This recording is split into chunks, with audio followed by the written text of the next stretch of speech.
to get a pack of cigarettes, but I left my wallet at home.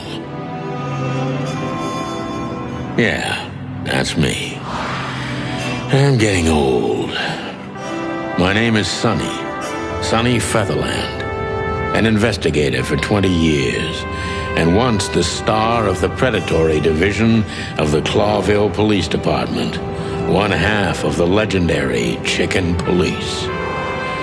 But buying a pack of smokes is more than I can handle right now. Maybe I should just lay low. Yeah, I'll do that. The most colorful place in the wilderness. For all the gods, what bullshit. The last clucking color left this city years ago. And slowly I'll turn gray too.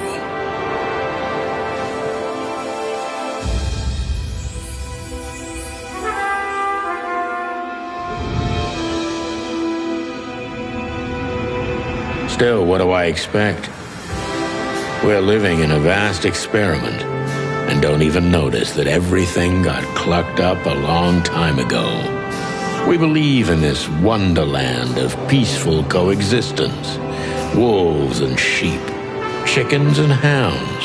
Yeah, sure, why not? It's just ridiculous. The dog eats the chicken. It's in our nature. I'm not propping up the illusion anymore. 121 days, and it's over. Retirement.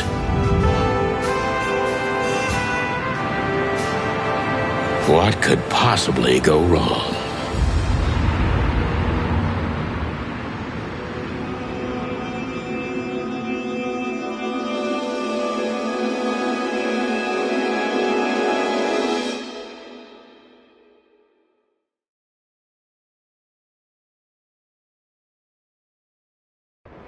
Ah, crap. My office lock is a piece of shit if a dame can pick it. She stood in the darkness. The light painted stripes on her body. It whispered secret little things that were never there in the first place. But she was no zebra. Reality was just a light switch away. Elizabeth or Charlotte? I was sure she'd have a sophisticated-sounding name. She had a bygone look in her eyes, older than this ancient building, and perhaps the whole city itself. Or maybe I'm just drunk. But she was the first womanly thing in my place for a long time, so I had to give her a chance.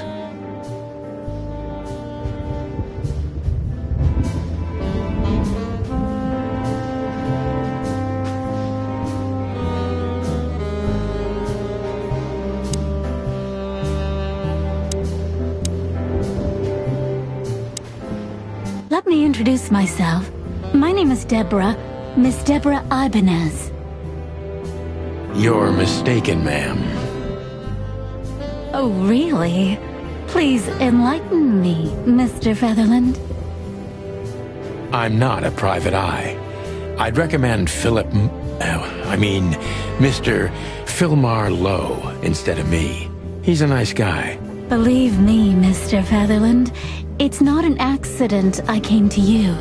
Look, miss, I work for the police, and I'm currently on leave. I couldn't accept private commissions even if I wanted to. Not even from a classy dame like you. Am I that easy to read? That's my job. But tell me, since you've invited yourself in, would you like a drink? I don't usually drink. Well, I've gotta have one, and it'd be rude of me to drink alone. So, maybe some sherry?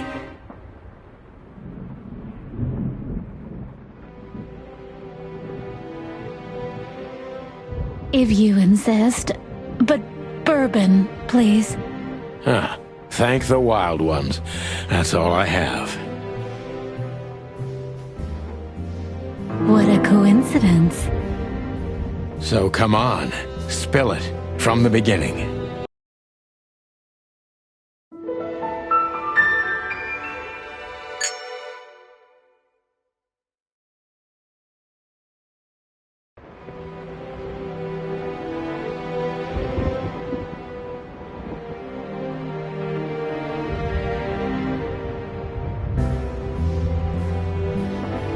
I don't even know what these...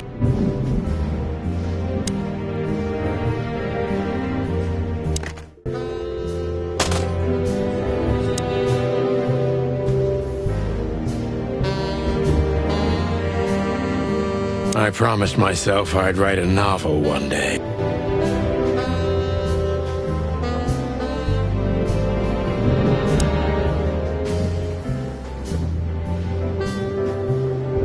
I don't even know where the key is. Whatever's inside is gonna stay there forever.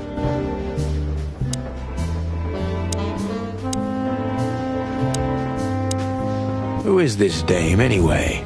And what the cluck is she doing in my apartment on New Year's Eve?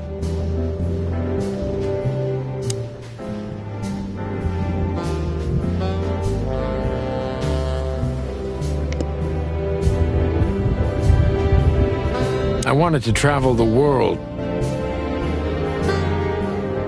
Behind that door lies the kingdom of dirty clothes, cigarette butts, and empty bottles. My bedroom.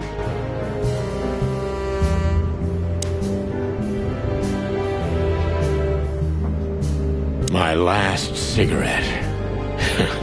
You're lucky I don't have a light, pal. She doesn't seem so dangerous that I need to grab my gun, but you never know. My wallet and my badge. The wallet is real, the badge ain't. Chief Bloodboil took mine, so I got this one out of a pack of cornflakes, just in case.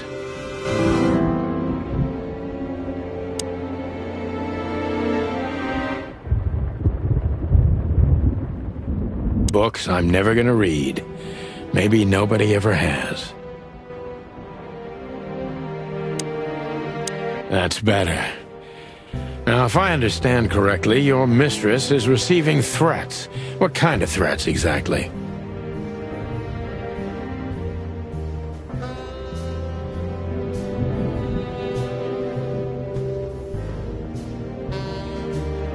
It's a very strange matter. First, there were letters. Then it came printed on a wine bottle's label, sent as a gift. Then carved into a brick, thrown through the window. And finally, they painted it on the wall of the house in giant red letters. I think it's time to dig a little deeper. If you don't mind, I'd like to ask you some routine questions. Please, that's why I'm here.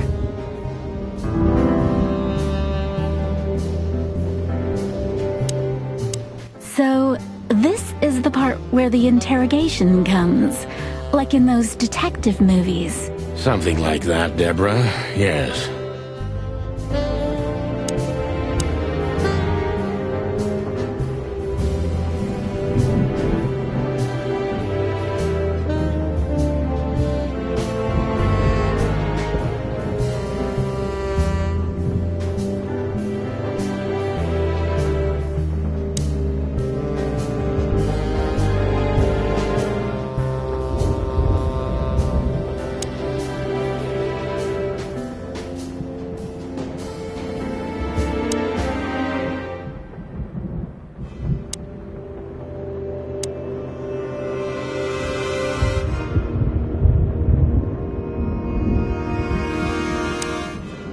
I must be cautious and smart.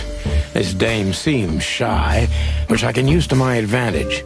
But I must be careful about what I say to her, or I could scare her off. Let's start gently, and when the time comes, we can go in hard.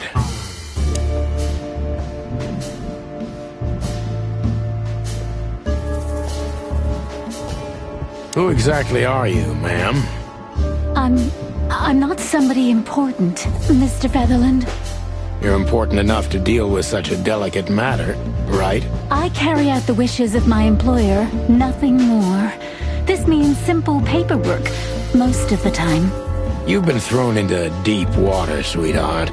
Tell me, can you even swim? Believe me, this is just as unpleasant for me as it is for you, if not even more.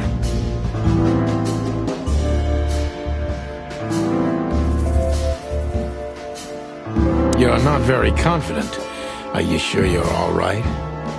Yes, excuse me. I'm just a bit nervous. I've never done anything like this before. Breaking into the apartments of strangers isn't that big a deal.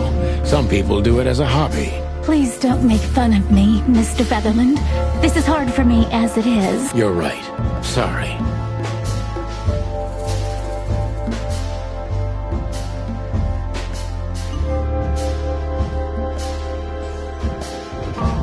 Tell me, what's your star sign, sweetheart? My what? My star sign? I like to be unpredictable sometimes. It's an old detective thing. Just answer the question, please. You'll understand everything in time. All right. The dancer. The answer is the dancer. The dancer? I see. Thank you. This could be useful later on. If you say so.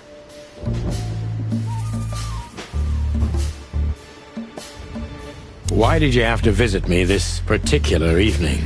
I have my reasons. I may look like a silly little fawn, and maybe I am, but I still have common sense. I don't doubt that for a second, Miss Ibanez. This day is essential to my mistress, and she thought it's also important to you. A message in itself, for sure. But to be honest, even you are. You know what? I'll just take that as a compliment, even if it wasn't meant as such.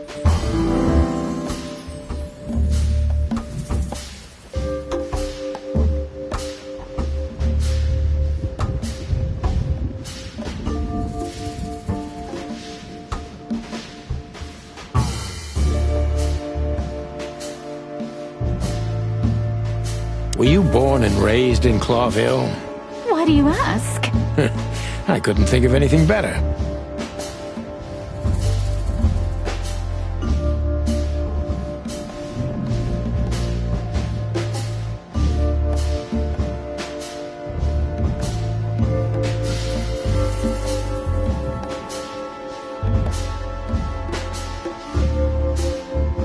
Well, I'm not from around here. I'm from Grassmore. Maybe you could hear I have a slight accent. Do you know where it is?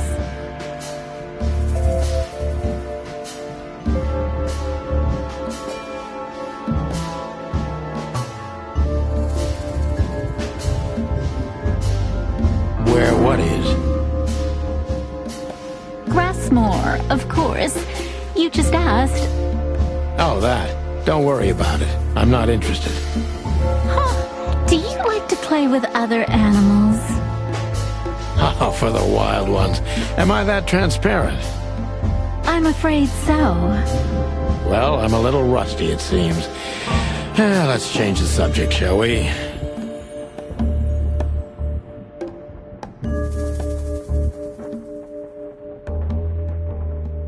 Why did you come to visit me? Why not your employer herself? My employer is Miss Natasha Katsenko. She hasn't been leaving her home lately. Only... How so? Miss Natasha is afraid. She's scared because of those unwanted messages. And everyone knows who she is. So she's that kind of woman. I don't know what you mean. Of course you do, Deborah. Thank you, by the way. We're finally getting somewhere. We avoided the point long enough. Deborah's hiding something, no question. Let's focus on that.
What do you want from me?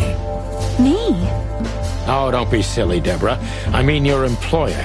I was just talking to myself, out loud. Well, Miss Katsenko thinks you're a great detective, and you're also reliable. That's why I came. Did she also give you the lockpick? Please, could you let this go? I'm really embarrassed. Sorry, sweetheart, I'm just teasing you. As soon as I saw you, you were forgiven. That's very nice of you.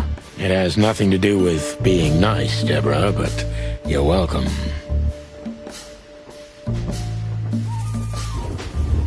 Have you ever felt truly vulnerable? Honestly, very often, Mr. Featherland. Great, because that's exactly how I feel right now, Deborah. I'm sorry if it's too unpleasant for you, but we had no one else to turn to. You know, I get that a lot, and it never ends well. Do you like happy endings? Not in books or movies, but in real life it would be nice for a change. But this is Clawville. Not many happy endings around here. I knew you were a romantic at heart. If what's between me and my whiskey could be called romance, then yes, maybe, a little.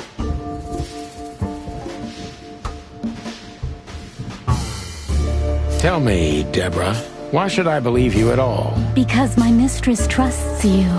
Should that be enough? If you really like what she thinks you are, then yes. Damn, what can I say to that? Look, I didn't mean to back you up against the wall. You have a way with words, sweetheart. Did you ever want to be a cop? No, not for the world. Smart answer. Be honest and tell me what you're so afraid of. You know, Mr. Featherland, my mistress's partner is Hobart Wessler. Or as most people know him... Ibn Wessler, the Kingpin. Exactly. Feathery gods, help me. So you get it now. The secrecy. To put it mildly, I think I understand it all. Wessler. This little piece of the puzzle changes everything.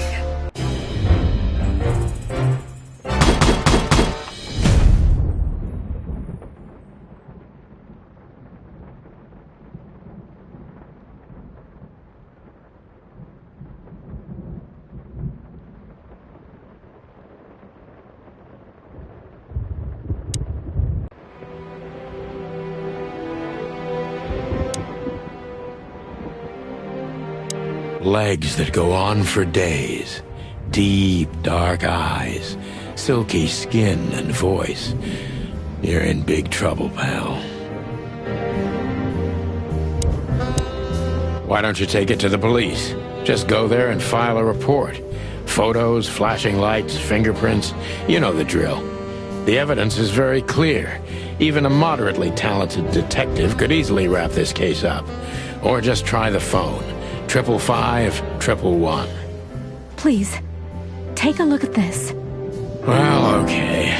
Let's see.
Don't you want to look at it? The message I gave you. Yeah, of course, Deborah. Give me a second.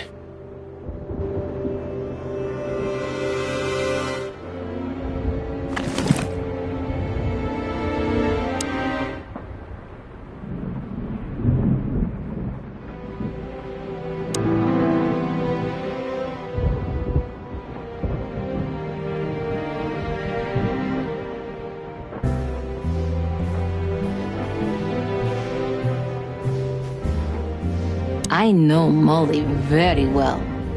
Please note this when deciding whether or not to accept my assignment. Miss Ibanez is a trusted friend. Treat her as gentleman. N.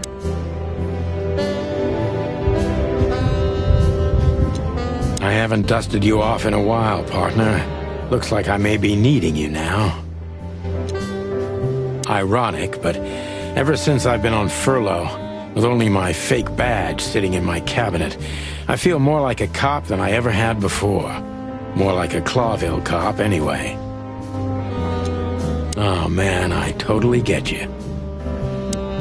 I felt like I'd been hit on the back of my head with a blackjack. Reality tilted. Molly. Good gods. What was her name doing there? I glanced at the opposite wall with the well-worn picture frames. Like an eternally dark hole in the wall. A missing piece. She was wearing a light silk dress and singing a lullaby. The waves caressing her beautiful long legs. Why Molly? Why now? Mr. Featherland? Santino, are you all right? What the hell is this supposed to mean? I don't know anything, Mr. Santino. My mistress told me to give this to you. She said you'd understand. Oh, of course I understand, Miss Ibanez. I get it very well. But this case is becoming more and more confusing. It's starting to look like blackmail. Blackmail? Don't play innocent with me. But... All right. When can I visit? Visit? Me? Not you. Miss Katsenko. Oh, yes. You can find her at the Tsar Club. Didn't you tell me she's not the social kind? That she's especially unsociable? Or does she only like loud and crowded clubs? No, she's really not like that. But she owns the place. Judging by the flyer, it must be a very busy club, especially on New Year's Eve, right? I'm sure you'll have no trouble finding Miss Katsenko, but there's one small problem, Mr. Featherland. Let me guess. Mr. Wessler better not know about my visit. Exactly. How did you know? 20 years experience, ma'am. Oh, and please, call me Sonny. It was a pleasure to meet you, Sonny. I'll talk about the rest with Ms. Katsenko in person. A good friend of mine would be happy to take you home if you'd like. I'd appreciate that, Sonny.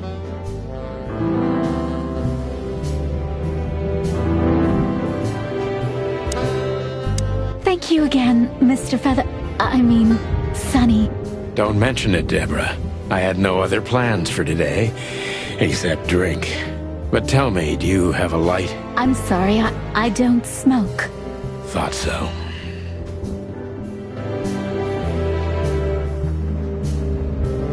Nothing interesting in there. But if...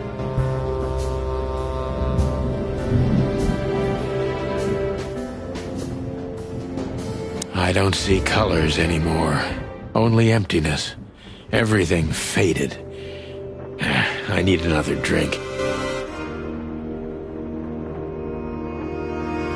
Every whiskey has the same color.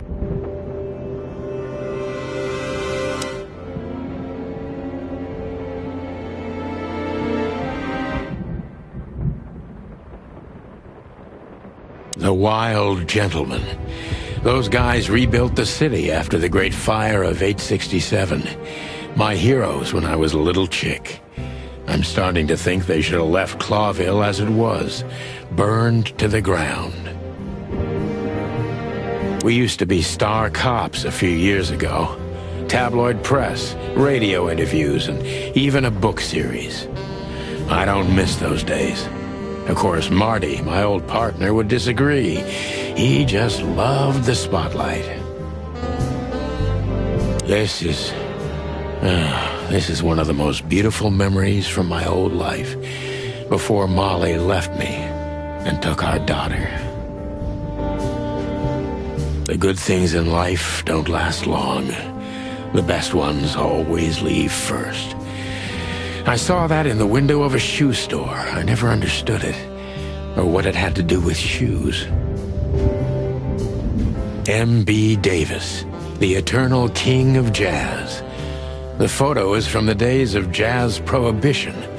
I only heard the old man live one time, but I'll never forget that night.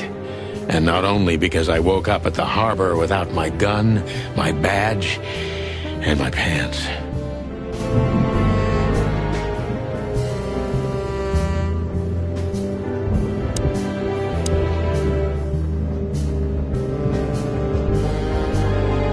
Just a bunch of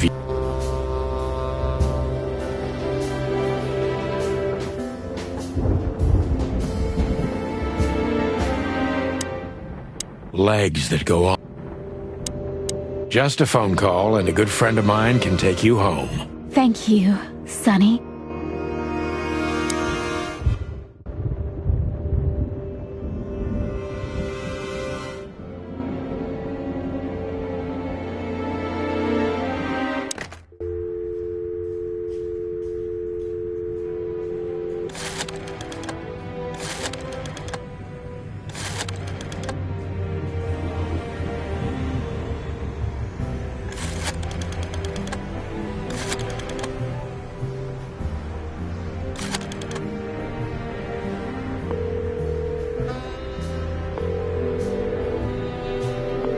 Hey, Lewis. Am I bothering you?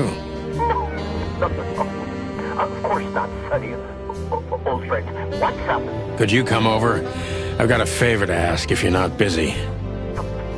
For you, anything. Just a minute.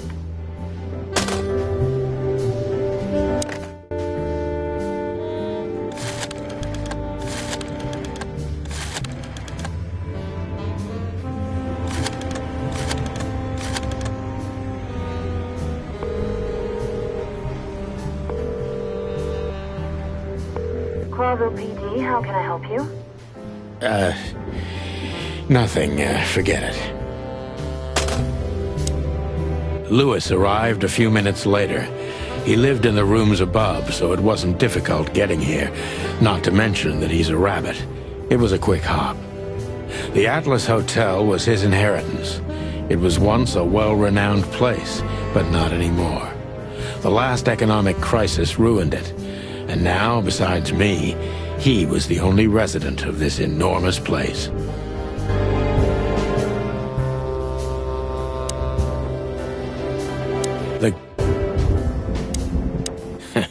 I hope the old bunny had nothing important to do. Thanks for being so quick, Lewis. Can you drive Miss Ibanez home? I have some things to take care of. Of course, Sonny. You know, anything for you. Thank you for being so considerate, Sonny. I appreciate it. Don't mention it. Goodbye, then. So long, Deborah. Before I visit the club, I have to take a detour. I've got a feeling that this case isn't going to be a one-man job. And there's only one bird in this city I can trust. My ex-partner, Marty. He's going to be at the station. I can only hope he'll be willing to talk to me.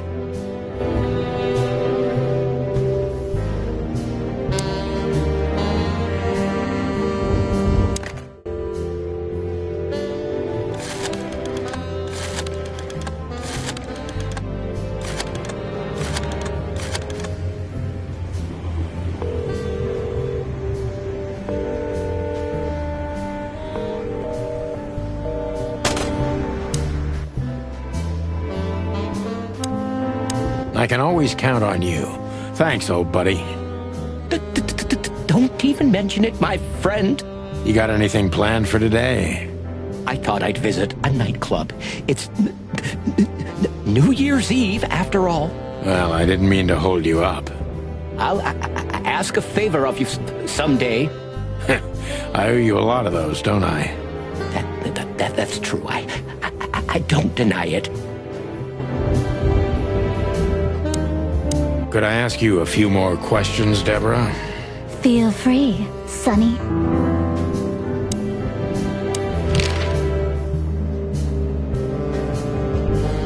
I've already told you more about myself than I wanted to. Afraid you'll get your hands dirty? I'm afraid I already did. I've already told you more about... Afraid you'll get... I'm afraid I al...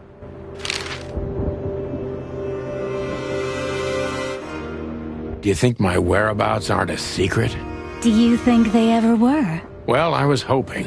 Clawville is a big city, but not so big that Santino Featherland can hide in it. Oh, please. Flatter me more. So, Ibn Wessler, eh? You know you could have dropped the bomb a little earlier. If I started with that, I'm sure you would have thrown me out. You're right. He's one of the most dangerous gangsters in the city. I only know he's an influential businessman. Isn't that the same? Not even you can see the world as that black and white. Sonny, I've already told you what I know. I've never read the message. My job was to give it to you and nothing more. You really are this innocent, aren't you? I'm not sure I get what you mean. Let me give you some advice, sister. Leave the city and get as far as you can from the likes of Ibn Wessler. It's not so simple, Mr. Featherland. My mistress needs me. Is she really that important to you? That you drive around in the dead of night to questionable places to deliver messages you know absolutely nothing about? I would do more than that for her. I see. You're smooth. Real smooth. Thank you, Mr. Featherland. Sonny, please. Just Sonny. So this Natasha dame... Look, I'm just the messenger. You have to talk to my mistress about the details. Miss Katsenko was very clear on this matter. I see, but... Please, Sonny, let's not make this even more uncomfortable. Okay, understood. Let's drop it. Thank you.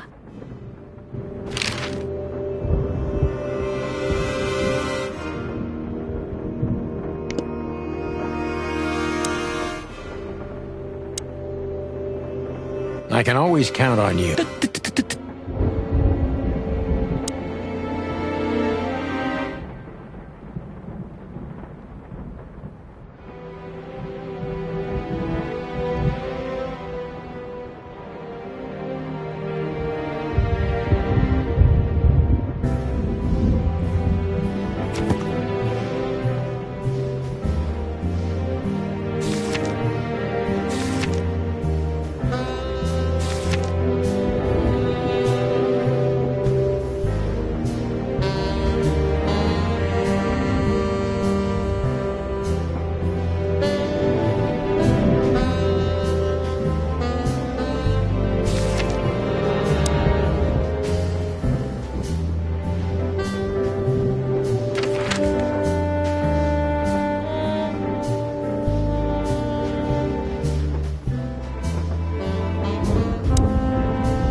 It was New Year's Eve, and I was driving, half drunk, risking my whole life's work.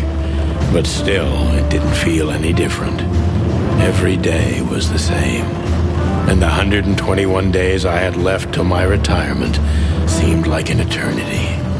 When I look out the window of the hotel room I call home, I see the same thing every day. A woman in a red nightgown dances slowly in circles to smooth music. The 9 o'clock show, with a glass of cheap bourbon and the red gown with the silent music.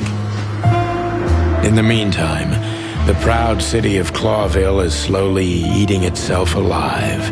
And we're still here, with nothing left to lose but our sanity, while others, the smart ones, had already gone. Molly. Does her name really upset me this much? All those years of solitude, and I still jump without question every time I hear it. And then there's Marty, my ex-partner, who hates me. but I know I have to speak with him, no matter what. Why do I feel like the past is watching me on this goddamn night?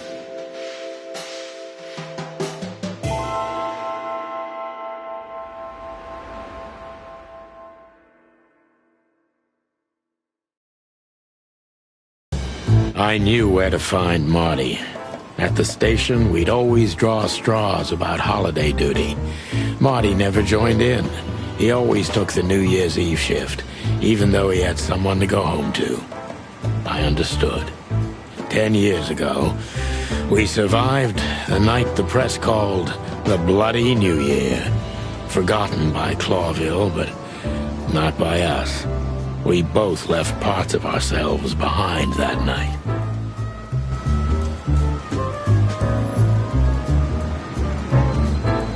Back in the day, I used to patrol the city streets in one of these. I don't miss it, but it used to have its advantages. If you drive a cop car in Clawville, you can do almost anything you want. Until you've got the red and blue on, nobody asks a damn thing.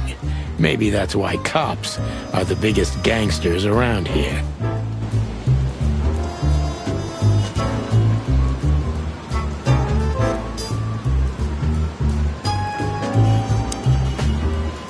Phyllis and Roy's. Two hedgehogs with an arrogance typical of novice cops. They're as prickly as they look. Officious little shitheads, but harmless. Well, look at that. Hey, Sonny, what you scratching out over here? I heard the big boss threw you out. Tough luck, boys. I may not be on duty, but I'm still a cop, just like you. Well, more than you. Hey, you don't have to be so peckish, old bird. By the way, you're on luck. Blood Boil's not in tonight. Malloy is in charge. Oh, God. That clumsy buffalo is here tonight.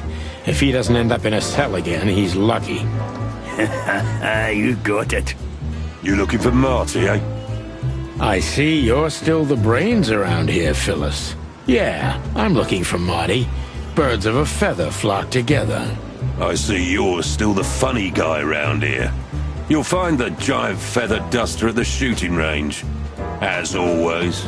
Hey, Royce, I'm telling you this because maybe you'll be able to understand. If this prickly shithead makes another racist remark, I'll strangle him with his own raincoat. I'd love to see that. Hey, whose side are you on, you jerk?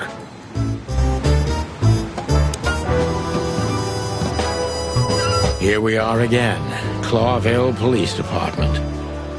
I've never been good at history, but if I'm not mistaken, this place has been a church, a hospital, and even some insane cult's secret hideout over the years. Anyway, the place holds the secrets of the ages, and some drunk pigs in the basement.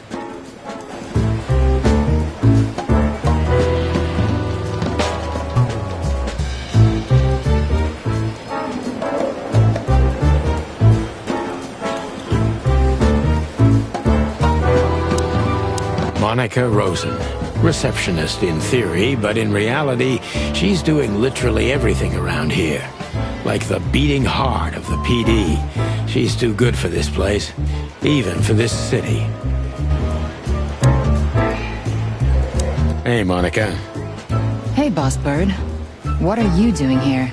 Shouldn't you be celebrating somewhere? Every day's a holiday since I got out of here. I can tell. But what are you doing here? Are you here for a file? You know, I'm a little busy right now. Yeah, you could look after a few things for me, but first I'd like to talk to Mr. Big Beak McChicken himself. Those two prickly assholes told me he's emptying the magazines in the hole. Like always. And if he carries on like that, he's gonna use up all our ammo. So it would be nice if you drag him out of there. You know how this day is for him. For him? You know I didn't mean it like that. Yeah, I know. Okay, so just sign here and you're good to go. Thank you, darling. Don't mention it, Boss Bird.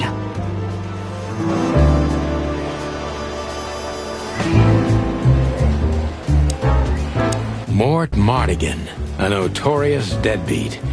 Poor guy's been blind since his teenage years, but that doesn't stop him from running into trouble.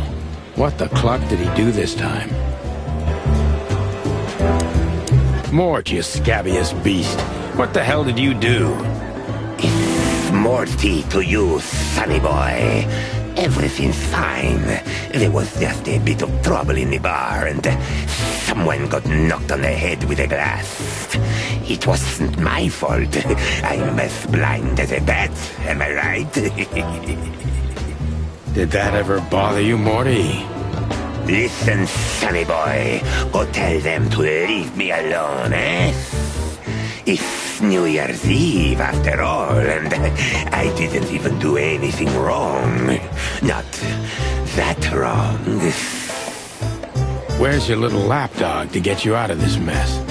Is that little pimp of a midget still sniffing around you?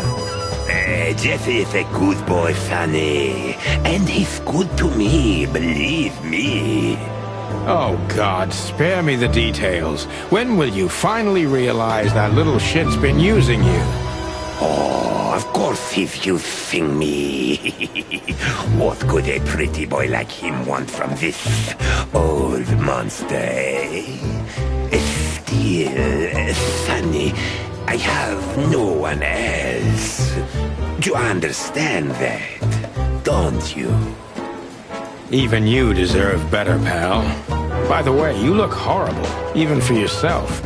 Are you feeling okay? Well, I'm not what I used to be.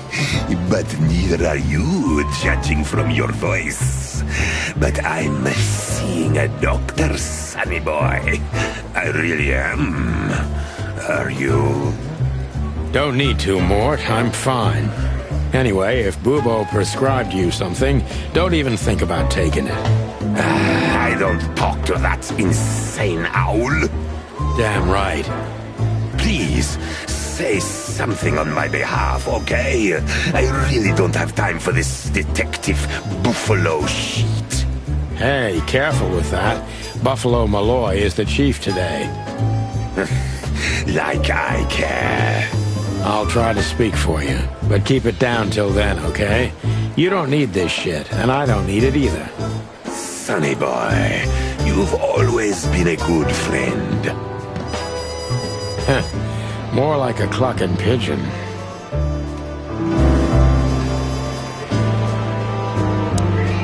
Detective Chowhound Bosco.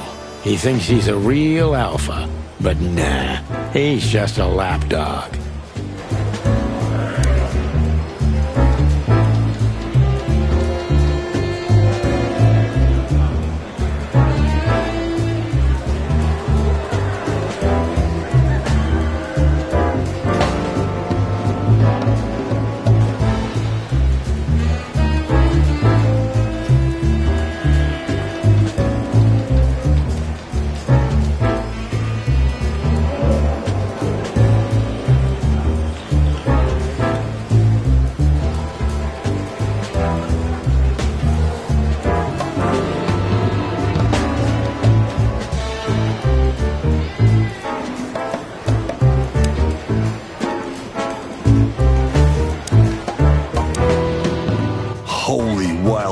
Look what the cat dragged in. Hello to you too, Bosco. I see you're busy, as always. I've been sniffing around one of the rundown joints. You know how it goes. And boom. I'm still a cop for another 121 days, Bosco. It's as unpleasant to me as it is to you. All right. No need to bite. Wasn't trying to mess with you. You have Moses and Plato for that. And of course, Blood Boil. Let's hope I won't run into any of them tonight. Looking for Marty, eh? Ever since you left, he's kinda lost. He's trying to hide it, but he's not the same bird. Well, I don't think we'll have a teary reunion, thinking about how we parted.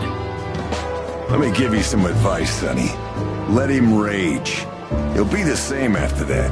Anyway, he was the one that shot you, right? You should be mad, not him. It's not that simple, Bosco, but we'll see how he reacts. Thanks anyway. No worries, pal.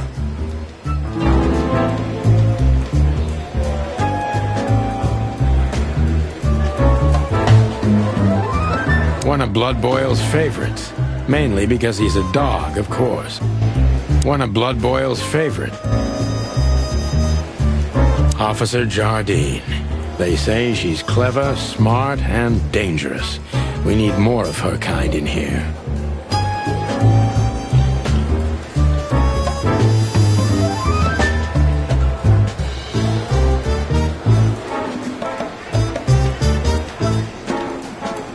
I'm really not in the mood to meet Deputy Malloy, or any of my ex-colleagues from the Predatory Division.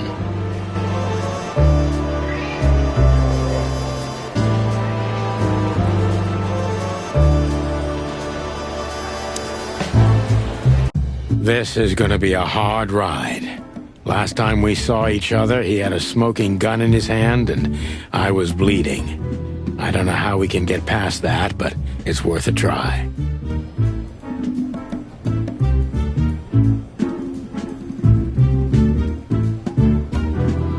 I was just about to go when you came in, so if you want shooting practice, maybe turn on the lights first. You're right. I'm gonna do that.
Her Majesty Big Bertha.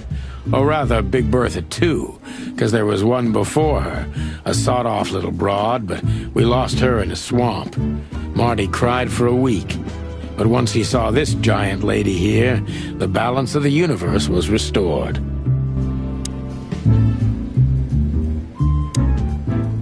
Marty looks good. Big and loud and angry as always.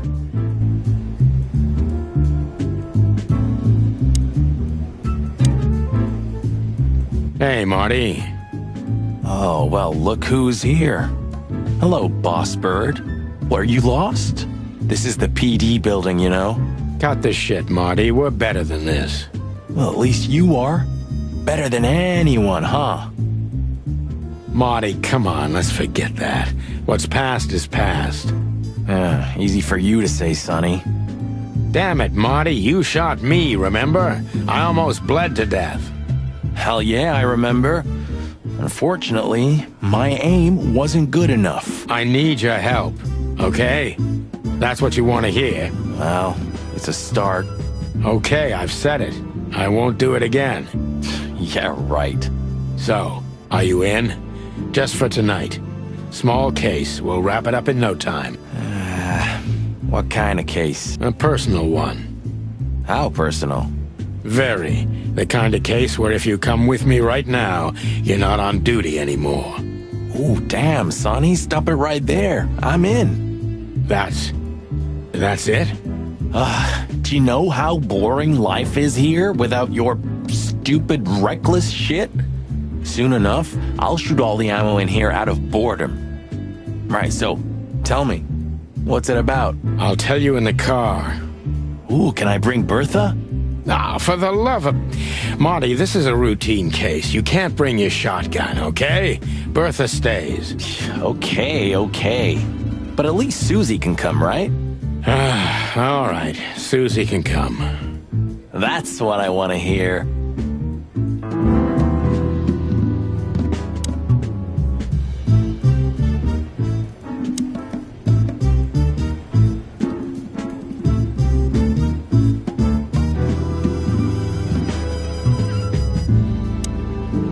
Hey, Marty, what about Laura? How come she didn't eat you yet? Yeah, very funny. We're good, by the way. Mostly. Glad to hear it. She asks a lot about you. Really? Yeah. She always hated you for getting me into trouble all the time. Understandable. But she also felt sorry for you. Oh, well, thanks. That's much better. If I'm honest with you, she loved the chicken police, Marty, better than this one. Well, I think I'll take that as a compliment. Whatever, Sonny. Still drink coffee? Yeah, my only poison. Except for guns, of course. And women. We could visit our old haunt. What do you think? Oh, a nice cup of Zips coffee and the hot dog. I'm in. Oh, and maybe we'll get into a little fight, too, huh? If it comes to that, I'm leaving you without a blink. Oh, yeah, like last time? Those were, different times, Marty. With a different Sonny. Well, all right. To the city, then. You don't have to come with me, you know. Okay, I know. Let's go. Sonny, there's a little problem. Not so little, and it smells, too. What the furry hell is Blood Boil doing here? Well, it seems we can't avoid speaking to him. Oh, yes, we can. You have your rifle with you, right? What? Just kidding. Sort of.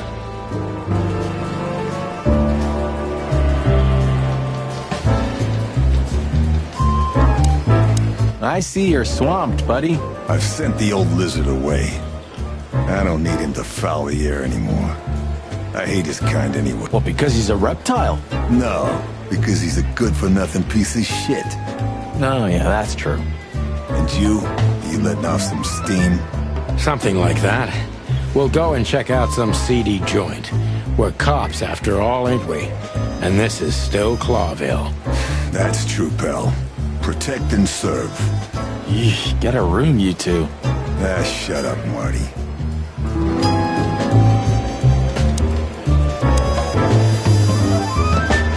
What a surprise. The two pigeons back together. And without my permission, of course. Chief Bloodboil. Damn. What was that, Santino? Nothing, sir. What a lovely evening. Am I right? I don't want to hear your crowing, Santino. What the hell are you doing here? Hey, careful with the racist barking, old hound. Oh, it's getting hot in here. Can we just skip this part? It's New Year's after all. And you're on duty, if I'm not mistaken, Martin. Where do you think you're going? That's it, boss. To serve and protect. Sonny was in the neighborhood and stopped by to say hi. He's a cop too, right?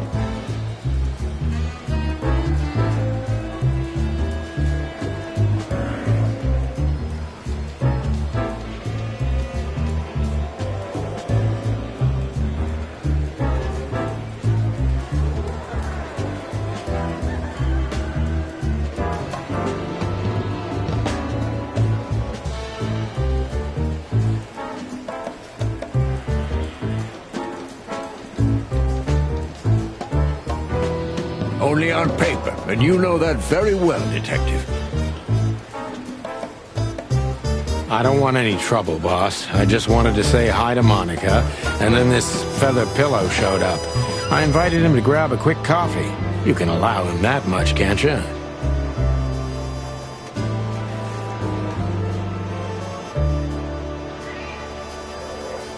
Your coffee breaks usually end up in shooting or brawling, chickens. Oh, just a coffee, boss. I swear. Oh, have a heart. It's New Year's Eve, and I haven't seen my old partner for so long. How touching. You shot him with a shotgun, if I remember. Family quarrel. For all the marrow bones of the world, get the hell out of my sight. Have a lovely evening, boss. You especially. Fuck off right now, Santino.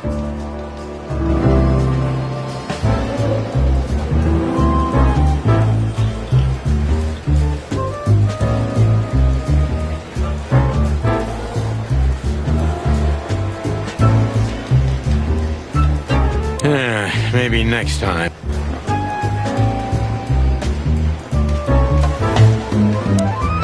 We're leaving, sweetheart. Stay safe, boys. I'm glad to see you two together again. I'm afraid you're alone with that. Hey, don't make me change my mind. You won't, Marty. I bet you can't wait to get mixed up in some serious trouble again. Yep, that's true. I'm serious, boys. Be careful out there. We're big birds, Monica. We can take care of ourselves. Mostly. Okay, but take care of each other, too. Will do, Monica. Yes, ma'am.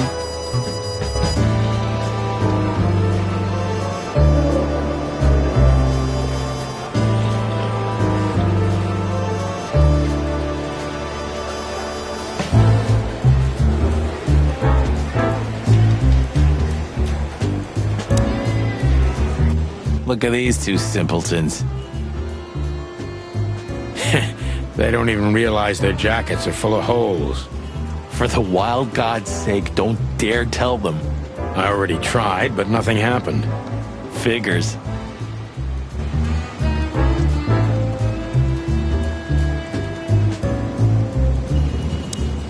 Hello, gents. Everything all right? Aye, everything's just fine, Sonny. Well, look, the chick police are together again. What a time to be alive. Am I right, Royce? You're right, Foss. Hey, that reminds me. Look at what I found under my coat. It's Her Majesty Big Bertha in the flesh. Whoa, whoa, whoa, whoa, whoa, don't shoot. We were just joking, okay? We don't want any trouble. Yeah, I was just joking, too. I'll never get bored with these two. They're so cute. I wonder why they thought you would shoot at another cop. Hey, it's just happened once, okay? Am I right, boys? You're right, Marty. And we all know it was an accident. See?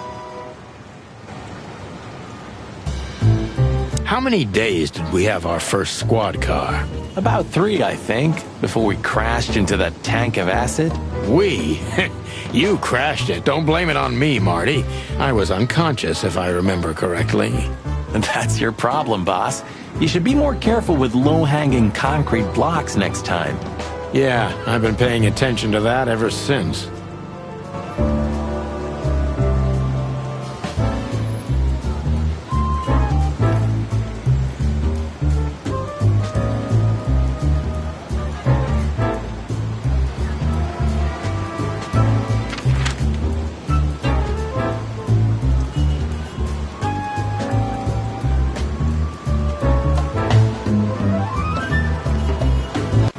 The hop dog was like the last warning.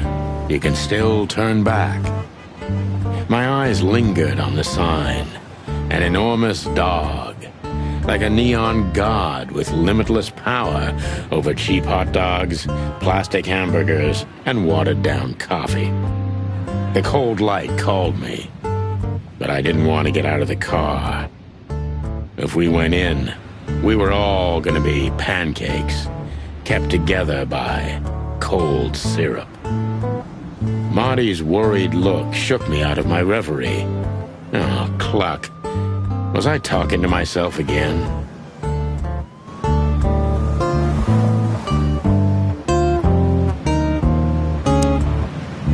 Hey, pal.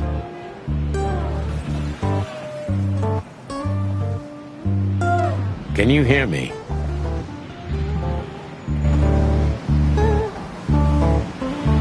Could this wreck belong to Zip? Well, it's a wreck just like him, so I guess it could.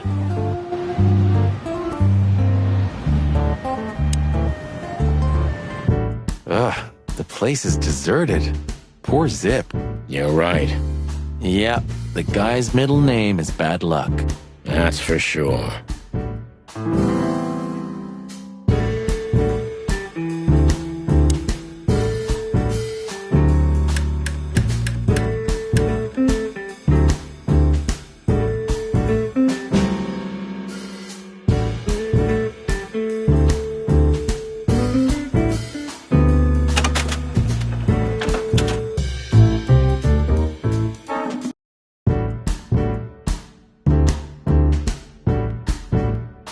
Highlight of my day. Yeah, I can smell it already. How does he make the coffee here so special? Look at that mangy trash panda and tell me, do you really want to know? You're right. As always. The door didn't look like this last time. Yeah, because last time you tore it out and beat that baboon with it. Oh yeah, I remember now. So that's why Zip remodeled the whole place. He had to. We didn't leave much of it standing. If I didn't know how nice we are, I'd almost hate ourselves. Welcome to the club, partner. Hello, boys. Now, get the hell out of here while I'm asking nicely. Hey, is that how you greet two old friends? Hey, I'm not joking, Sonny. I got a shotgun under the bar. No, you don't, because if you had, we'd arrest you here and now. If there's still life in you when you're full of buckshot. It's going well so far. We're just here for a coffee, Zip, okay? Like old times.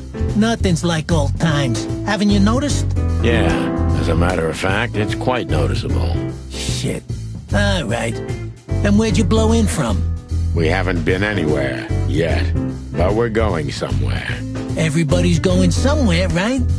Tell me, how much do you know, Zip? That depends. How deep is it? Bottom of the well kind. Goes down around Ibn Wessler. Holy hell! Wessler? You've dipped your wings in deep shit, boys. If you've got anything on him, don't keep it to yourself. We'd be grateful. Grateful? Maybe you're not gonna trash my joint this time, huh? You know, Ibn's acting strange nowadays. He always believed that if you want something done, you do it yourself. That's how it was for years anyway. And? But now, he left his real estate, the fish racing clubs, the casinos, and the bars to his right-hand man, Mongrel Mick. And ever since, he's been kinda weird. Bottomed out, brooding in the seediest joints of the city. Nobody ever knew him to be like this. Weird, huh? Yeah, weird. Do you think it's about a lady? It's always about a lady. Well, there is a woman. I knew it. But not like you think. Is this gonna cost much? Only a favor, like the good old days. Okay, I'm in.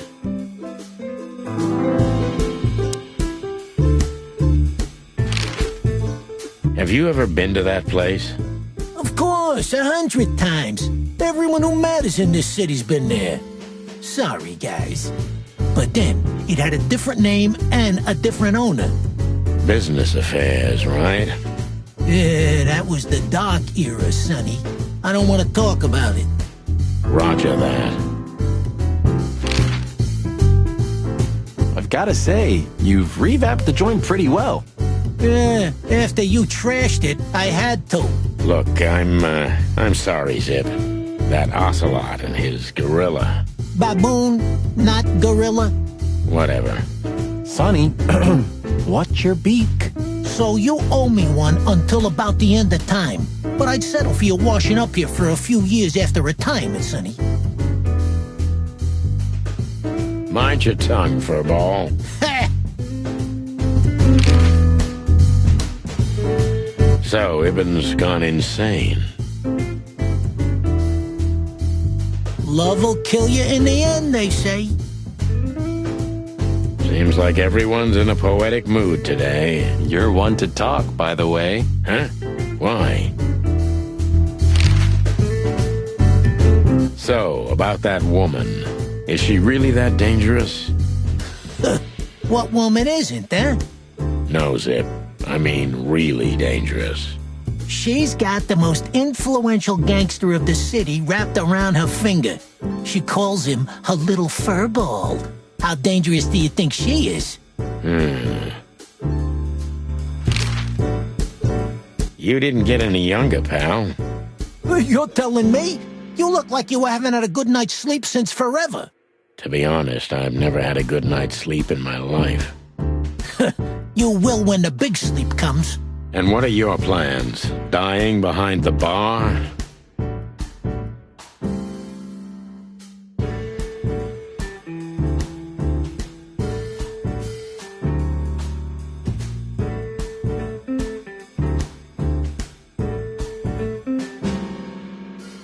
Of course. You got a better idea? A couple. You know what? Your mother's a goat.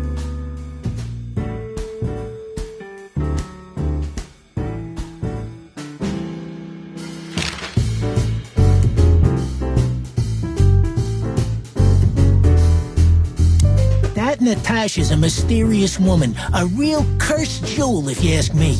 She came out of nowhere 2 or 3 years ago and landed on the stage of the Millions almost immediately.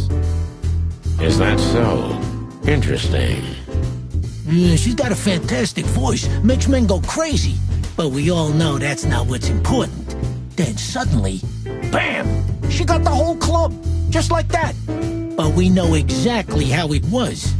I can imagine, yeah. Since then, it operates under the name the Tsar Club, right?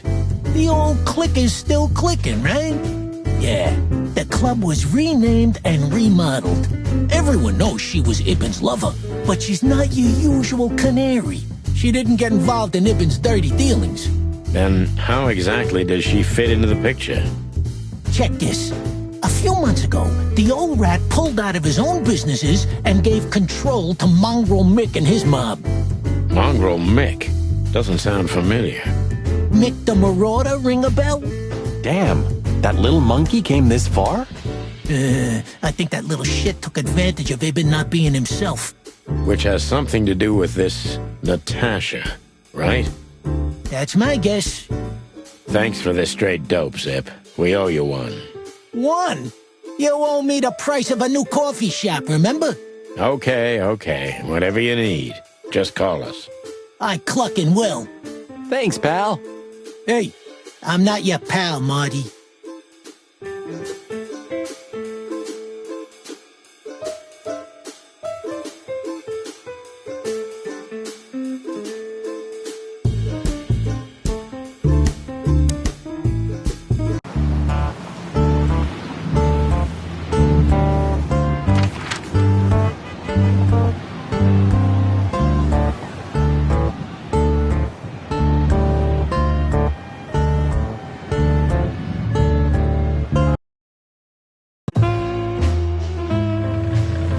Midnight had passed, and the intoxicated madness kicked in.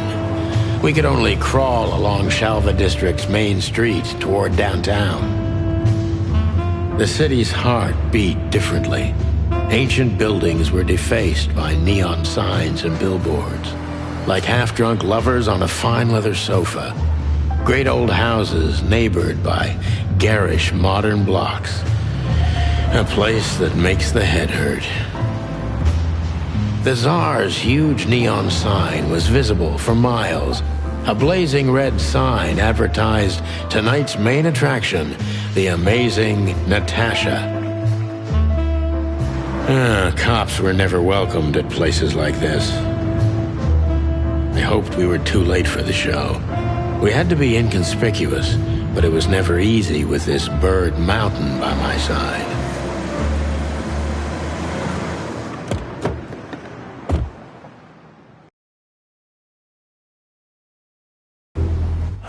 So this is the famous Tsar Club.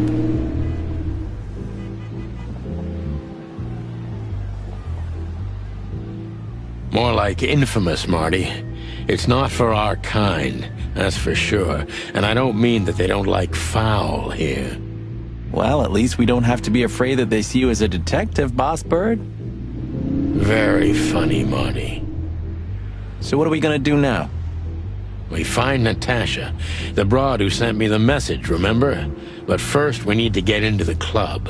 And Marty, please, don't monkey this up. Excuse me? On behalf of the well-respected and noble primate community of Clawville? Cut the crap, Marty. Let's focus on what we're here for, okay? As you say, Boss Bird.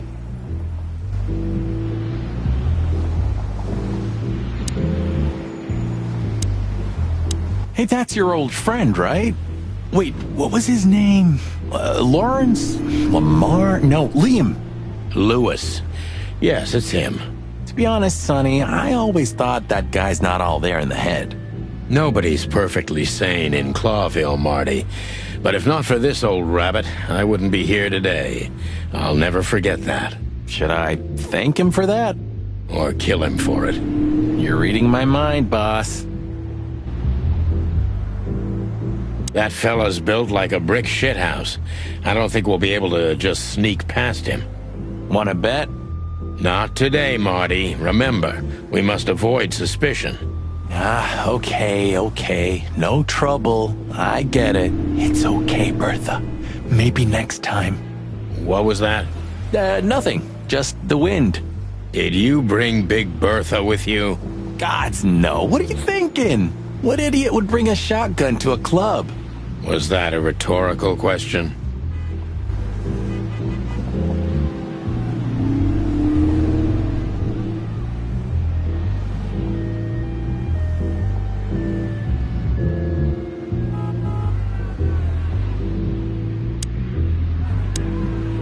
Jeez, look at that guy. That's not a guy. That's a demon. Straight from the dog-eared pages of a cheap detective novel. Yeah, I bet his name's Bill. Nah, he's definitely a Bob. $5 for Bill? Okay, I'm in. Honestly, I think these types of women only see faceless tuxedos, cufflinks, and wallets. And in the mirror, they're just brooches, necklaces, and earrings. Don't be so radical, Marty. They're women. They live by different rules. That was kinda deep. It's not. Just bullshit. There's more where that came from. Ooh, teach me, Master. When you're old and wise like me, you'll realize none of it is worth a damn thing. Wait, that was deep again, right? Maybe it was, Marty. Maybe it was. Amazing. Howdy, pal. Gentlemen, how can I help you on this wonderful, chilly night? We're expected in the VIP lounge. My apologies, but I don't remember ever seeing you gentlemen here before. May I ask? Stop right there, big guy. I get it. Yeah, I know exactly how this works. So what do you have to do to get in? Nothing's easier, sir. Are you on the list? The list? Yeah, don't tell me you forgot. I'm afraid I did, Marty. Sorry, big guy, but I'm pretty sure we're not on the list tonight. That's a shame. I'm really sorry, sirs. In that case, you can't come in. Yeah, right. Thanks. My pleasure, gentlemen. Let's just knock that giant out, shall we? Easy peasy. Let's just not do that, shall we? Okay.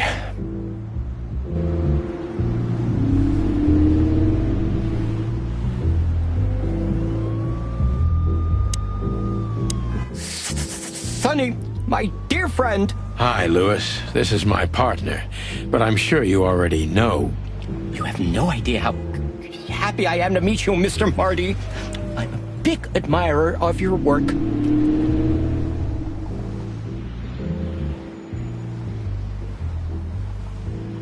pleasure's all mine, Lawrence. Lawrence? Anyways, so, the legendary Chicken Police back together? Isn't it amazing news? Don't ruffle my feathers, Lewis. Those days are long gone. We're just here for the entertainment. Or something like that. I see. That's a shame. See you inside? I have something to do, my pal, but I'll try to make it for the main event. Okay then. Catch you later, pal. Let's not bother her. Okay, boss. Whoa, look at that. Isn't that the new... It is, Marty. A brand new 942 Silver Hawk. Haven't seen such beauty since I left Averia. Of all that's furry, whose is it? Maybe it's Ibn Wessler's. I guess he's no paper tiger. Yeah, he sounds like a fellow who drives around in one of these. Lucky bastard. Do you remember when the Clawville Chronicle was a really high-quality newspaper? You mean when they wrote something about us daily? Yeah. What exactly happened to them? Well, they got bored with us, Marty. And to be honest, so did I. But still, here we are working together again. Funny, huh? Yeah, hilarious.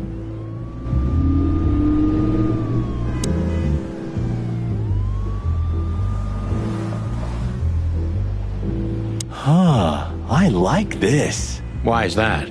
I don't know. 'Cause it's moving, I guess. You're a simple bird, aren't you? Yes, I am.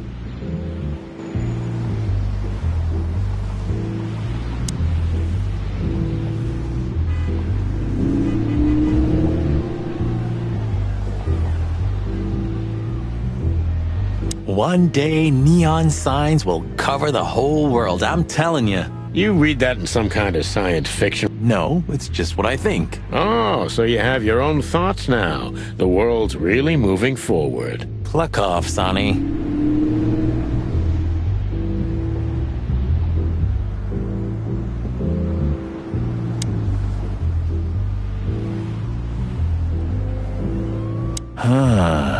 You know, seeing this, I can't wait for the show. The girls? New Year's Eve's once a year, right? And we're not on duty. Have I asked how Laura's doing? Whoa, hey, I was just kidding, okay?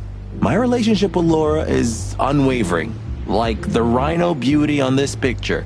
Interesting taste you've got. Feathers, scales, or dermal armor, a lady's a lady, my friend.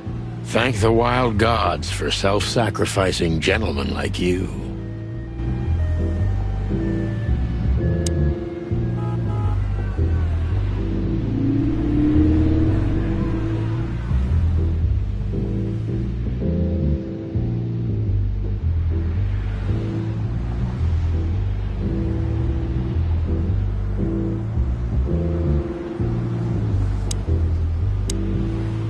Look, I really don't want any trouble, but...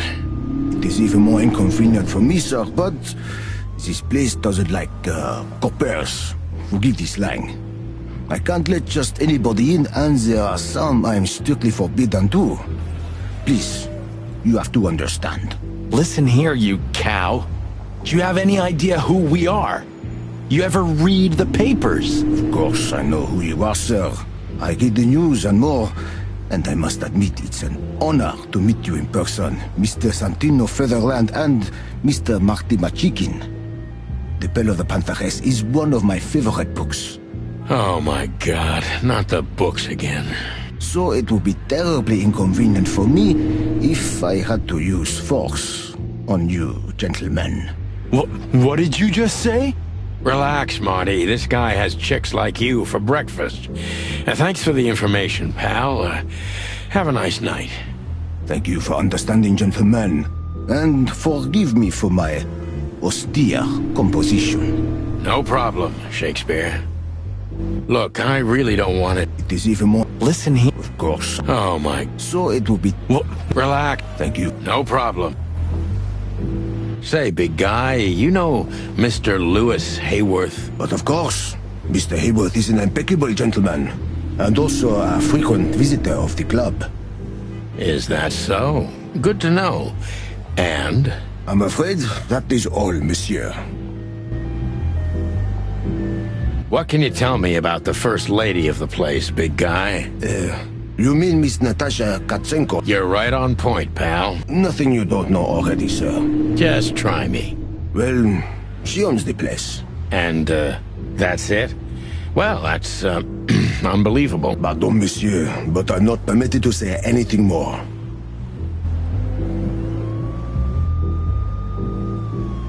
Just one more thing. This list of yours, where should we sign up again? I'm afraid if you don't know, it's not my place to tell you, sir. Excusez-moi, the regulations, you know. You hear that, Sonny? I do, Marty. I do. I'm gonna lose my crest from this guy. Just wait. Just don't get too excited, Marty. Not tonight. Anyway, thanks, pal. Yes, gentlemen. Hey, big guy, what's your name again? My name is Archibald, sir. Archibald Conway. Well, that's not a Bob. Excusez-moi, monsieur? What? No way, that's not even a real name. I'm sorry to disappoint you, sir, but my name is Archibald Conway, without any doubt. Blackjack Conway to my friends. Well, thanks, Blackjack. It was a pleasure. We'll be on our way now.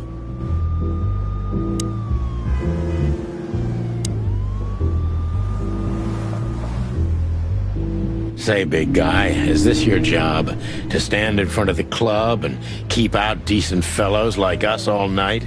Not entirely, monsieur. My employer has many other kinds of jobs for me. He is quite creative in his field, I must say. Like? Like what? Exactly. Sorry, monsieur. I'm not, permitted to say anything more about the matter. Regulations, yeah, I know. This bullshit just gave me a headache. So sorry to hear that, sir. Jeez, look at that. That's not a guy. That's a demon. Straight from the dog-eared pages of a cheap detective novel. Let's just knock that... Let's just not do... Okay. Let's not bother her. Okay, boss. Look, Lewis, that bouncer over there. Well, yes. He is a bit intimidating, but his manners are impeccable. Am I right? Yes, indeed, but it seems tonight we're not on his list. Oh, I see. Oh, I get it. I get it. You'd like to go in, but he won't let you. Yeah, something like that. No problem at all. Come with me. I'll talk to him. Much obliged, pal. Yeah, thanks, Bunny. Excuse me. Ah, jeez, what the hell's wrong with you, Marty? What? Did I say something wrong?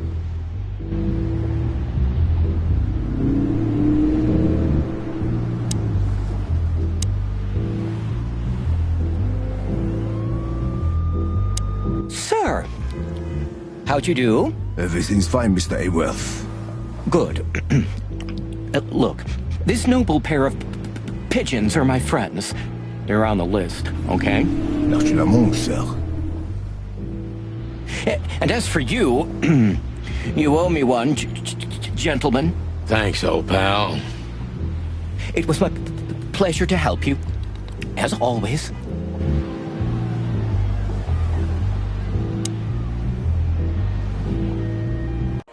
The jazz overwhelmed us. There was no band in sight, yet the music seeped from the walls like years of cigarette smoke and the smell of spilt whiskey. Behind the bar, rows of fancy bottles reflected the harmonious voices of pretty dames and the clinking of crystal glass. It was the kind of place that makes you drunk, even if you've never had a sip. A dangerous place for someone like me. No matter how alien I felt, it was strangely like coming home. Welcome to the Tsar. Well, here we are.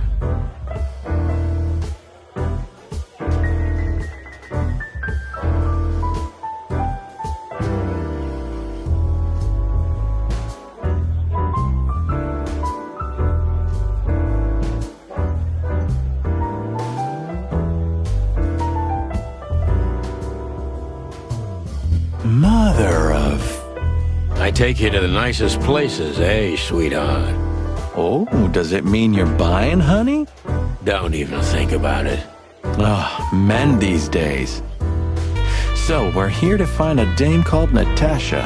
I have a hunch she won't be hard to find. Let's mingle and try to avoid suspicion. Just like always. No, Marty, not like always. This time it's for real.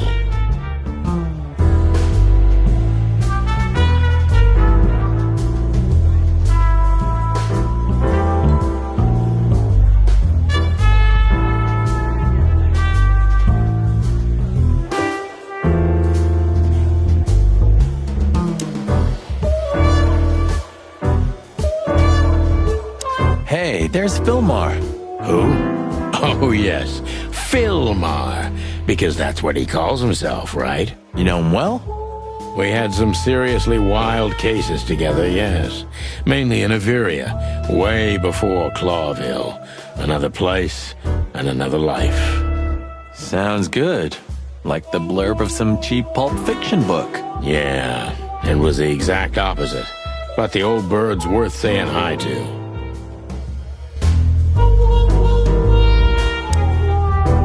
A man's best friend. That's not a dog, Sonny. That's a horse. He just has a very weird mane. I didn't mean him, Marty. I meant the bar. Oh, I see. Right. Yeah, because that totally makes sense. 2 whiskeys, kid, and no horsing around. I've never heard that one before. Sonny, you gotta drive, you know? Yeah, you're right, Marty. Hey, Longface, give me a glass of tap water, too, okay? Yes, sir. Coming right up. That wasn't exactly what I meant. As I recall, you're always bragging about hiding your shotgun in your coat so well, no one can see it. Sure. Maybe I have it with me now. What? Well, do you see that bottle, Marty?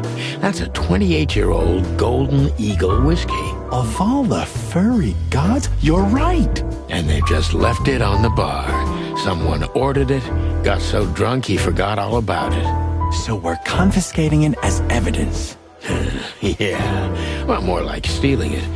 But if it's easier for you... You're twisted, pal. But to be honest, I've no objections.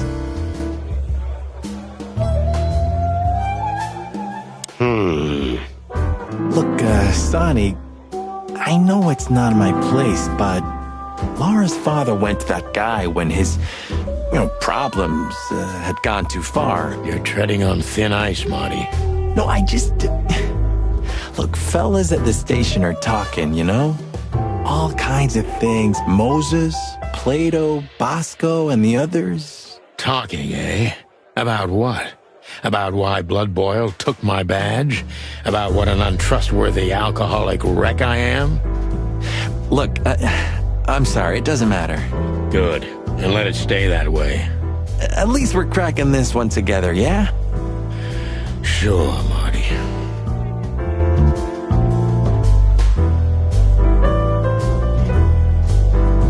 She has pretty long legs. I mean, pretty and long legs for a squirrel, but I don't want to be prejudiced. We're not here to stare at pretty squirrels. We're here to investigate, remember?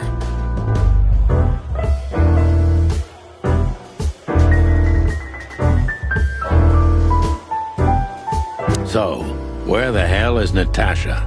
Well, let's ask that stud over there with those nice gals. That guy looks way too horny for my taste. Oh, man, your sense of humor is bad as ever. You just need to get used to it again. What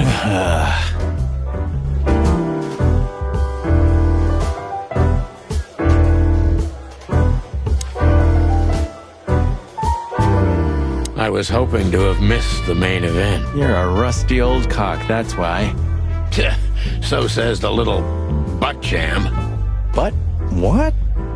That's not even a word. It is now, all because of you. You should feel honored. Butt jam.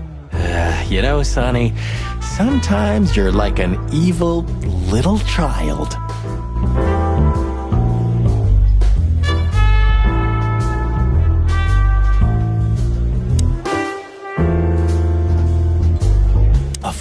is a wolf who sends flowers. What?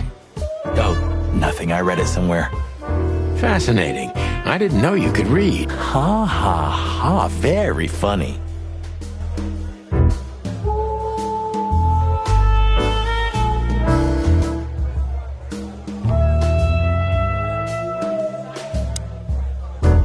This guy is certainly not a gangster henchman. Of course he's not.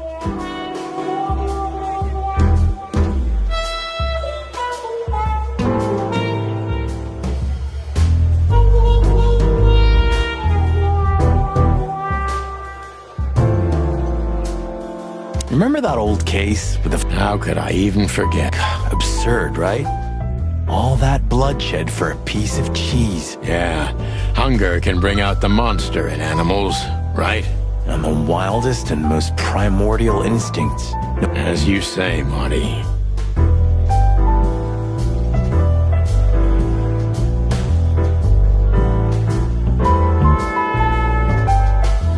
Ah, this is the life, huh?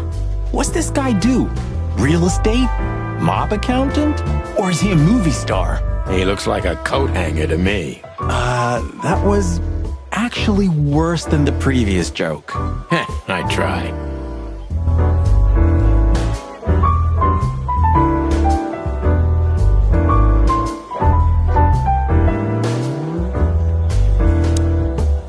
Well, well, if it isn't the great detective, Marlowe. Blow me, Sonny. You know I don't use that name anymore. Okay, Mr. Dumbass alias Phil Marlowe. So says someone who tried to go undercover with the Feather Pillow Mafia is a turkey. Right, Mr. Turk Cayman?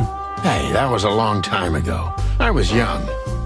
And I stick to my principles and my stupidity. Phil Marlowe, and that's that. Don't rile me up, you old fart.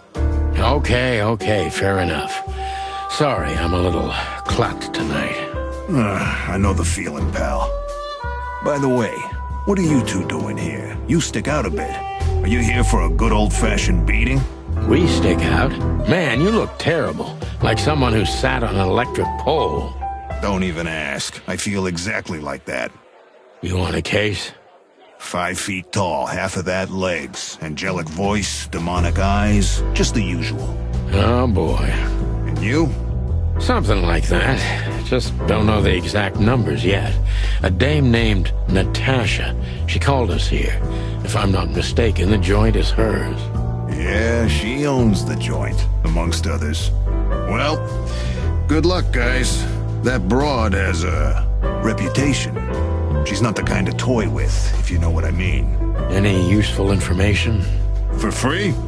Stop clucking around, Philmar. All right, but just because of the old days. Look for me after you've talked to her. You wouldn't understand what I have to say about her before then. Don't leave unless you're thrown out, in which case, you know the drill. We don't know each other, I'll deny you in a blink. Good to see you too, old pal. We'll be back.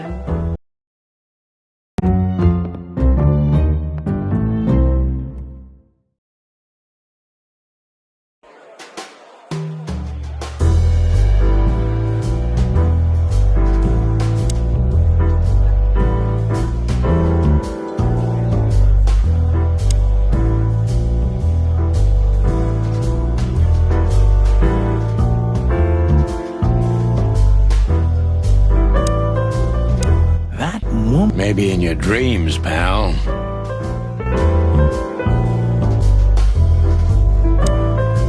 Just act nonchalant, my friend. No, it can't be. What now? Is that Olivia? No, Marty. Hey, Olivia. Are you talking to me?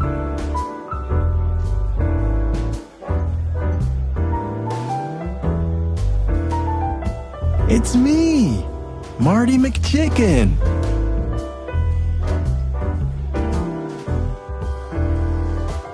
Oh, God. What a pleasant surprise. The Rooster Copper's in person. Chicken police. But yeah, Mr. Wessler, you could say so. The name's... Sonny Featherland, of course. Chicken police. Your partner is, he is, Marty McChicken, sir. I just introduced myself to your lady companion seconds ago. Oh yeah. I'm so happy to see you. Hello, boys. So, to what do we owe this pleasure, gentlemen? Yeah, so, we were, just in the neighborhood, and...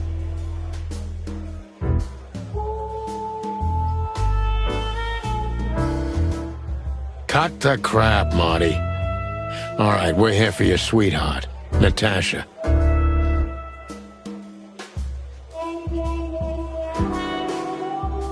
Oh, I see.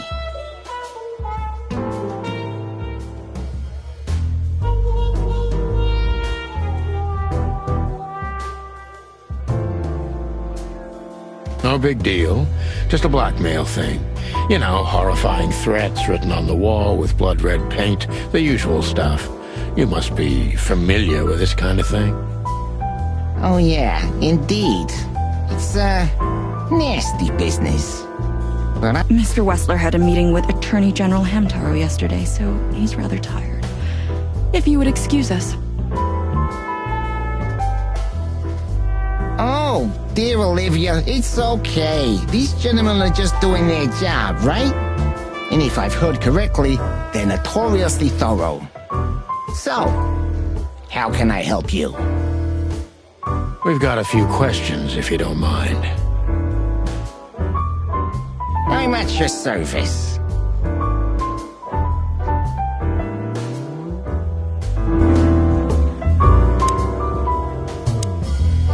Nice bunker you got here. Well, thank you, but it's not mine. Not anymore. But I'm sure you already know that. Listen, detective. If you want to know something, please ask straight, huh? All right, Mr. Wessler, let's make this a bit more professional.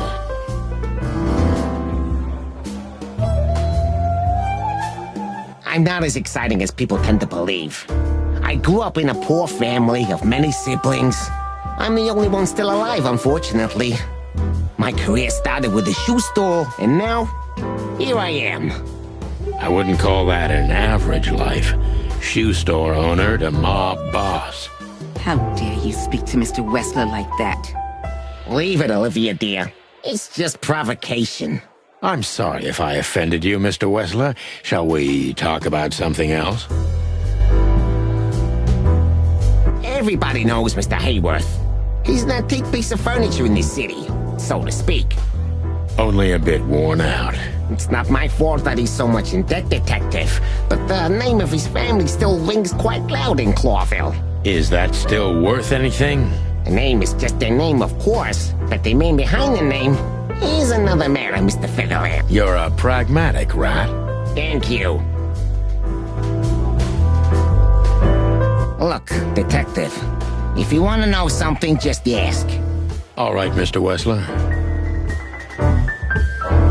Has your assistant been working for you long? Are you talking about me?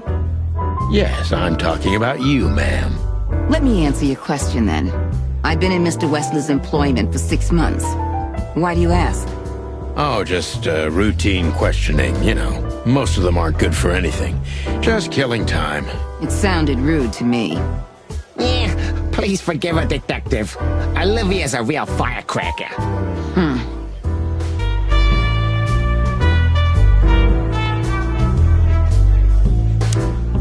Wessler's a tricky guy.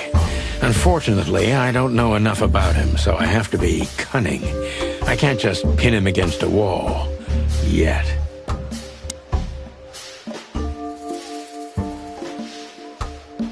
How did you feel when you heard about the blackmail? Honestly, I found it ridiculous. And now? Now I'm kinda interested. But I wouldn't call it blackmail yet. They're just empty threats. There were no demands. Good point. Thank you. Are we done? No, not quite. I'm sorry to hear that. Why didn't you just call the police? Huh? Why? What would have been the use of that? A few messages aren't enough for a case. You should know that. Harassment makes for a case. So do threats. Who were you trying to convince, Sonny, huh? They would have laughed in my face.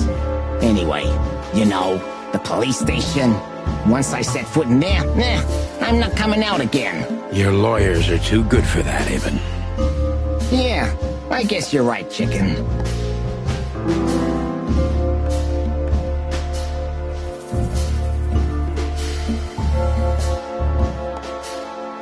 Why would anyone have reason to blackmail your girlfriend? I don't know, maybe because she's my girlfriend? You think that's enough? It's plenty enough. Good point. Oh, are you finally getting to a point? Or do you really want to dig around in my private life? Because, people who do that end up in the alley, if you catch my drift. Very much so, Mr. Wessler. Wessler is tougher than I thought, and he's secretive. It's time to gently beat around the bush.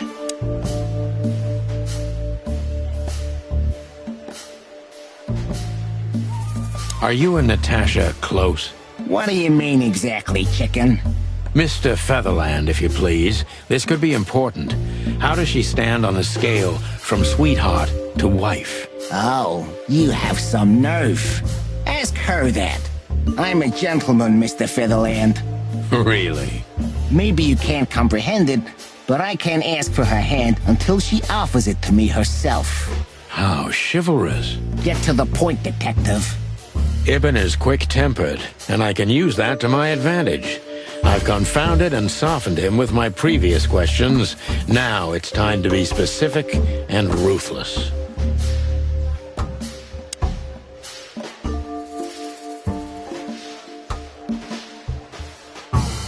Have there been similar threats in the past? Right to the point, yeah? Yeah, I get it. But sadly, this is a dead end, my friend. No threats like these, whether you believe it or not. Well, it really seems like a dead end, so I'll just back up and try from a different angle. You do that. The mob boss and the pussycat, eh? How did you even meet? Huh? Are you trying to piss me off, Corpora, so I accidentally let some big secret slip out, huh? A simple answer would work. You know, Natasha, she's both connoisseur and muse. So, how was it? When was it exactly? You don't remember? That's strange.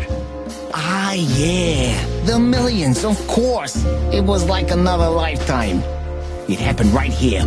Only this place was called the Millions back then. She was a dancer. Behind the scenes, I arranged opportunities for her on the big stage. Yeah, maybe she still doesn't know it was me. Then one day, I invited her for a drink with a promise that if she was willing to meet me, I'd buy the place for her. I guess she was willing. The next day, she had the club in her name. Well, that is romantic. Yeah, there are many kinds of romance, Birdman. There's cheap and there's expensive. You get what you can afford. Do you live in the same house as Natasha? Oh, you're really something. Natasha's a free woman, but mostly, yeah, at my place in Goldtown. But she has her own kind of a weekend house. How often does she use the weekend house? Yeah, every other weekend, roughly. I see. That's very important information. Yeah, if you say so. Is she completely alone when she's there at the weekend? As I've told you, Natasha's a free woman, huh? She's an adult. She doesn't need an escort. Or, she didn't need one until now. Are you afraid for her? You know, a big star like her, alone in that house. I never said a black car doesn't drive by 2 or 3 times a day, but, it's just caution. Huh. I'm not a monster after all, am I? I suppose not. So Natasha feels like she's in grave danger, yet she's still going out alone. Yeah, I know what you're getting at. But I'm 100% sure of her loyalty. He's gone out very rarely since this started, and mostly in my company. Yeah, you know, I'm not sure if you do, but in our social circles, banquets and dinners are frequent. Illegal gambling nights. You got me there. Yeah, you're right. Natasha is crazy about the roulette wheel. Always putting it all on the red, right? Yeah, you're a real rotten bastard, Sonny. Although, yeah, always on the red. Yeah, right. So, can we meet your lady? I don't see why not.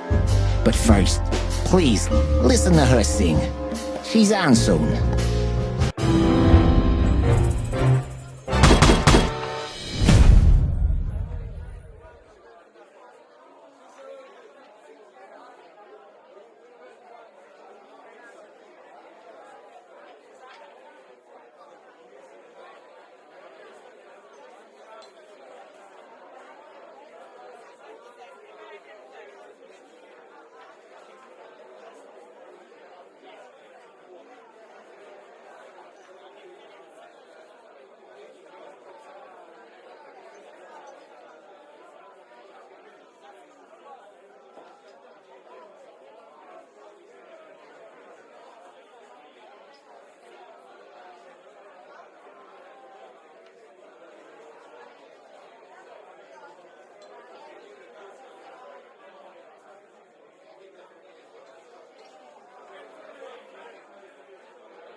Wessler is a tricky guy.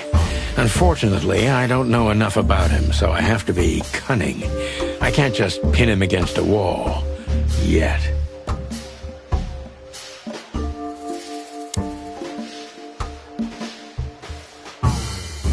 How did you feel when you heard about the blackmail? Honestly, I found it ridiculous. And now? Now I'm kinda interested. But I wouldn't call it blackmail yet.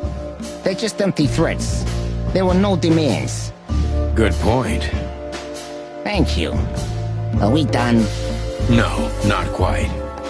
I'm sorry to hear that.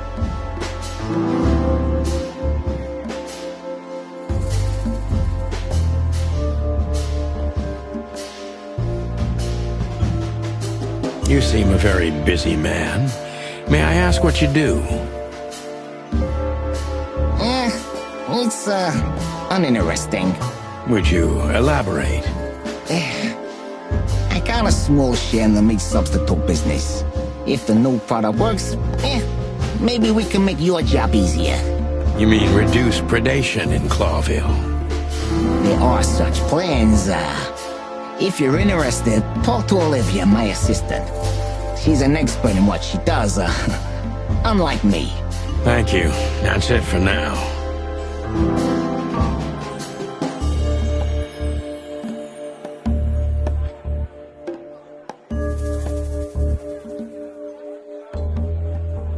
How are your alibis, Mr. Wessler? Am I a suspect? That was fast. But thank you for asking. They're solid. Just ask Olivia. She can enlighten you in this matter, too, if you're curious. No need. And no, you're not a suspect. Yet. No more than everyone else in Clawville. That's, reassuring. Wessler is tougher than I thought. And he's secretive. It's time to gently beat around the bush.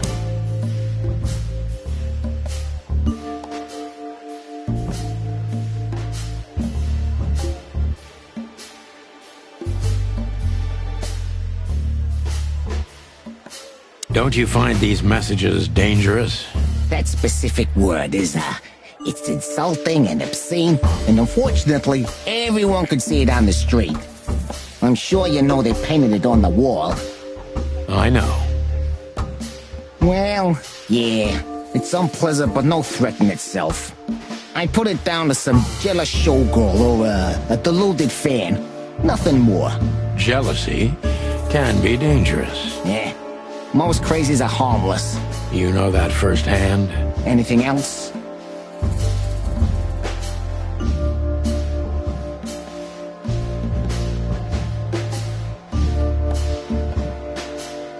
Is everything all right between you and Natasha? Yeah, you don't beat around the bush, do you? Understandable, I guess. Naturally, our relationship is stable and perfect. I'm the setting, she's the gemstone. Yeah, if you know what I mean. I rarely hear such poetry, but I understand exactly what you mean. So, you have your answer? No recent friction? Wouldn't you like to know? It would make my job easier. Yeah, it would only lead you astray. So be glad that I tell you no. No friction. Ibn is quick-tempered, and I can use that to my advantage. I've confounded and...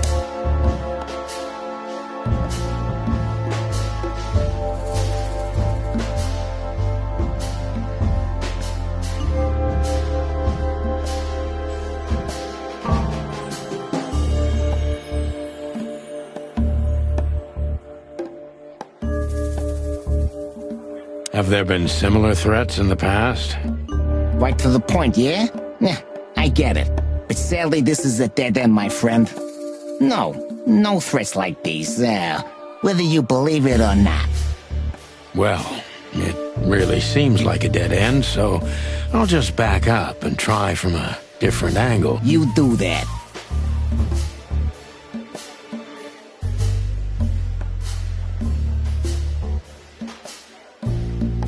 Would you be willing to testify at the station? You're joking, right? Maybe I can get you an invitation. Believe me, you'd love it. The coffee's good, but the chairs are kind of uncomfortable. Yeah, you have a peculiar sense of humor. It doesn't work. Yeah, I guess you're right.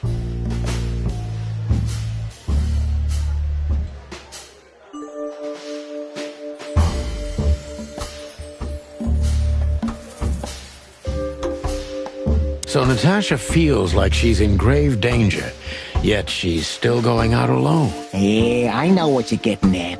But I'm 100% sure of her loyalty. Illegal. You always putting... Yeah, you're... So, can we meet? I don't see why not. But first, please, listen to her sing.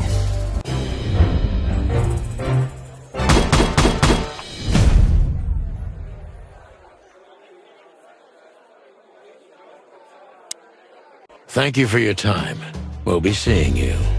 I have no doubt about that, unfortunately. Hey, we should, grab a coffee or something, Olivia. You know, for old time's sake. Pleasure to meet you, gentlemen. Goodbye.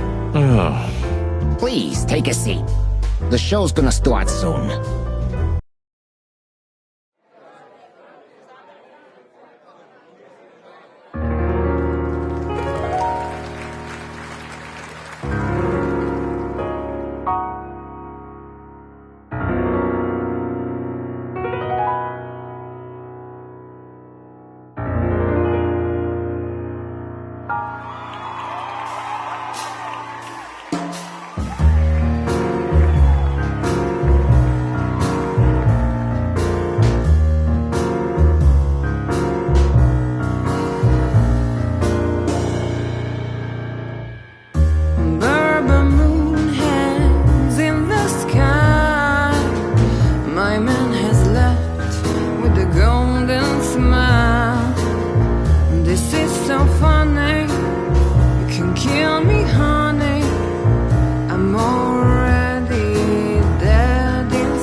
Sonny. Say, Chloe's still lying in my bed.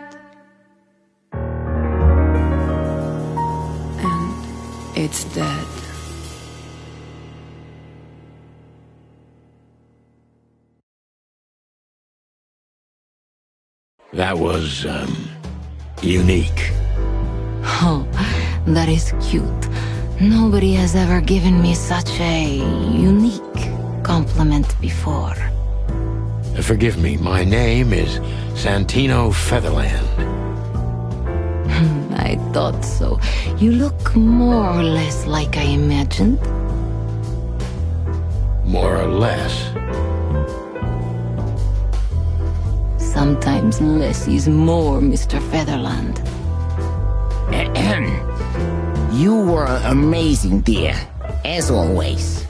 Could you be my little furball and fetch me a cocktail?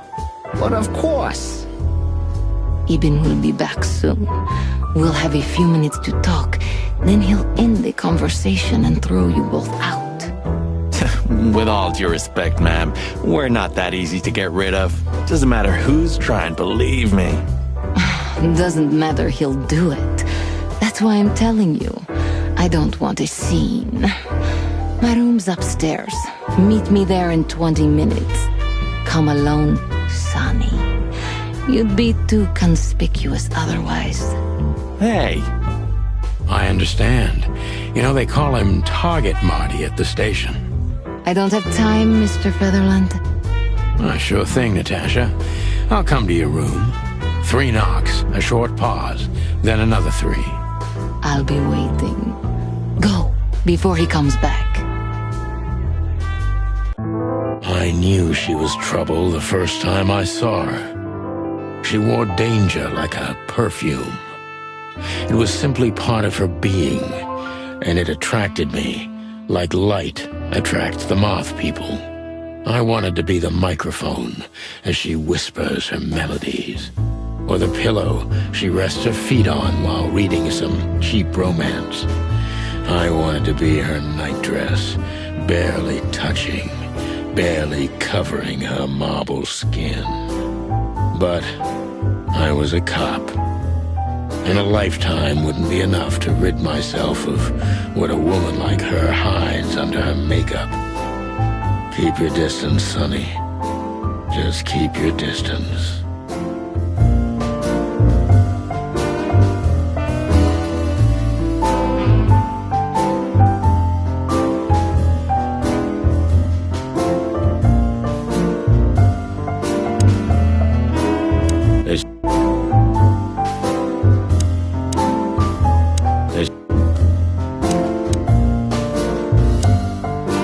This woman's aware of her charm, and she knows how to use it. A rare and dangerous combination. How do you like your bourbon, Mr. Featherland? In a glass. But thanks, I had a couple before I came. I feel like this may be a long night. I hope it doesn't bother you if I have one myself. I get offended if women don't drink in my company. Oh, you are a funny guy. So I've been told. Anyway, lovely room. Yes. Look, Mr. Featherland. It's sunny. Saves us a lot of time. Okay, Sonny. So, why am I here? You know, men tend to babble in my presence. It must be exhausting. It is. But you're not the type to beat around the bush. Is it too banal if I tell you it's an occupational hazard? Terribly. So can I start the unpleasant questions? I've asked you here so you can do what you do best. Really? I thought you asked because you wanted me to investigate for you. But if you'd rather be drinking... Oh, you do have a sense of humor. How reassuring.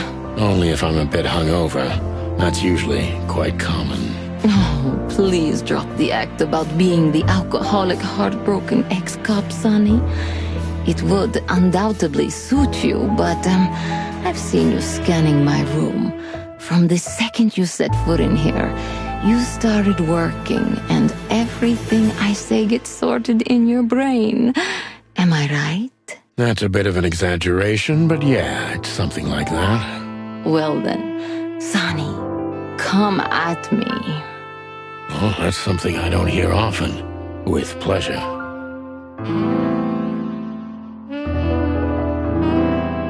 I I bet you spend a lot of your time staring into the mirror.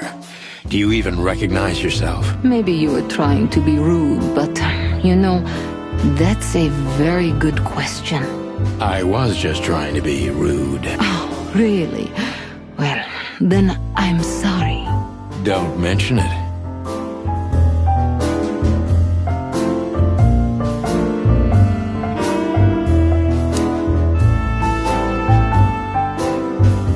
Gee, that is a, unique picture. And kind of daring. I admit I've never seen anything quite like it before. Yes, I admit it's a little daring. I keep it. It evokes good memories. A precious old friend of mine. He's got an eye, that's for sure, considering his model. Was that supposed to be some kind of compliment? I don't know. I don't compliment often. Not on purpose, anyway. Oh, you're funny.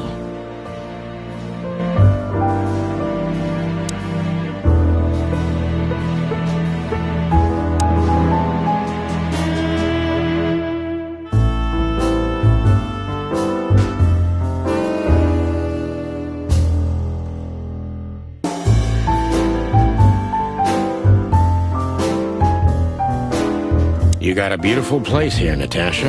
A peaceful little island on the ocean of madness, with very classy furniture. Ibn likes me surrounded by elegant things, you know? You're an elegant thing yourself, sweetheart. Oh, that's charming. Thank you, detective.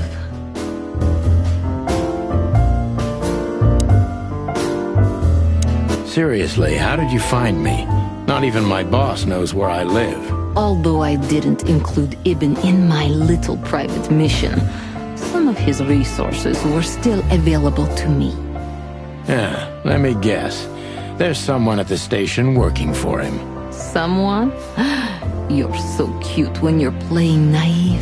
Have you ever had dealings with the police? Not in this city. And otherwise? Does it really matter, Mr. Featherland? Maybe it does. More than a little. I'm afraid you'll have to unravel that thread yourself. But you will find nothing but a dead end.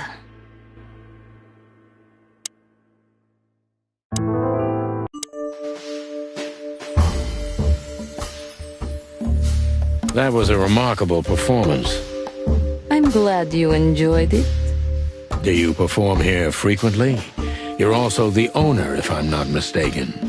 Sadly, I don't have the time, but the stage still calls my name, and I perform just a few times a year, and always with a new song. So that was all the excitement. I have many admirers, if that's what you mean. Yes.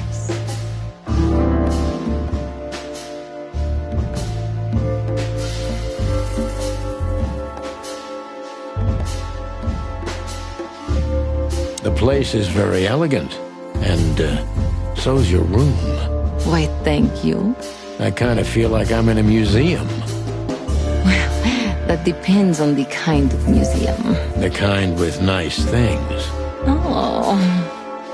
Suspiciously nice things, just like you. Do you think I'm suspicious? We'll see about that. Try me.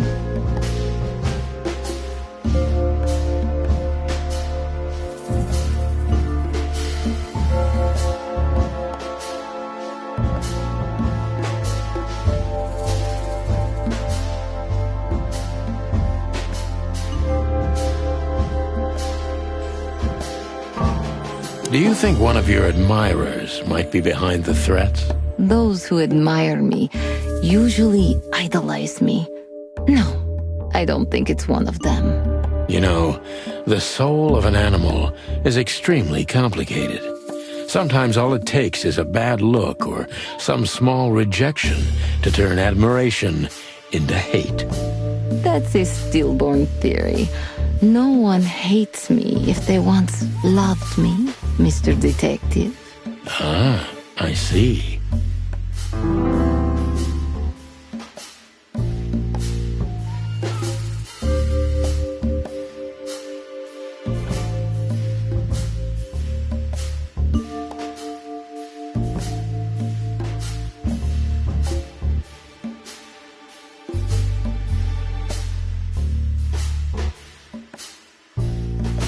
Why Deborah? She's a nice girl, but why didn't you come to me? Didn't you ask her the same thing already? I did, but I like to hear it from all sides.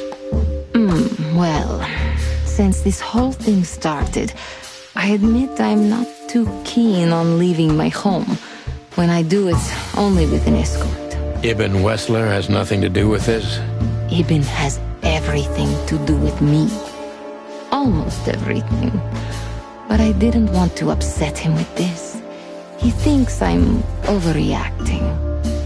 Deep behind the diamond skin lies the truth. It doesn't matter how hard Natasha's trying to hide it. She's scared. Now I must concentrate to finally find out what I want to know.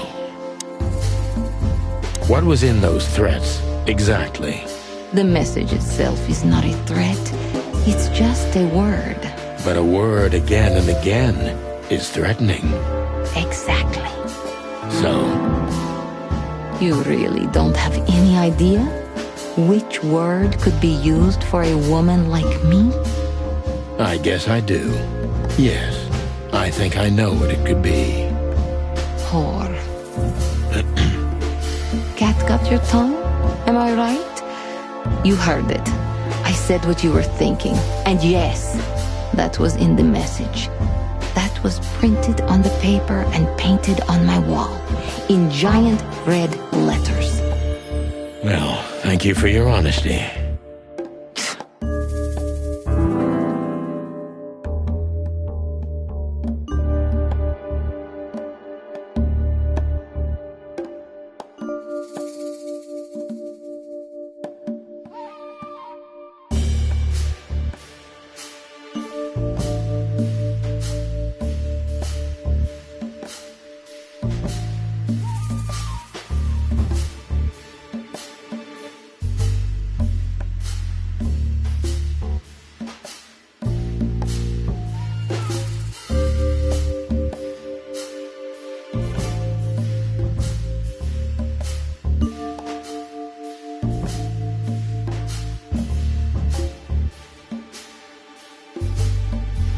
Could the threats have anything to do with the dangerous relationship between you?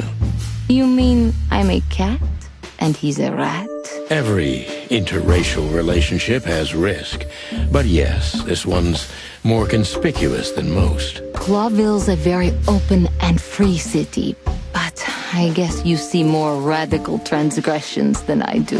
One of the most common causes in homicidal and predatory cases, ma'am. So, yes. Well, I don't know about that. Nobody ever questioned our relationship openly. We are what we are. And you know, if you're interested in my personal feelings, danger fills our relationship with a flavor no other can replace. It must be one interesting relationship, that's for sure. I'm not sure I can feel the same, but I can certainly understand it. Maybe one day you'll experience it, Sonny. Have you ever been with a predator before? Well... That's unsteady ground, Natasha. Let's turn the questioning around, if you don't mind. As you wish, Sonny.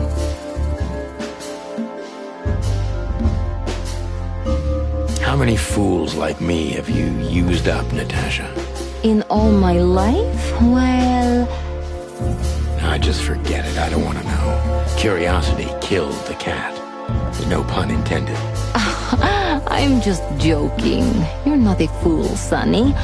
I know that was supposed to be a kind of insult, but it usually rolls right off me. I can't take cockadoodling, so you can put aside the strutting stuff while you're talking to me. Fair point. Broadcast received, ma'am. Natasha is a mysterious woman, but I must gouge out at least one of her secrets. Enough games. It's time to know why I'm here. Let's stop beating about the bush. How do you know Molly? I'm prepared for that question, but it's still not easy. You knew very well that if you threw in the name of my wife, I'd come to you, no matter how vague and suspicious the case was. I just want to know if you're simply a manipulator, or you're really that desperate. I really know her. I'm not lying. Oh, really? How? Were you a nurse, too? Forgive me, but I don't think so. Don't be rude and so cynical, Sonny. I'm sorry, but that's me when feline claws are at my throat. Molly is an old and good friend of mine. She has nothing to do with this, but I knew that if I didn't mention it to you, you wouldn't have come. Yeah, Natasha, you're right there. I knew you were a decent fowl, that you would help me. That's what you're famous for. Don't go there. Flattery doesn't work. Look, forgive me. I shouldn't have brought your wife into this. You're right, you shouldn't have. But to be honest, I don't think she's my wife anymore. On paper she is, but I haven't seen her in years. I'm sorry, I didn't know. Really?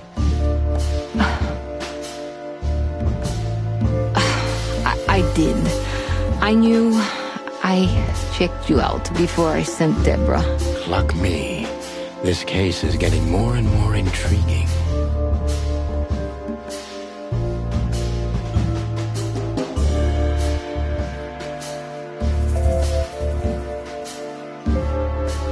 What exactly do you want from me? You are really as good as they say you are. And I'm not selling lucky dips, Sonny. Find them, whoever they are, and... Whatever it takes? Not exactly, but something like that. You know, if I didn't see the speck of fear behind the confidence shining in your eyes, I wouldn't take the case. I'm not afraid. You're terrified, Natasha. Don't be ashamed. You must solve this. As soon as you can. Money's not an issue.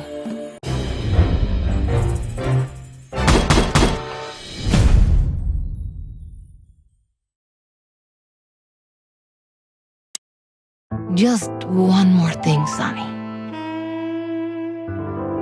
Natasha? Please, come to 37 Rochester Street in Flower Town tonight. I'd like to show you something that could be of a great help in your investigation. I was afraid this was coming. Why there? Why not here and now? It's something I keep hidden there. I won't take the risk of Ibn or one of his men seeing it. Isn't Ibn too dangerous to keep secrets from? Sonny, a woman is naked without her secrets. I knew you would understand. Oh yeah, I understand everything. So, when do we meet? The night is almost over. I'll be there in an hour. Don't be early, and don't be too late. Look, Natasha, you know... Please, this is very important to me. Sure, I get it. I'll be there. Thank you. Until later, Natasha. Goodbye, Sonny.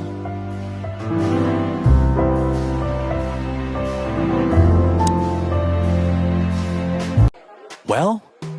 Weren't you supposed to be waiting in the car? I was bored to tears, Sonny. I also thought maybe something happened to you. You thought Natasha had eaten me alive, huh? Well, who knows? You're such a fragile little thing. I'm too old for this, Marty. Then next time, leave the dangerous predators to me. I didn't mean that, Marty. I meant you. Oh.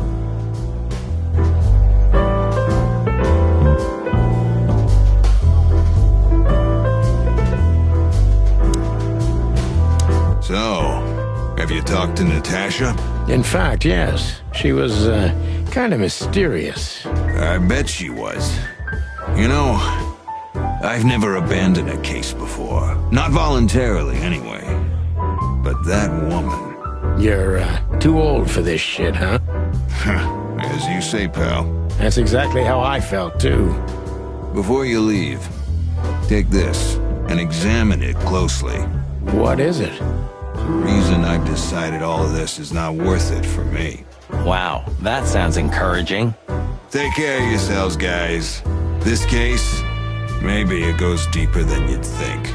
Oh, that makes my feathers stand on end. Ah, old croakers. You're safe while I'm here. Okay, I didn't say anything.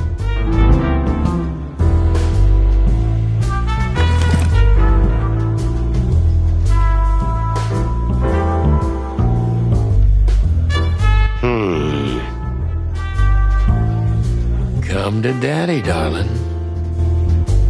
We stepped into it, didn't we? Of all that's furry, what kind of a list is this? Exactly. I have no idea, but I don't even want to find out. Those names, all top dogs. Maybe they play cards together. Sure, that's very likely. Anyway, I pried this list out of a dead man's hand. Somebody dropped him outside the forest, a few miles from the Wessler residence. I should have known she was keeping secrets. Keeping secrets? She's the secret herself. Thanks, Philmar. This could be important. Don't thank me. Maybe I've just signed your death warrant. Oh, thank you, sir. Oh, shut up, Marty. Calling booze darling, it's kind of weird, don't you think? Says someone who calls his gun collection his harem. Touché. I'll shut it. Good birdie.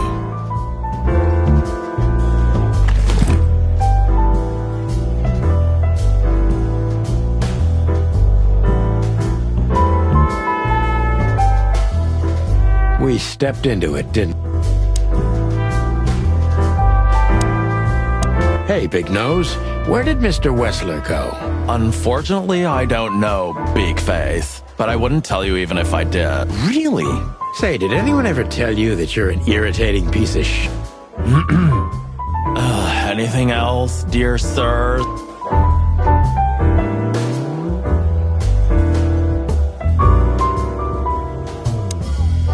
Oh, it's you. How can I help you, gentlemen? Look, we really don't want to dig into your personal life, but... But what exactly is my relationship with Mr. Wessler? And how close am I to him? You don't beat around the bush, ma'am. Well, actually, I remember. I don't have time to chit-chat, Mr. Featherland. So yes, I'm not one to beat around the bush. And no, I'm not sleeping with Mr. Wessler. Well, thanks for the quick and straight answer. Anything else?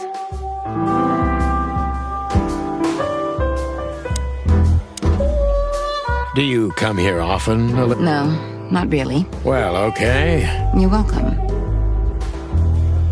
You know, Ibn's not as ferocious as you'd think.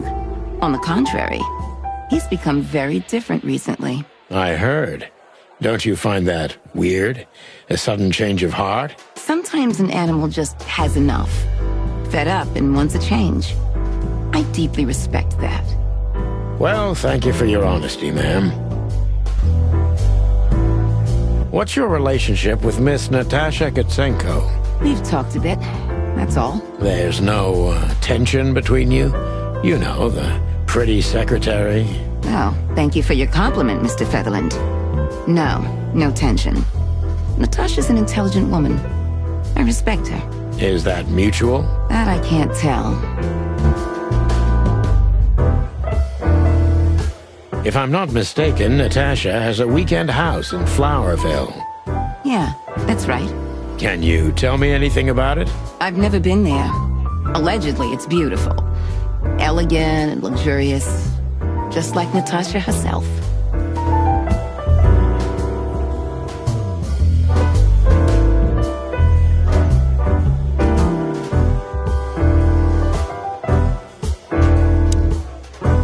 Excuse me, pal. My name is Santino Featherland. Gabriel, what do you want? Chickens. Do you happen to know where Mr. Wessler went? Do you take me for a fool? Get out of here while I'm in a good mood, birds. Okay. Thanks, big boy.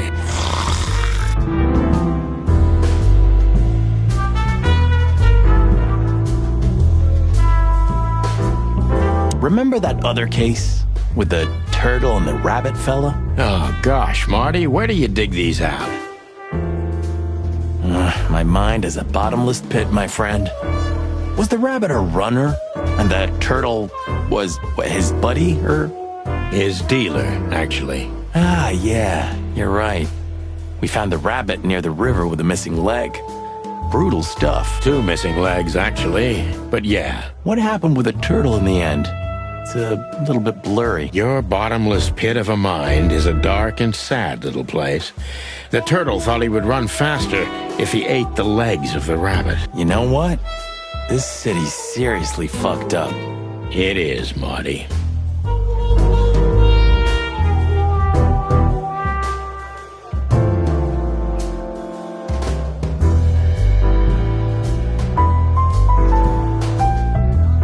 that girl? She's just looking at anyone whose glass is empty, Marty. No, Sonny. She was staring at me, like, hard. I saw it. Marty, you're imagining things. Oh, wait a second. You see that, right? She's looking right at us with those big, black, weird squirrel eyes. Okay, Marty, don't panic. And just look elsewhere and walk away slowly. Creepy little squirrel girl.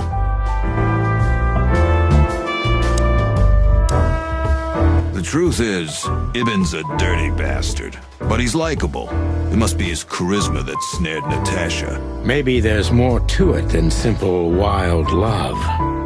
Who knows? Animals commit the dirtiest of deeds for wild love. You've got a point. We stepped into it, didn't we? That's an understatement. All of these names belong to the upper crust. Yeah, I noticed. It's only some sex cult, if you're lucky.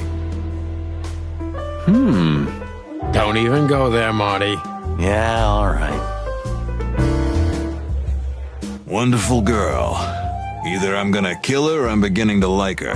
That's funny. I swear I've heard that before. To be honest, me too. So, Natasha invited us to her weekend house. That's either very good news or very bad news. 50%. That's not that bad, is it? That's an admirable attitude. Attitude, yeah, he's got that. Most of the time, I think that's all he's got. Hey. Who is this woman anyway? She's like Ibn's shadow. Nobody knows anything about her. I don't know if she has anything to do with the case, but it's worth keeping an eye on her anyway. More women, more trouble. You already fantasizing. Even the sight of young women make me tired. Anyway, most people say she's the rat's lover too. But next to Natasha, I doubt he'd want her. Anyway, Pussycat would have already torn her to shreds. Could be.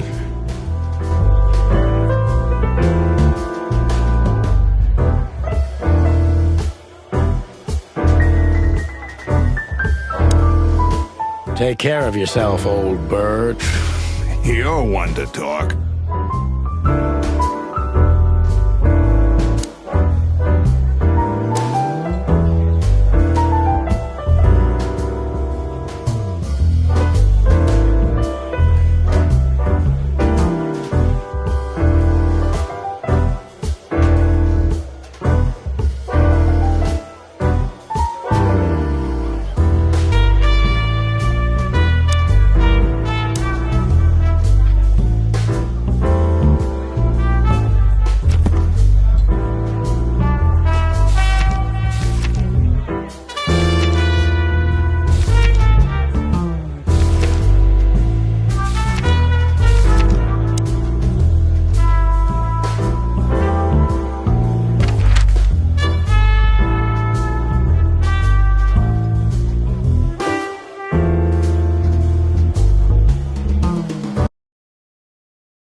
Well, if there's one thing I'd learned during 20 years of detective work, it's that if someone wants to meet you at a remote location at night, you should bring an army for backup. One time, me and Marty were stupid enough to underestimate a situation like that, and we never really recovered. And yet, here we were again, about to step alone into something hauntingly familiar. Only one tactic remained, as the old dogs say. Balls to the wall.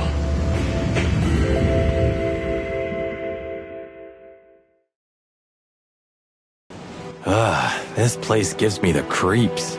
I wouldn't say I like it either. Let's take a look around before we go inside. Textbook. I'm telling you, it's a trap. Shut up, Marty.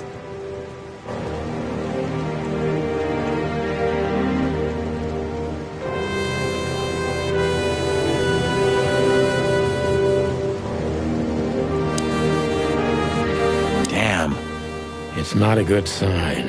Maybe she just lost it when she hurried into the house. Yeah, right. Do you think it belongs to Natasha? No idea. Do you think I measured her feet when I was in her room? I'm not sure I want to know, but I wouldn't be surprised. Should we take it? Hell no. I'll buy you one if you want. This is police business. Do you mean the real cops? Do you think... I'm almost certain. My crest is tingling. Damn it. Well, thank God I have a weapon on me. Or two. When do you not have one? Fair point.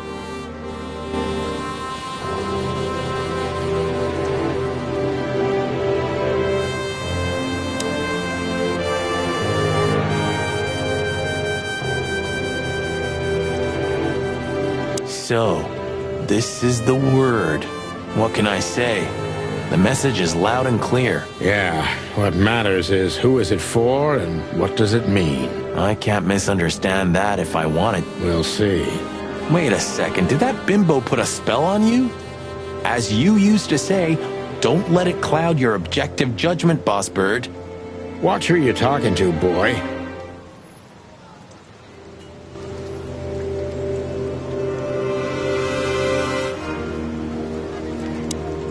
Chicken police. Hands up. Marty, that's enough.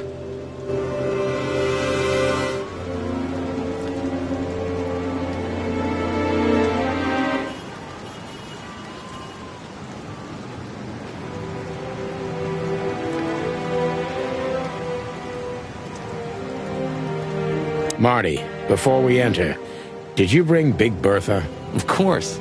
She's in the trunk. It's time to get Her Majesty out. That's what I like to hear.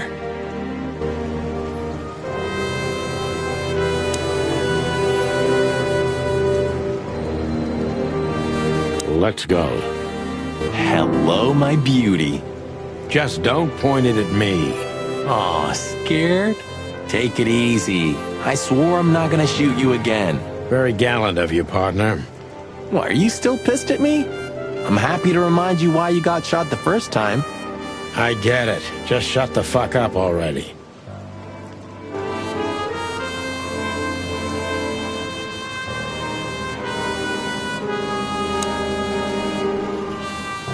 It's the nothing. What was that? Forget it. Just an old quote from a movie. It means it's fucking dark in here. Flashlight. I didn't bring one. Me neither. What a pair of fucking professionals. Yep. But you do have a shotgun with you. We should have shotguns for this kind of deal. Is that from an old movie? No, it's an original. Figures.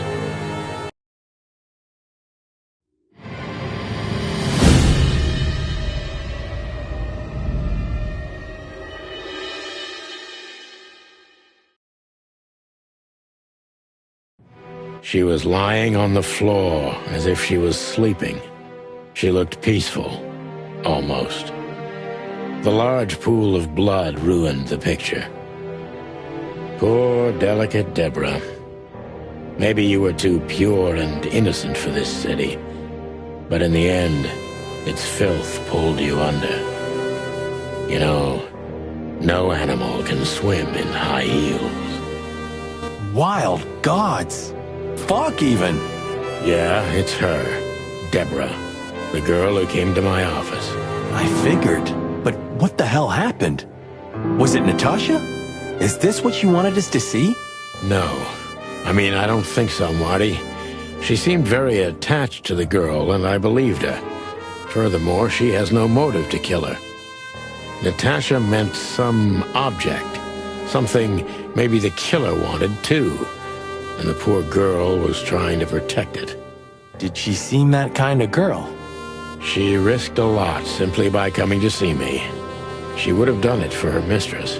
Why is she naked? Was it sexual? I mean, there's no sign of struggle. She seems untouched. Maybe she knew her assailant. Was it a lover? This looks premeditated. So far, the messages have appeared in weird places, but this is a new level. It's no longer just about empty threats. Well, maybe Natasha's on her way here right now. Or she was already here and something happened to her, too. Kidnapped, or worse. Those are possibilities, but we can't wait. We don't have time for guessing. Search the house. Search everything. The room's not trashed. Whoever did this wasn't looking for the same thing we are. Or they knew exactly where to find it. Wait, what are we looking for exactly? I have no idea, but it's something important. Things like that have a way of getting noticed when you come across them. Amen to that.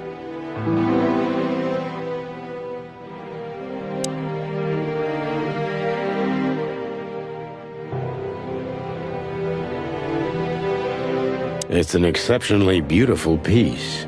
What does it depict, I wonder? I have no idea, Sonny. It's so art, I'm scared to have an opinion.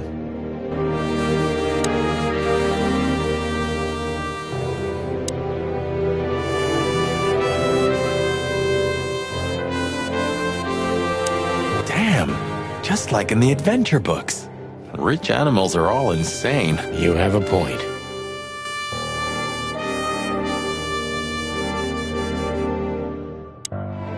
You can't be serious. Is this some kind of... Yeah, it's a riddle, Marty. But it doesn't make any sense. Why use something as simple as this when a 4-digit number is almost impossible? An idle whim, or the riddle has a meaning? Maybe. 4 animals into 4 places. What does it represent? Think, Marty. Where did we see 4 animals holding something in their hands?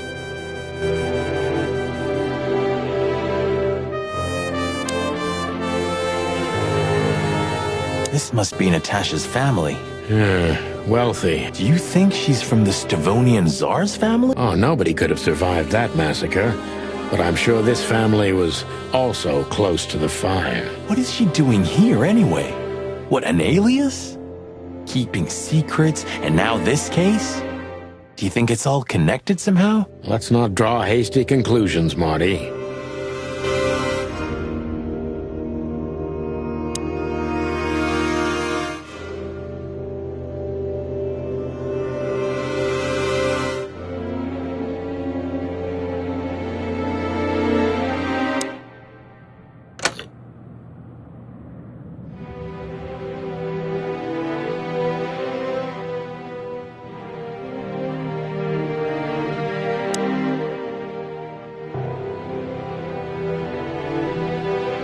The message. Here, too. Yes, but this isn't about Deborah, and wasn't meant for her. It was meant for Natasha. Obviously. What have we gotten ourselves into, Sonny? I don't know, Marty, but let's get ourselves out of it as soon as possible.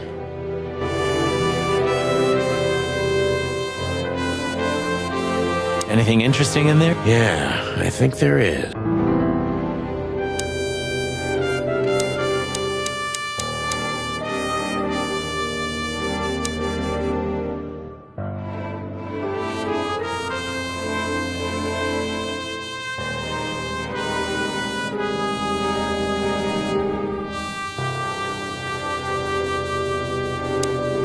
We should call the department. Anonymously, of course.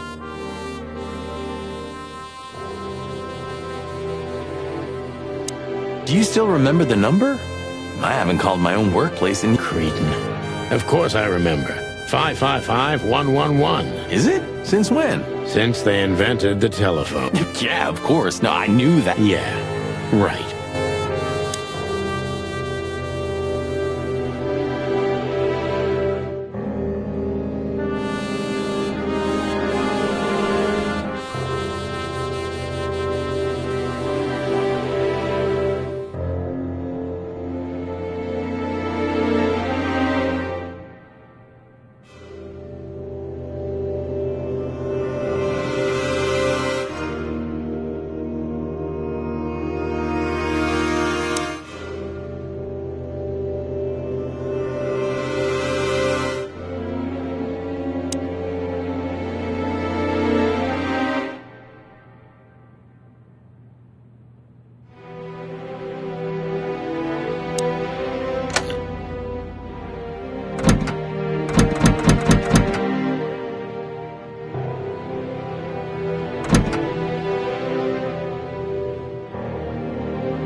We stepped into it.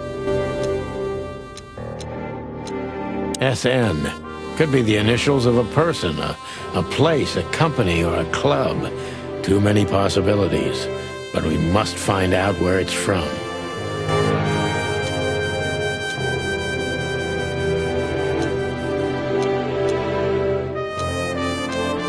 We stepped into it. Come to Daddy, Molly.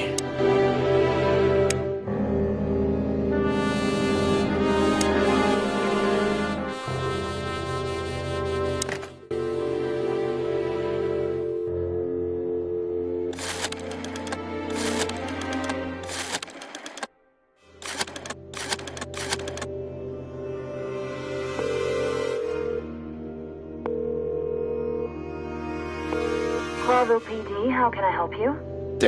I found a corpse. A woman. She's dead. Cold. The address is Rochester Street, 37, Flowerville. Sir, please, would you repeat that? Rochester Street, 37. Write it down and hurry up for the sake of the wild ones. Hurry! Hurry! Like a pro. Yep, like I've done it before. Oh, yeah. I almost forgot. How can you forget a case like that? How many times have you seen a three-headed monkey in your life? I have a memory of a chicken, you know? That's for sure. Now let's get the hell out of here.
I really shouldn't be here, you know?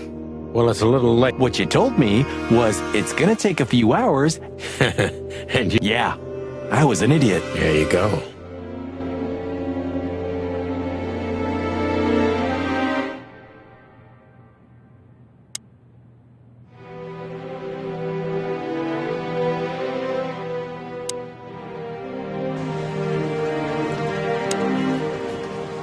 Stop staring at it. You're freaking me out. Okay, I just...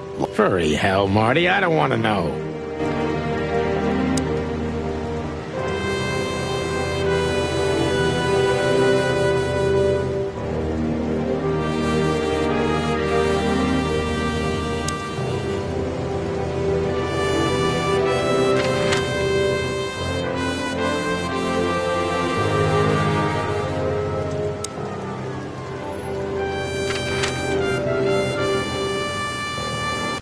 Ooh, a nice cup of coffee a la Zip, huh?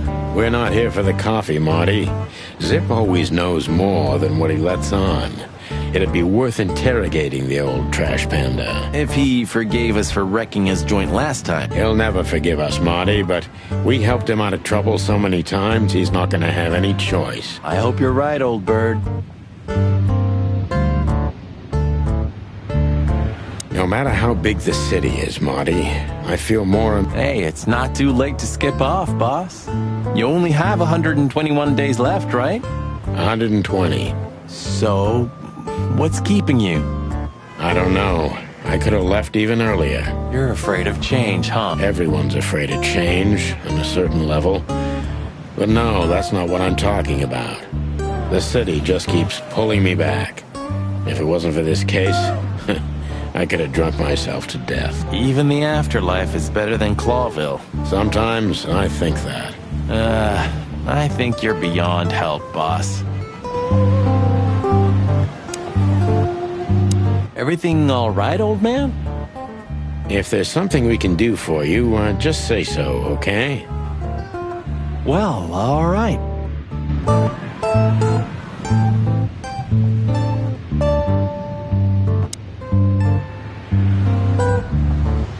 Of all that's furry. Is this still a thing? The situation's getting even worse, Marty. Have you heard how the young mothers of the Cobbler District are forced to make a living? I have no idea what goes on in the hive, Sonny. I don't think I want to know. But you're still gonna tell me, right? Prostitution is the lesser evil.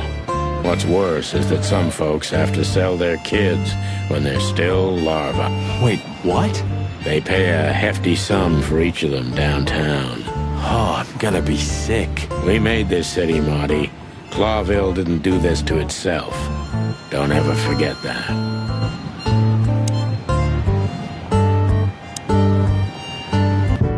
Ah, jeez, boys. Out of 2,000 joints in the city, had to end up here, huh? Hello to you too, Zip. How's it hanging? I had no problems, until now. Don't be such a drama queen. We just want to ask you a couple of questions, then we're out of here. And we won't even trash your place this time. What do you say? I say let's get it over with very, very quickly, chickens. Relax, pal. We'll be as fast as a hummingbird. I'm not your pal, and you're as far from a hummingbird as I'm from a polar bear. Oh, come on, Zip. Don't be so hard on yourself.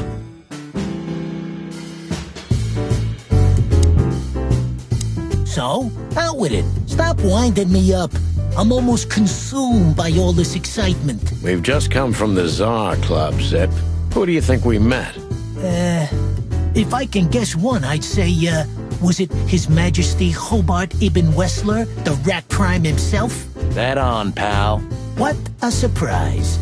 So, what do you want to know? Just because I don't know anything. Of course you don't. Just a couple questions. Go on, boys. Hurry up, will you? You didn't get any younger, Pep. You're telling me... To be honest, I've never had a good night's sleep in my... And what are your plans? Dying behind the bar? Of course. You got a better idea? A couple, yeah. But somehow this suits you. You know what? Your mother's a goat. Look what we found, Zip. Furry hell. Who'd you beat to death for that? Beat to death? Who do you think we are? We simply confiscated it. You sneaky broilers. I'll give you $50 for it. Don't make me laugh. It's worth 3 times that. Oh, come on. Give me a break. Tough luck, Trash Panda. We also ran into Filmar. Filmar? Who's that? A grumpy old raggedy-ass hawk. His manners are even worse than mine. Ring a bell? You mean Marlowe? Was Marlowe. Now he goes by Filmar Lowe. Oh, I see. So that means he's still alive? Yeah, I'm almost not surprised. The old guy has a reputation of being indestructible, huh? He is. And he gave us something that could mean something. Look at this, Zip. Holy crap, what's this? The guest list at a king's birthday party? Hey, that's not even a bad guess. What do you make of it? This piece of paper's from so high up where I've never been myself, boys, so don't ask me. We spoke to Natasha. She's scared. Well, it's not good life insurance to be the girl of the most powerful gangster in the city. It's not about that. Someone's been writing offensive messages to her. She feels threatened. I only know that every second husband in the city wants to have her, and every second wife wants to wring her neck because of that. Nothing else. Thanks, Zip, but we're not any further ahead. But not further back, right?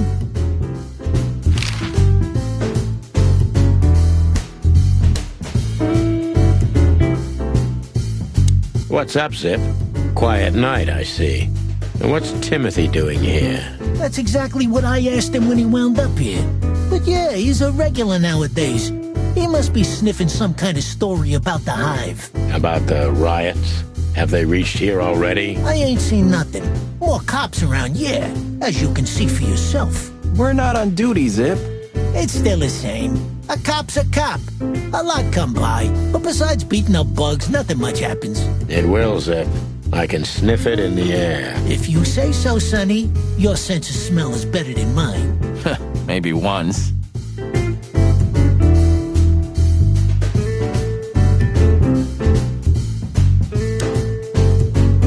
Hello, Timothy. Scribblers don't celebrate New Year's. Hello, boys. What a pleasure to see you. Answering your question, no, not really. Not me, anyway. I'm always where the story is. Mm-hmm. And where's the story now? I can't see it anywhere. It just stepped through the door, pal. Oh, you mean us? Well, I think I'll have to disappoint you. The chicken police are back together? I can't let that go without an ink stain, am I right? No, Timmy, you can. We're not working. We're just having a little fun, that's all. I'm not buying that, boys. You'll have to, Tim. We'll see about that. Is that rag you work for still around, Tim? You mean the most read and highest-ranking newspaper of the city, the Clawville Chronicle? Oh, yeah, that's what it's called. I see that you still have your famous sense of humor, Sonny. Such a joy.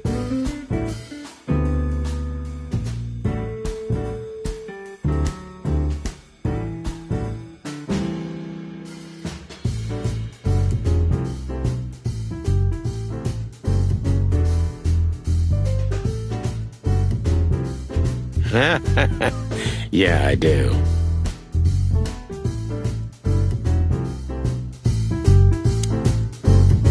So, how about you tell me what you're really doing here? Not a chance, Timbo. The truth is, we're already leaving. Sorry, pal. Maybe next time.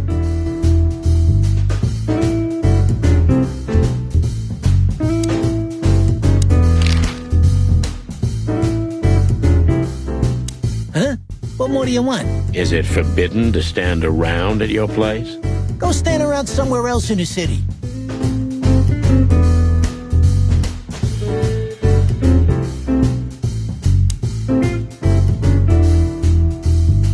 What insight?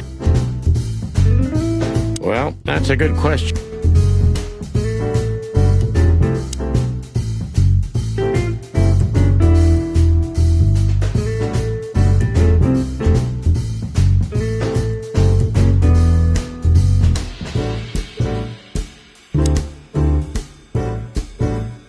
You still don't eat meat, old man? I'm a rooster, a chicken. I don't mean real meat. I'm not a lunatic. But a meat substitute? There's about 10 different kinds. Have you never tried any of them? Why would I? If I don't eat meat, why would I eat a substitute? Because you can. That's the... Wild gods, Marty. Stop being such a sheep. Do you fall for those adverts? Substitute isn't meat, Sonny. I don't care what you eat. But don't be surprised when you lose all your feathers or you try to bite off your own leg one day.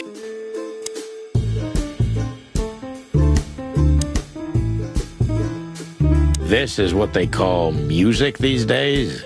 Ha! You're croaking like some old bitter crow, Sonny. It's gonna be trouble, I'm telling you.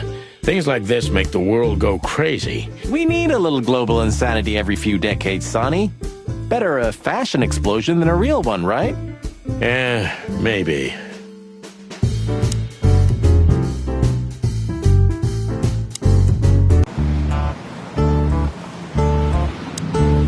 Hey, old man. Everything... Still nothing.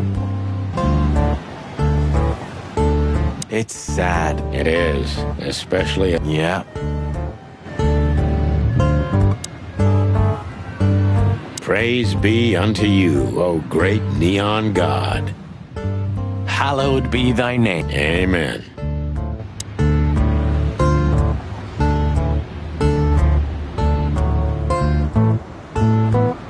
This quiet.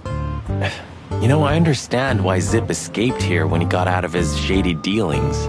It's not possible to get all the way out, What? So, you also stay a cop even after retirement? Every cop stays a cop. It burns itself into you. That's good to know. So am I gonna stay a cop forever? Sorry, Marty. Well, that's that.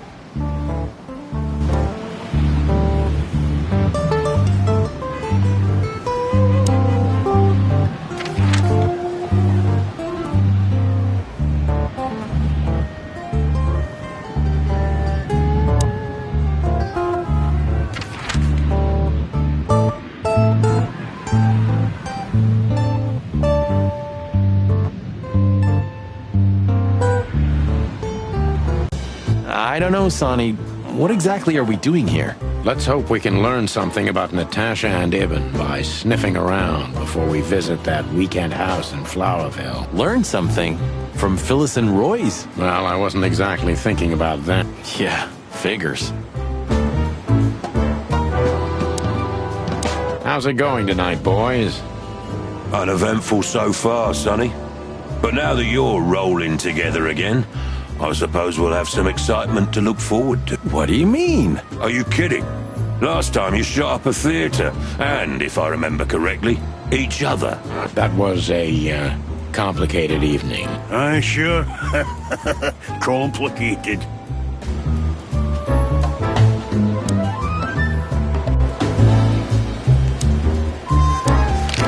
You still remember Philmar? Do you mean Philip?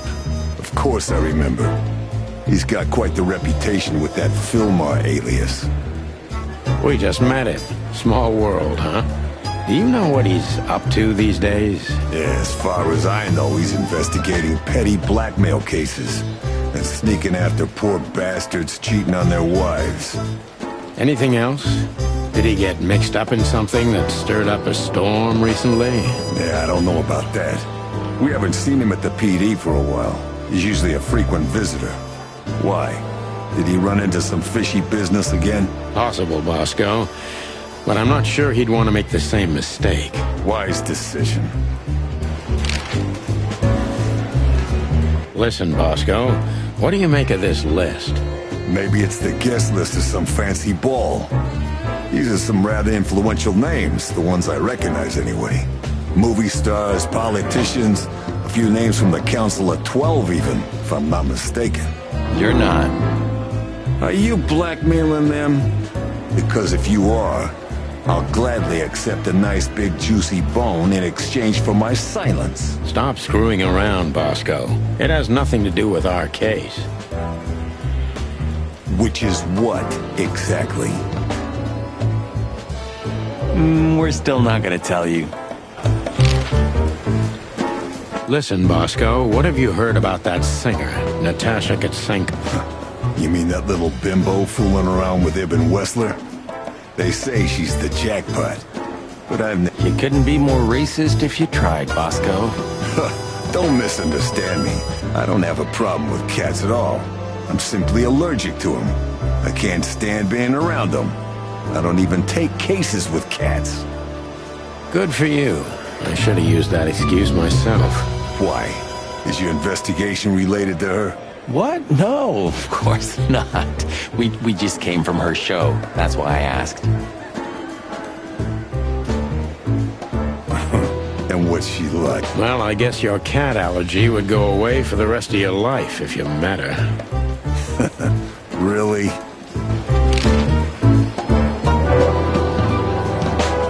Hey, big guy. Hey, Cox. What's up? Back here so soon? Did you get nostalgic all of a sudden, Sonny? I'd rather be anywhere else than here, Bosco, but we're sniffing around on a case. Who? Are you trespassing again? Who? Us? What are you thinking? Just an old case. Still open.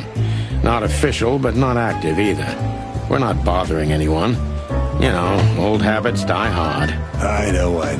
I'm just messing with you. So, how can I help you?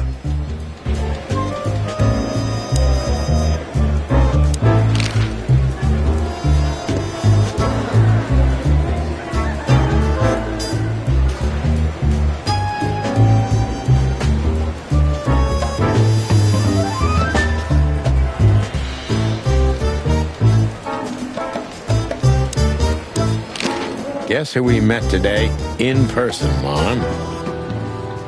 King Hector III? Even better. The one who commands the king. Wait a minute. Hobart Wessler? Damn right. Hobart Ibn Wessler in the flesh. Wow. And you're still alive. That's quite an accomplishment. But seriously, have you heard that he wants to get out of the black market business? Allegedly, he's trying to clear his name with some kind of new meat substitute. His name's gonna be rather difficult to clear. It's a heroic and impossible venture. I haven't heard about it, but it's an interesting addition to what I know. Which is? Ibn's been acting very strange lately, and he left most of his business dealings to one of his goons, Mickey. Also known as the Butcher, the Mongrel, and the Slayer. Yeah, we once had the pleasure of meeting him. That's all I know, boys. I know it's not very much, but it's something, I guess. I'll keep my ears open. Thanks, Mon. Listen, Mon, a reliable old friend shoved this into my hand. Could you take a quick glance at it? Quite an imposing list. What could those numbers mean? It could be a date even, but no, this is something else. That's what we were thinking too, and we got nowhere. But you see a lot of documents. So, is there anything familiar about this? Unfortunately not, boys.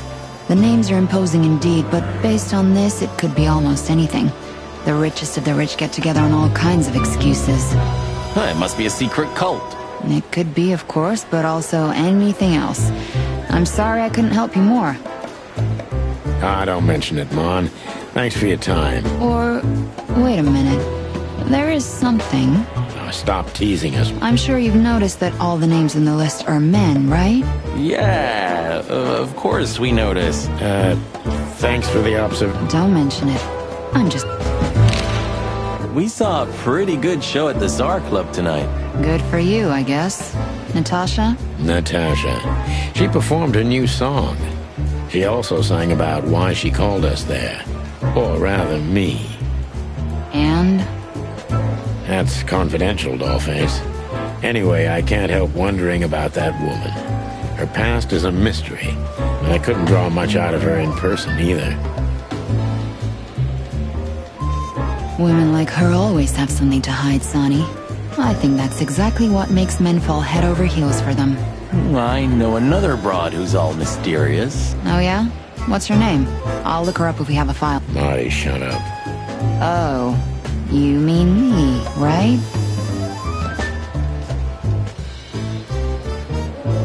All mysterious, full of secrets. I didn't even hear that, Marty. Do we have a file on a woman called Olivia Blackwig? She's currently working as Ibn Wessler's assistant. We don't have a file on her, but there are a few Blackwigs that could be related to her. Mountain goat, crow, or caiman? Crow, around 30 to 35. A very pretty socialite. Maybe we have a catch then. Theodore Blackwig was a rather influential banker until he went bankrupt. He died a few years back, but his daughter could have ended up in the same social circles as Ibn. And since they lost their money, she took a job as his assistant. Yeah, it would fit the picture. But it's a big city, Sonny. There may be more than one Crow family with a... Thanks, Mon. I'm glad I could help, boys, as all. We know. We're not even here anymore.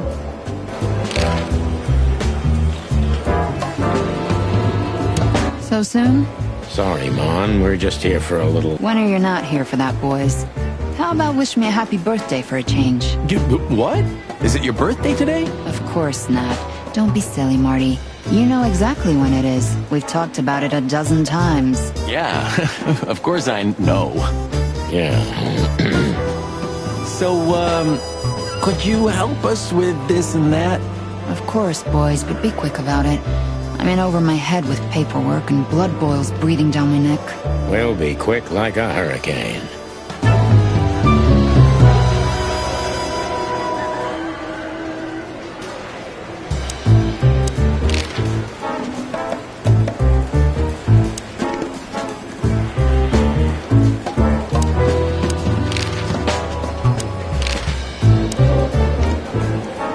Don't drink that shit, Marty. It's bad for your health. Sonny, you're bad for my health. Join the force, protect the crown, serve the people. Get bribed, get beaten by a hooker, get fat. Nice words, nice promises. Nice bullshit.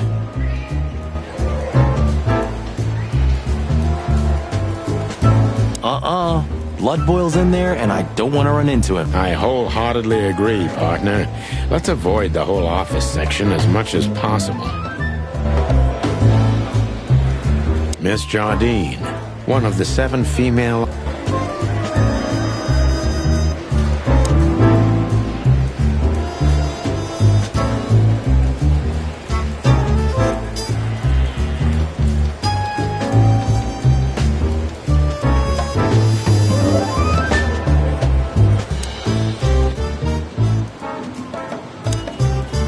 Do you want to hear some juicy gossip, boys? Always. Deputy Malloy got so drunk, he fell asleep on the toilet. It took them an hour to find him. Stupid oaf. So that's why Blood Boil was here. Yeah, aye, and he's in a pretty sore mood because he had to come in on New Year's Eve. Just our luck. No. Your luck is that he's too busy to care about you two lovers right now. Right now? Ah, yeah.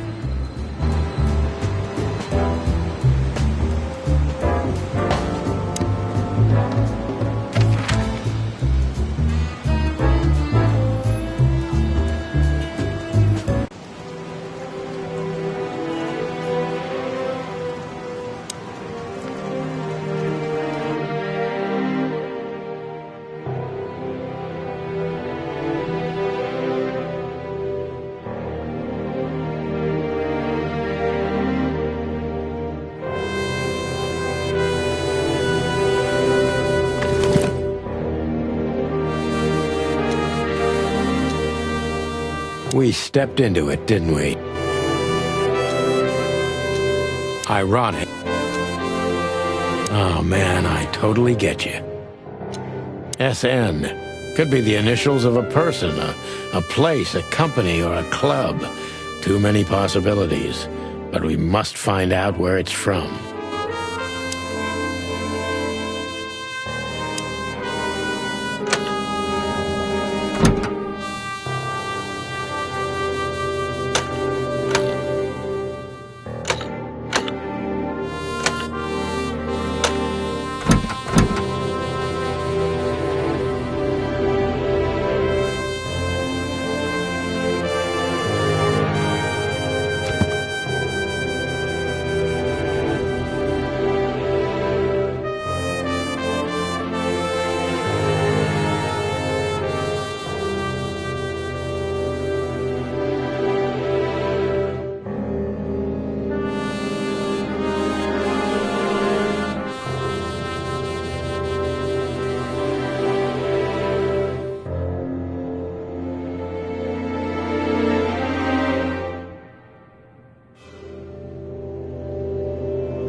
So, how about you tell me what you're really doing here? Not a chance, Timbo. The truth is, we're already leaving. Sorry, pal. Maybe next time.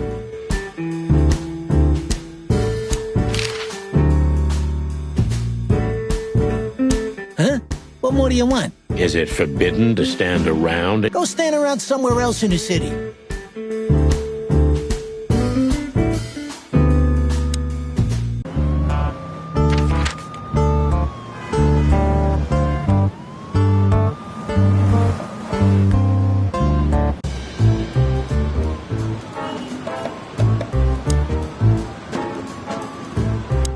Wasn't us, right? Not that one, Marty.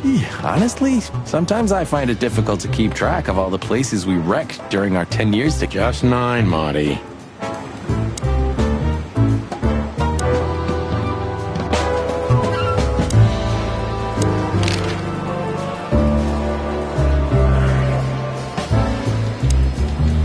The boss? He's not in a good mood.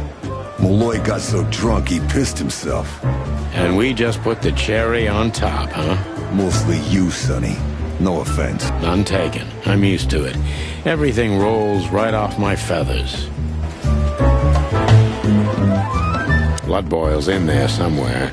It's best to avoid him before he finds some reason to lock us in. You took the words out of my beak, boss.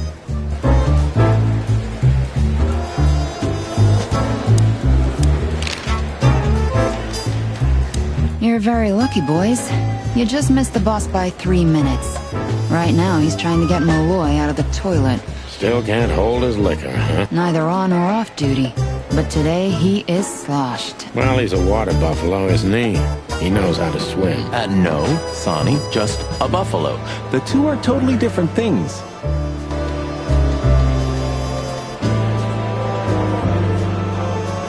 Blood boil's in there, son. You took the words out of my...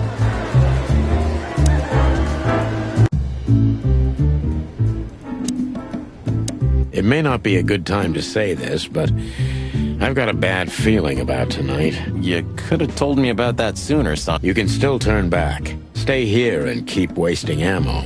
Like hell. Whatever insane shit's waiting for us, it's way better than dying of boredom. Well, I'm sure we won't be... I hope not.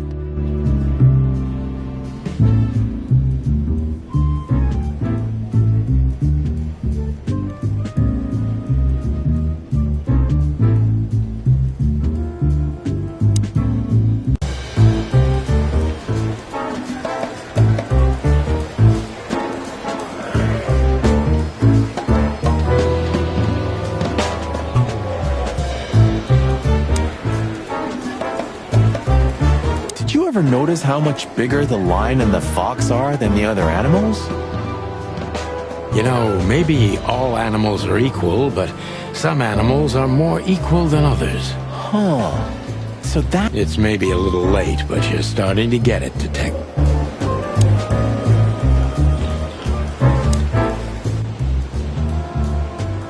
Do you remember our old... That ended up in a swamp? Huh. I could never get over that. It was the best partner I ever had. That, Truth hurts, pal. Never mind. I'll live with it.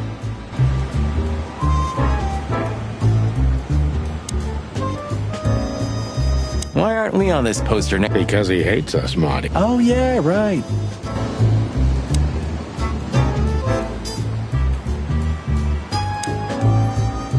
Well, keep up the good work, boy. Or this hanging around thing you do. Thanks, chickens.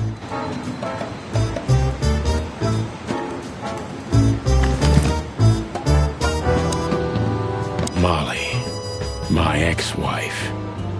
What do you have to do with all this?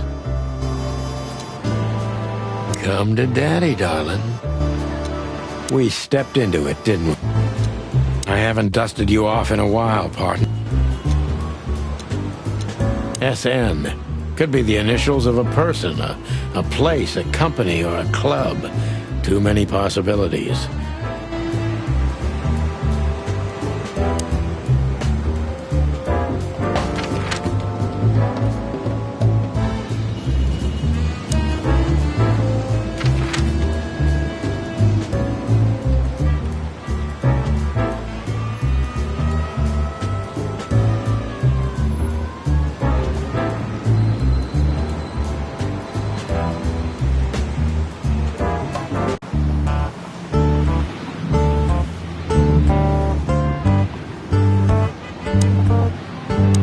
of the poor bastard. He's looking okay, Marty. Remember what we saw when we worked at the Hive? Wild ones. Don't even remind me. Trying to forget that shit every day. It's been even worse since. I guess you heard about the... Who hasn't? You know, people are afraid that the Great Fire will happen again, and those hive houses are pretty flammable. I don't speak of the devil, Marty. But to be honest, I have no idea how this insect matter can be solved. I do. We just open the ghettos and let the insects live among us like they did for centuries. Your heart is pure gold, buddy. But you know it's not that...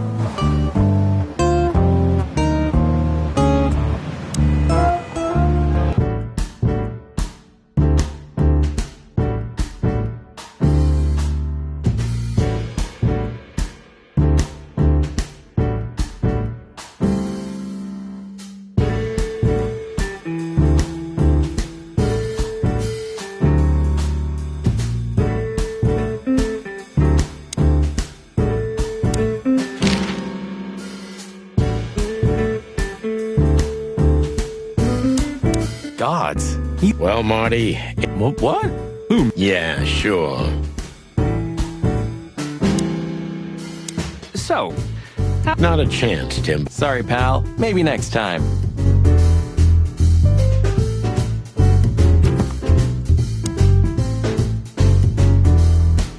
I used to think a lot about what makes it... And? I decided I totally understand. I didn't mean that. Oh, I...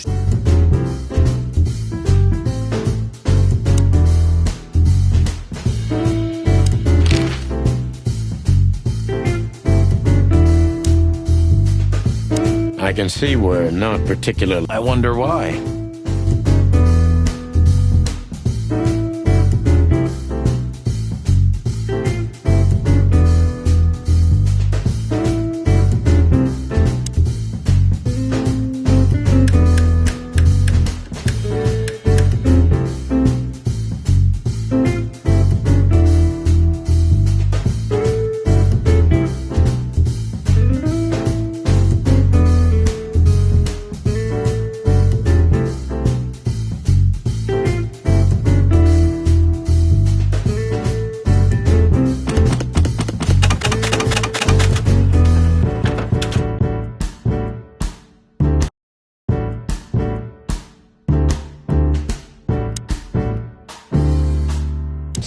It's because of pigeons like... Of all that's furry, shut up, Sonny.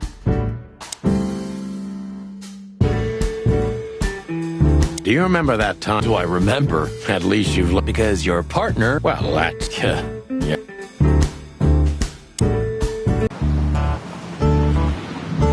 If you gaze into the city... Okay.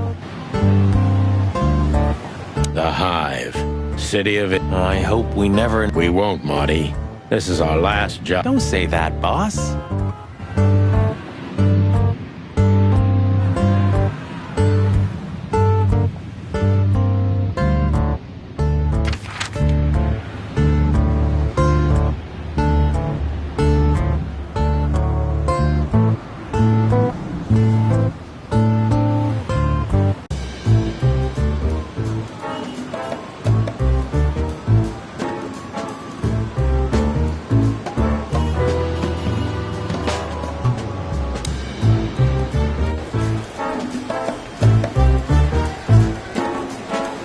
Blood boils in there somewhere. You took the words out of my...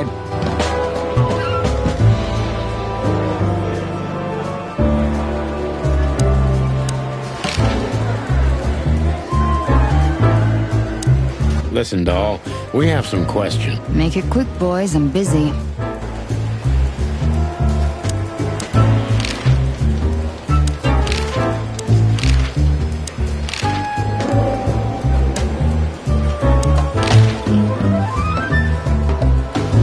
Don't go stirring up a shitstorm, okay? We're gonna have enough on our plates tonight. We'll do what we can, Bosco, but I can't promise. Blood boils in there. You took the words out of my...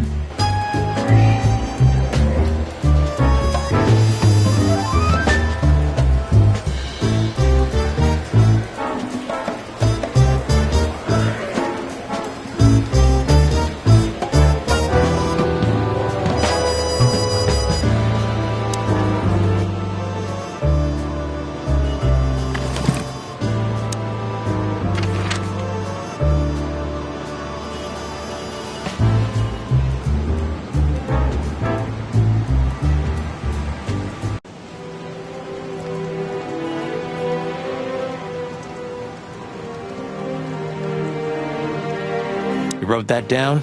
It burned into my mind. Stop staring at it. Okay, okay. Furry hell, Marty, I don't want to know.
Hello there.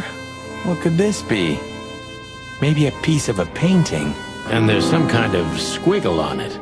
The signature of the painter? Yeah, I can't make it out.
Don't go stirring up a shitstorm, okay? We'll do what we can.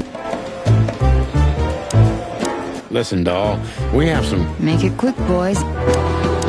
Guess who we met to... King Hector. Even...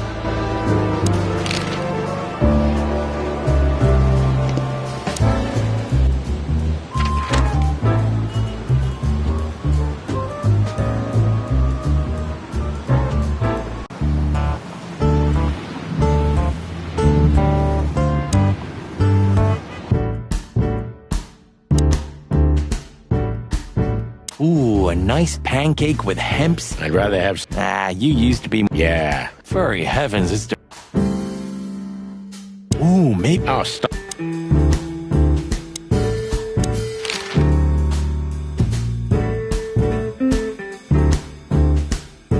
Huh? Is it forbidden to stand... Go stand around... So... Not a chance. Sorry, pal.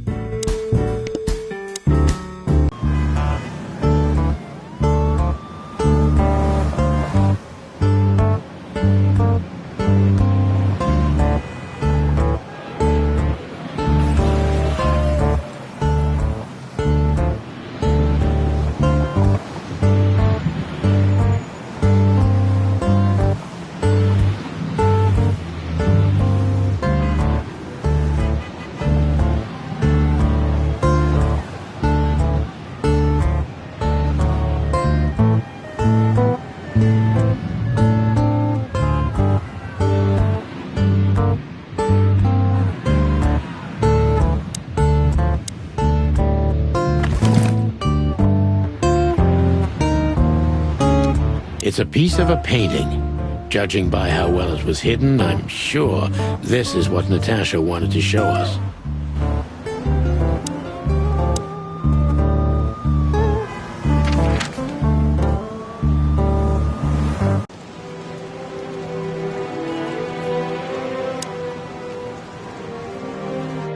So a piece of a painting? That's it? And what's that smear on it? It's too illegible to be a signature. It could be anything. Well, maybe Natasha can help us. After all, this is what she wanted to show us, isn't it? Well, that's if we find her. She should be here by now. True. Well, then what's next? How about we peck around town some more? We could do that, but I think we should gather what we know and try to figure out where we can go from here. Bourbon in my office? You know what? After all this, I could use a drink. Right answer.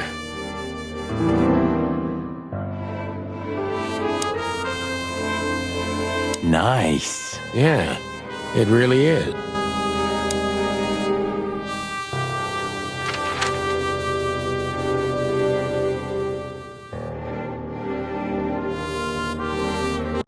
Should we say hi to the old beef? Sure. Mullen is... Few people know as much about Clawville as... Yeah, he always has something.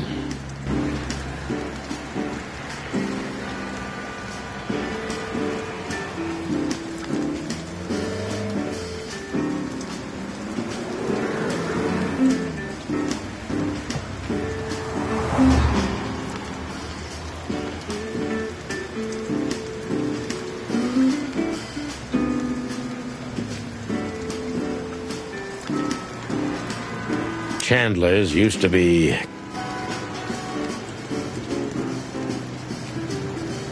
the Clawville Chronicle.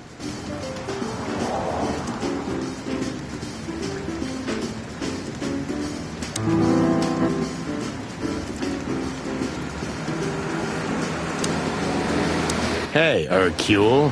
What's up, old friend? Hello, me lads. It's good to see you.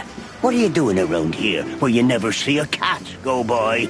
We're working, Uncle Mullen, just like you. But I'm afraid we're also walking a little bit out. But it's New Year's Eve. Couldn't it wait a bit? Whatever the case is, it can't be that serious.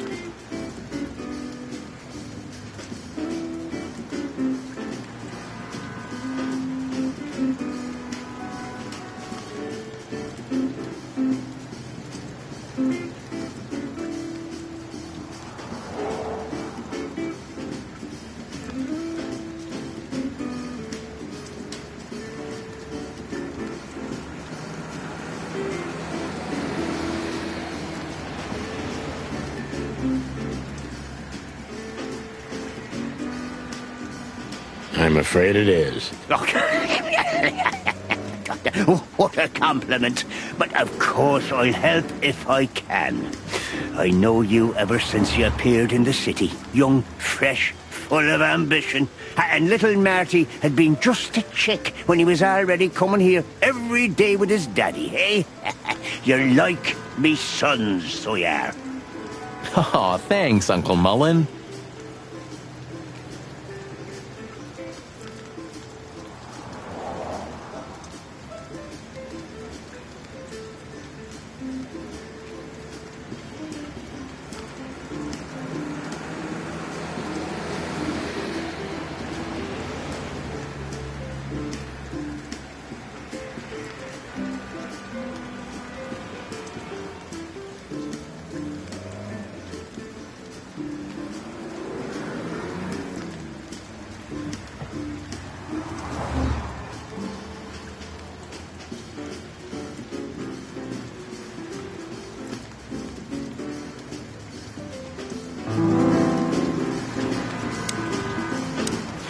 Eben's a ruthless gangster, that's for sure. But he's not bloodthirsty or stupid. You're not in danger until you're in his way. And that's not so easy to manage as the whole city's in his hands.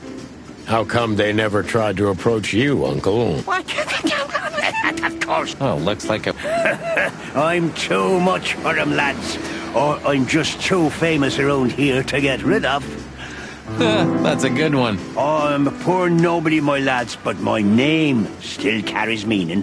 This place has always belonged to my family. If my dead body had been found here or in the Times, it would have caused a scandal, even without any evidence. So, he usually listens to reason.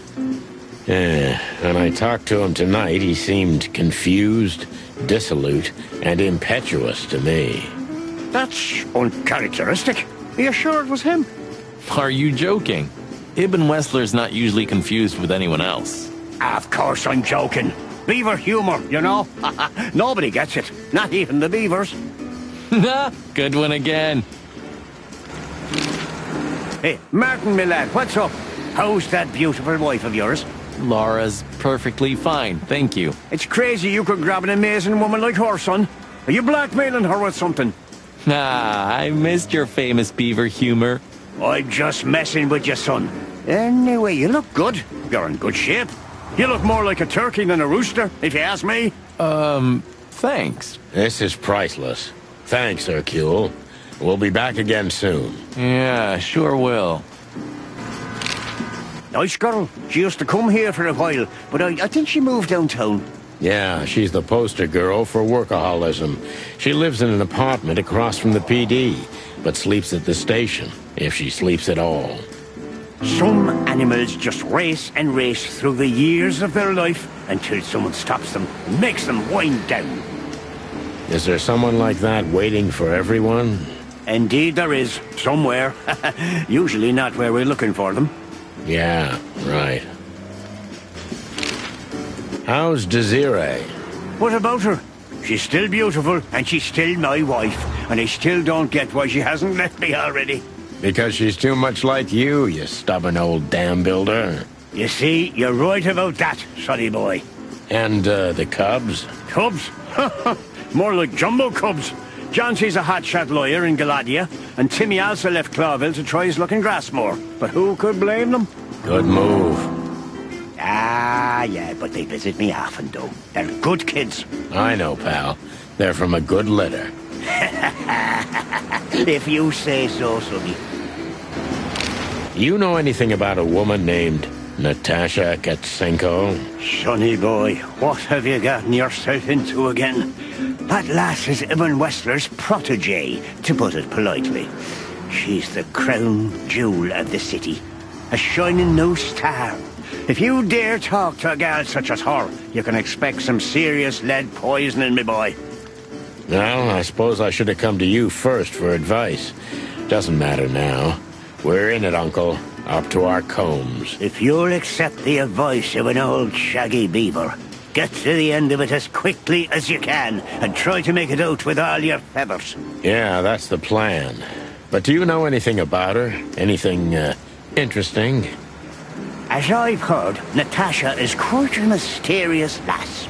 She came from the Stavonian Tsardom and fled to Clawville. But from what? No one knows.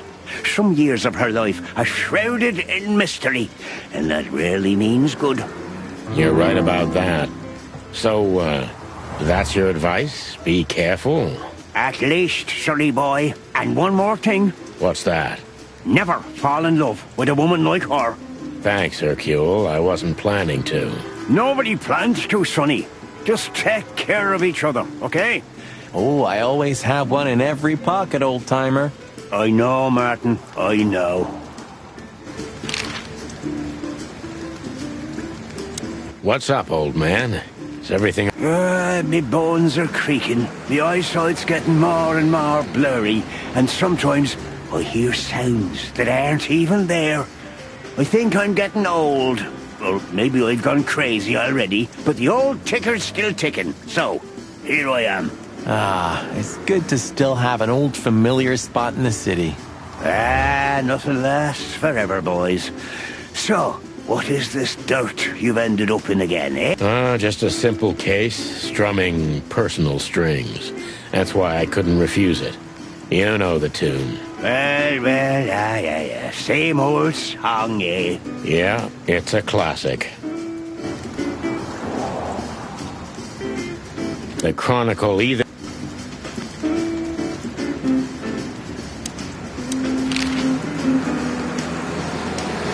So, what is it you want to know? I'm at your service, my lads. Thanks, old pal.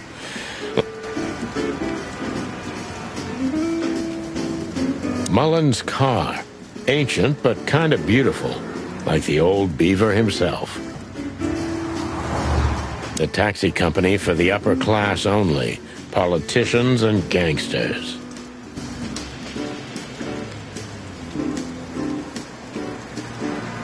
I wonder if they've got the entire Chicken Police series. Not that I give a cluck, of course. But...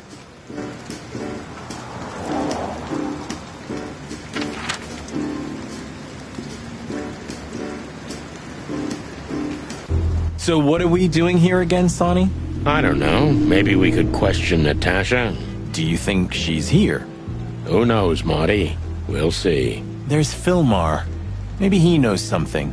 Yeah, maybe he's not drunk as a skunk. Stop projecting onto others, old chicken. Ah, shut the clock up, Marty. No, I'm sorry I hurt your precious feelings, Boss Bird. Hey, old bird. What are you waiting for out here in the rain? Is that you, boys? I'm a little... I can see that, pal. Oh, it's alright. I just can't find my car. I don't see very well in the rain. My eyesight's pretty bad. I should wear glasses. Imagine that. A hawk wearing glasses. Yeah, it's funny. There ain't nothing funny about it, Snowflake. Whoa, alright, sorry. Have you seen Natasha or Ibn since we left? Ibn? He scampered off a long time ago. Natasha, I haven't seen her. Thanks anyway, pal. Good luck with finding your car. You, want some help? Could it be that I didn't come here by car? What do you think, Sonny? Old friend? Well, I wouldn't know that, Phil, but, you take care, all right? You're telling me? Oh, that's funny. Sonny, pal, listen. Tell me, Phil. I like you. Really, I do. So listen here. Whatever happens, you hear? Whatever happens, never fall in love with that woman. You mean Natasha? Who else would I mean, bird brain? Okay, Phil. I promise. Like hell.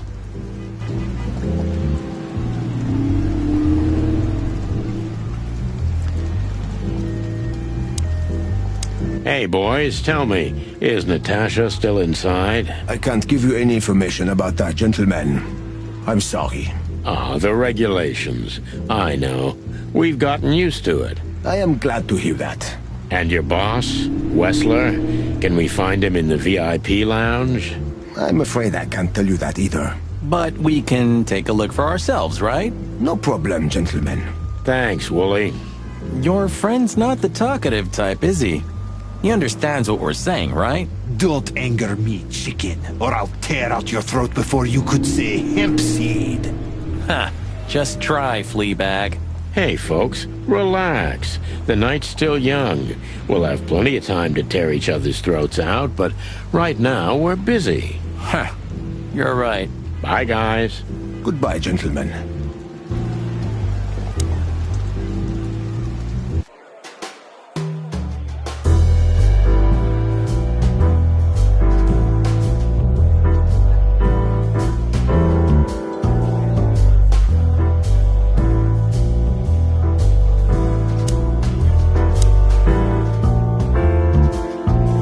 So, we meet again.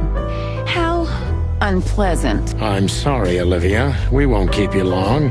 Perhaps you could tell us if you've seen Natasha. She hired you and you already lost sight of her? That's unfortunate. We should have met her, but she didn't show up. Should we be worried? Are you asking me that? I haven't seen her since she was on stage. Not like I was paying any attention to her or anything. Thanks, sweetheart. We won't bother you anymore. Thanks, Olivia. Don't mention it.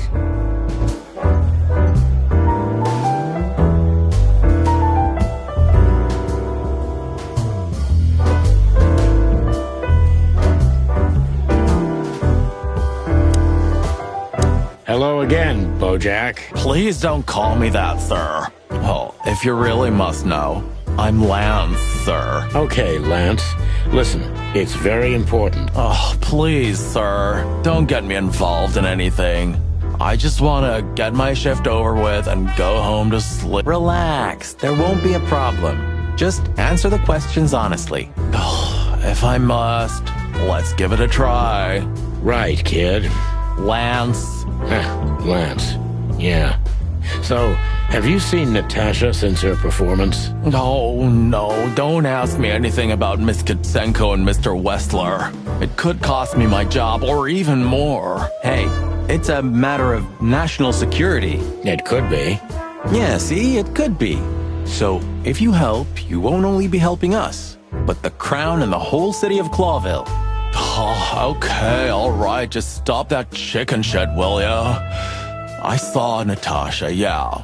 She came down, spoke with someone, then stormed out the front door. And then what happened? She came right back in 2 or 3 minutes later, soaked to the bone. She was in a hurry. She went up to her suite, then came back down and left. And you haven't seen her since? I genuinely haven't seen her ever since, sir. Thanks, Lance. You've been a great help.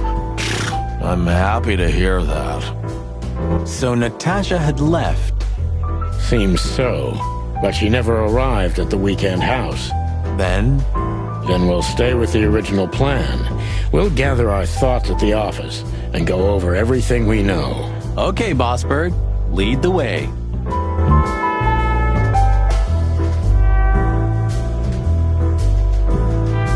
This guy was here before, right? He's handling it pretty... And there are even more pretty dames all over him. You think they dig his antlers that much? More like his wallet, Marty.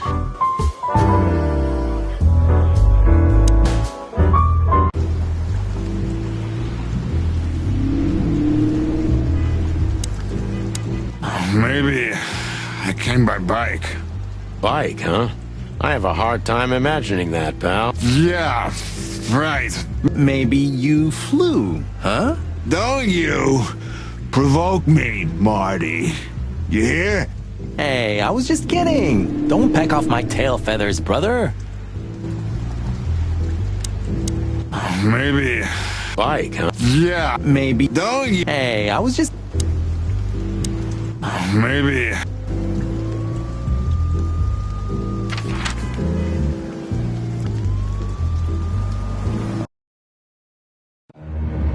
We had no choice but to continue the investigation where it started. In that shady little apartment I called home. The only lead was the list Fillmore gave us, with all those imposing names on it. But what could it mean? And why did Natasha keep it secret from us? But most importantly, what did all this have to do with Deborah's death?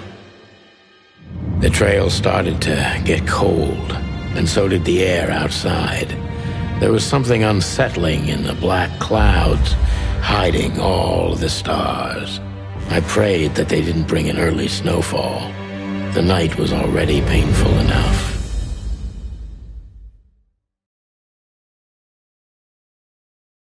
So, what are we doing here? Trying to calm down. I'll have a shot. Sure you will. And we're trying to put the pieces together, of course. Figure out what's next. And what is next, Boss Bird? Let's take a look at what we've learned so far.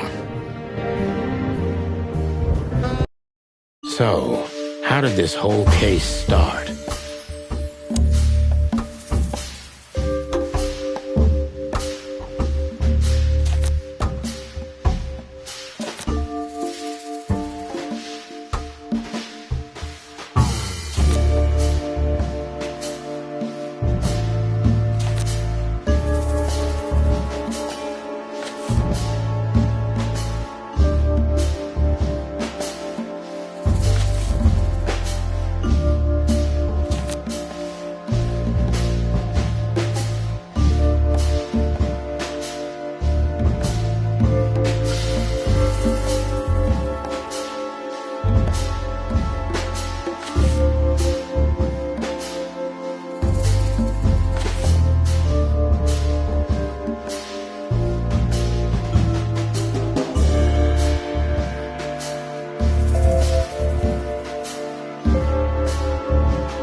Threats are meant for Natasha, no doubt about that.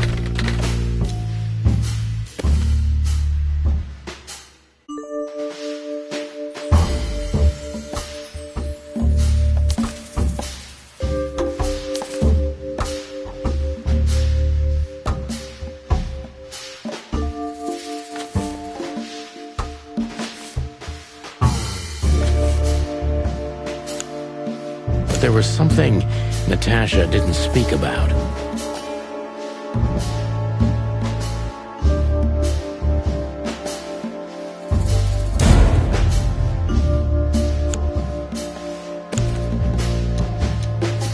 Natasha is terrified, and she's in real danger, but she kept this list hidden from us.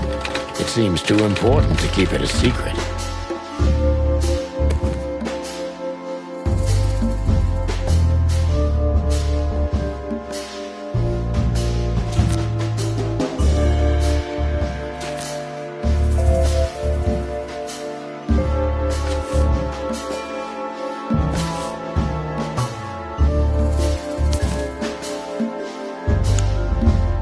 What can we do with this list?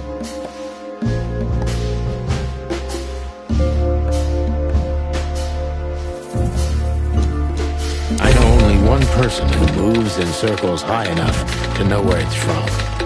Lewis. We must ask him if we want to get out of this dead end.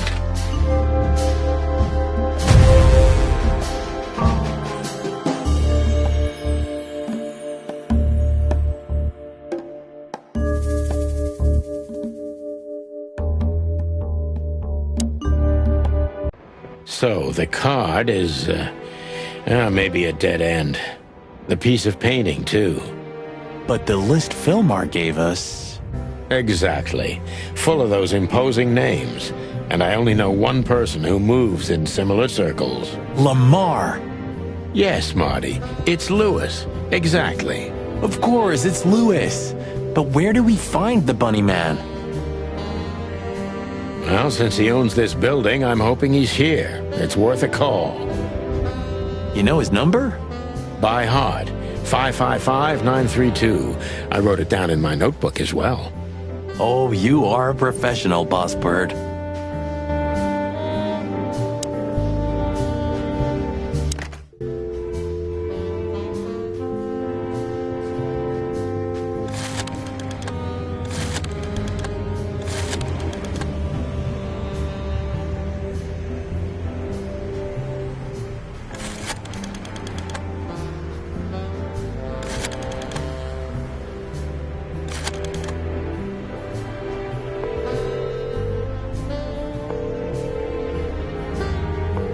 Hey, Lewis, sorry to disturb you, again. Could you come over to my place? I have a question for you. It's very important. It's about a case. A real case? With the chicken police? Of course, Sonny. I'll be over in a few minutes. Thanks, pal. I owe you one. One? Just a second.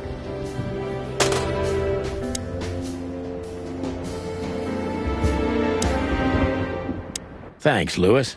Again. Oh, don't mention it. Besides, it was my big dream to help you with a serious case. Well, let's hope you can help. What can you tell me about this list, old pal? Well, these names. I know half of them personally. Maybe even more. I knew it. But I have no idea what kind of list this is. Here we go. But these are all members of the upper class, politicians, business people. Oh my.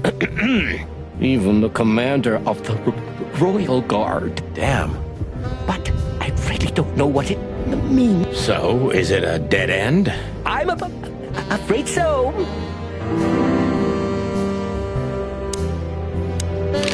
Deborah, the girl who came to me tonight. Yes. She's a very lovely young lady. Where did you take her after you two left? Where she asked me to. To Flowerville. Flowerville? Rochester Street 37? Yes, exactly. Why? Luck. Did something happen? Nothing good, Lewis. Nothing good. This? This? Oh, my goodness. I think we have a bingo, gentlemen. You see, I also have one of these. A card? Like this? Really? Yes. It's a membership card to a very exclusive club. How exclusive? Very. That's what I'm talking about. What does SN mean, Lewis? It's the sweltering Nile. But that's a... Well, yes, it's a brothel. But it's not like that. It's something completely different. Calm down, Lewis. We're not going to tell anybody. Thank you so much. It is rather embarrassing. Listen, Lewis. How do we get in? You? Want to get in? Well, if you show them this card, they'll surely let you in, but it will be obvious you're not regulars there. We're used to that. So, are we going to a luxury brothel? Correct, Marty. Thanks for the help, Lewis. I owe you one. For the third time today, I think. I don't know what you said to him, but after you finished, he almost immediately Van disappeared. Really? That's suspicious. Or he had business elsewhere. It's New Year's Eve. Everybody's going somewhere. I didn't see her after the show. If I'm not mistaken, she usually leaves when everyone else has already left. What else do you know about her, Lewis? Oh, not much. What everybody knows. She was a dancer, then a backing singer, then star, and then club owner. We found out as much already. Do you think she'd fled the Stavonian massacre? That's why the secrecy. Do you mean the massacre of the royal family? I'd say her accent is a dead giveaway, and her name too, though it's undoubtedly an alias. So it's possible that she is a part of the royal family? I don't think so. Nobody could have survived that awful night. You're probably right. What should we know about the place, Lewis? Besides what they're dealing in there? No, it's an elegant and exclusive place. Not everybody visits them for that, you know. Some animals just go for company. I see. I guess it's mostly visited by the upper class. Mostly, yes. The wealthy who have a taste. Yes, of course. Is it true what they say, that it's some kind of hidden stronghold of the royalists? The Nile is a proud herald of the coexistence of all the species, yes, but stronghold? I don't think so. But the place must be an eyesore for the separatists. Oh, don't worry for the girls, Sonny. Well, we'll see what they have to say about these two old cocks. That was a little bit, equivocal. I didn't see her after the show. What else do you know? Oh, not much.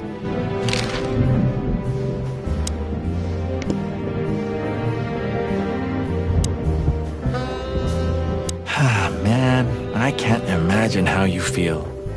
The only good thing you ever had, huh? Shut up, Marty. Sure. I didn't know you used to be a kindergarten teacher. But leather? It's history. So back off. I'm touched by the trust you have in me, Boss Bird. There are things better left undisturbed, okay? Yeah, got it. Who's that shaggy creature? That's M.B. Davis, you bird brain. Politician? Am I gonna have to smash your beak? Seriously, I don't know who the hell he is. Huh. The old days. You know, I miss him sometimes. What? The hype? Us as celebrity cops? Nah, the work, the buzz, the phone ringing at 4 a.m. and knowing if you pick it up, you'll be dragged into something terrible, because that's your job. And of course, you pick it up every clucking time. I'm not sure it's healthy to enjoy that. Hey, no healthy animal becomes a cop in Clawville. Yeah, true. So this is them. Yeah, the Wild Gentlemen. They were role models when I was a kid. Well, you must have been a weird kid, which ain't surprising. My idols were the White Wolf and Super Squirrel. The White Wolf, eh? Explains a lot. You know, when I was back in Averia, Clawville and the whole let's live together in peace bullshit seemed like an unattainable dream. Those guys made it happen. The city rose from the ashes of the Great Fire. Yeah, but look at it now. And what would have become of you if you hadn't ended up in Clawville? Perhaps.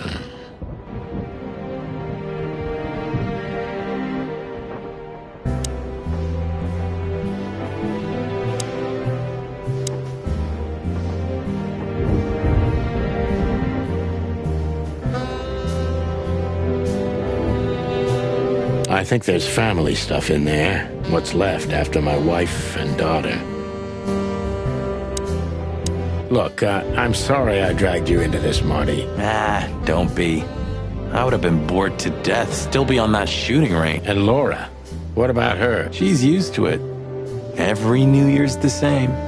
You know, since that special one. Don't say it. A bloody New Year's. Yeah. So Laura's probably at home, waiting for me on the couch, staring into a candle and killing a bottle of wine. Or two. You can get out of this any time. You know that, don't you? If you start something, finish it, right? Let's just make it through alive, okay? Or Laura will bite off my head. Literally. I'm on it, partner.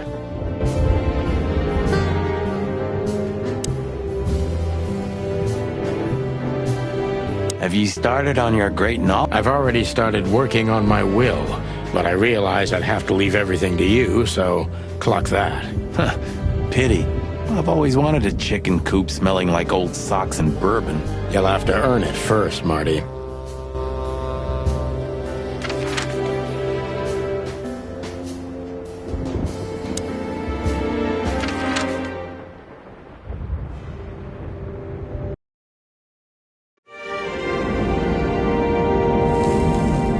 To Marty's delight, we were heading toward the most exclusive brothel in Clawville. The separatists and those opposing the monarchy hated the place, just like they hated everything that supported interracial relations and peaceful coexistence of all species. So the place wasn't just a brothel, it was a symbol. But just like a brothel is not a worthy symbol, Clawville failed to turn out the way it was intended.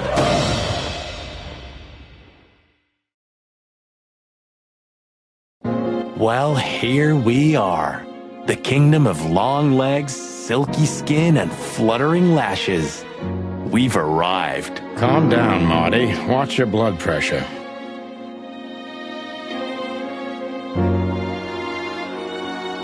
She's what I call an exotic beauty. Well, that's one way to put it. Hey, every animal's the most beautiful thing in the world to someone.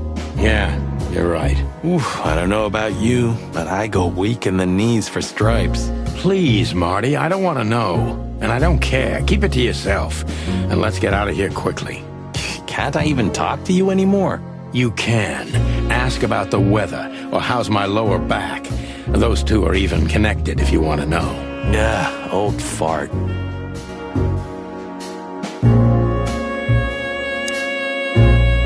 Excuse me, gentlemen. Would you be so kind as to help me? With pleasure, ma'am. The zipper always comes down on my dress. Would you kindly zip it back up? Can I, Sonny? What am I, your mother? Do what you want, for God's sake. Happy to help, ma'am. Oh, what a gallant young man. Clucking lords.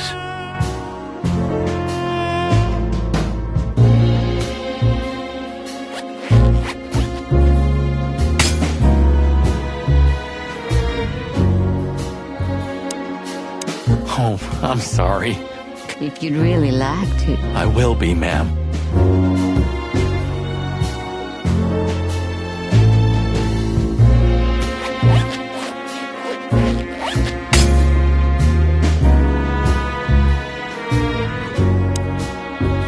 Oh, If you'd really like. I will be, ma'am.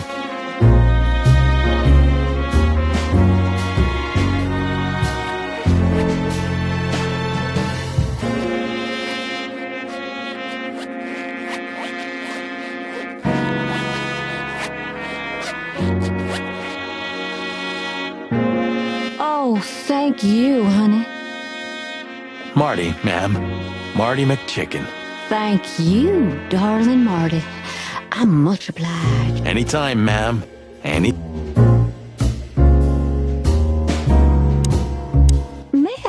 invite you gentlemen for a drink? No, thank you. We're in a hurry. Oh.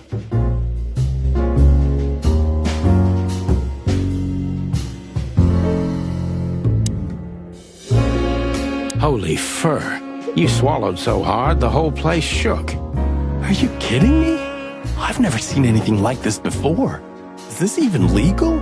Why wouldn't it be? I don't know. You really must be joking. Vice in Clawville? Okay, I was pulling your leg.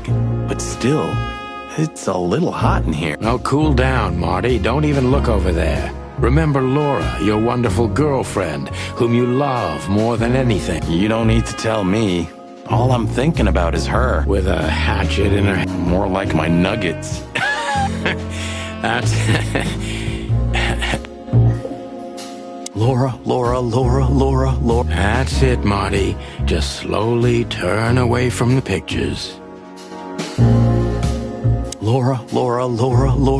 That's it, Marty. Just slowly...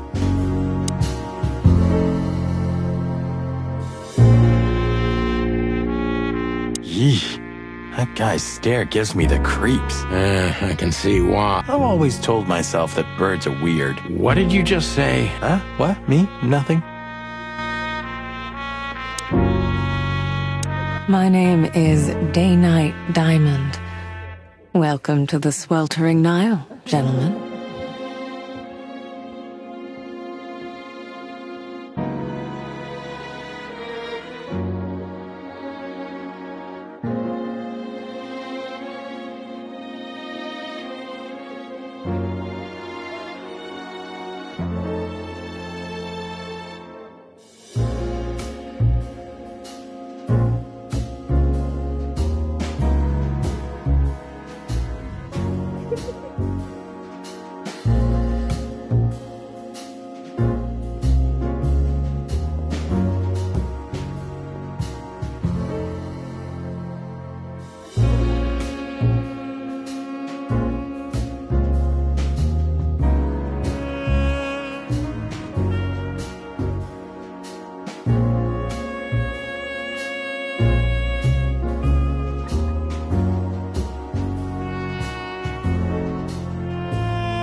Miss Diamond, I'm Sonny, and this is my partner, Marty.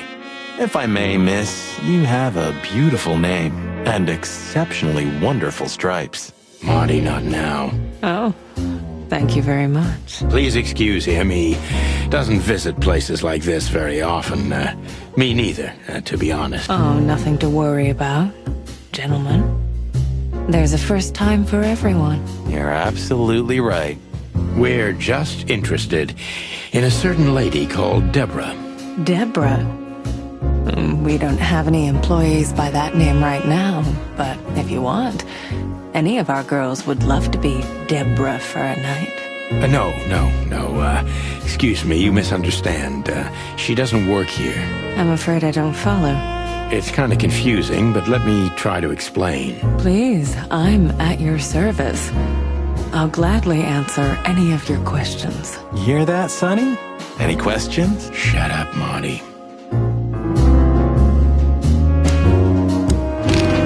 I wouldn't want to offend you, far from it, but It's evident you're from the police, even without this. Is it that obvious? No, it isn't. But, you know, here in the Nile, we have a keen eye for this kind of thing. Right. I understand, ma'am. Do you know a gentleman named Louis C. Hayworth? Of course I do. Mr. Hayworth is a regular guest at our establishment. I see. How regular, if I may ask? I can't give you any information about that. House policy. We have that too. It's called the law, ma'am. If you have any questions of that nature, please come back with a warrant. Touche. Does this list mean anything to you? This? I'm not sure. No. Don't you see some familiar names on there? I do, but everybody knows those animals. Personally, I have no contact with any of them. I see. Oh, thank you. Look, she gave this to us. The girl named Deborah, the one we asked you about. I see. Do you know what this is? Of course. It's a membership card. Was this person a regular here? If this belonged to her, then yes. I can check for you. Please, the ladies will entertain you while you wait. I'll be right back. Thank you. Much obliged.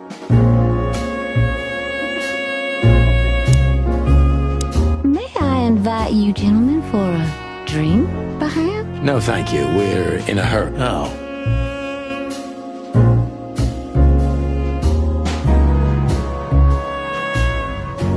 Beauty is right.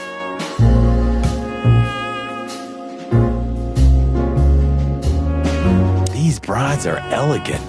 Louis. What do you think could be the old rabbit's type?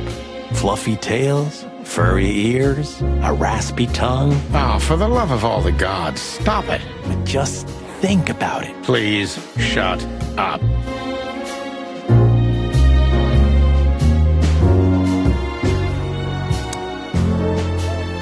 That woman, she's familiar.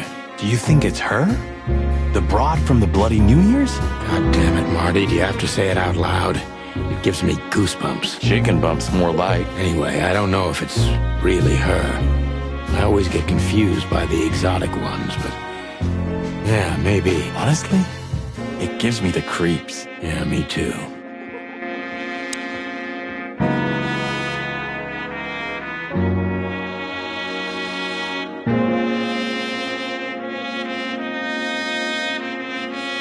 Is he a bouncer or a guest?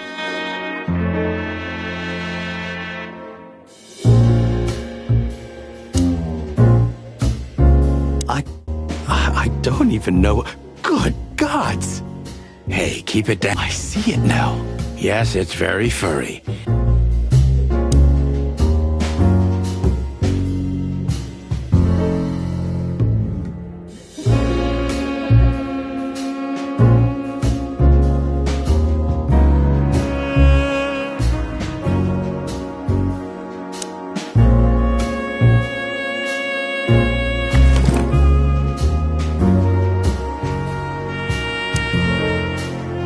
I apologize for the wait. Please, come with me, gentlemen. So you were successful. My mistress, Madame Zavas, would like to meet you. You mean that, Madame Zavas? As far as I know, there's only one of her, so yes. Please, miss, take us to her. With pleasure. Madame Zavas was a legend in Clawville. Her name was known all over the wilderness. She's an avid royalist, former member of the Council of 12, spy master, assassin, businesswoman, and courtesan. To be honest, I didn't even know she was still alive. She's no spring chicken, that's for sure. She could also be my mother, or maybe my grandmother. First Ibn Wessler, now her. Honestly, tonight it wouldn't surprise me if His Majesty Hector III didn't grace me with his presence. Interesting pieces. Do you think so? It's the art of my people. Crocodiles? There are many kinds of crocodile in the wilderness, Mr. Featherland. This is the art of the Nilenites. Ah, hence the name, the Sweltering Nile. It's a river, Mr. Featherland. My ancestors lived by this river a long time ago. Ah, interesting. Thank you.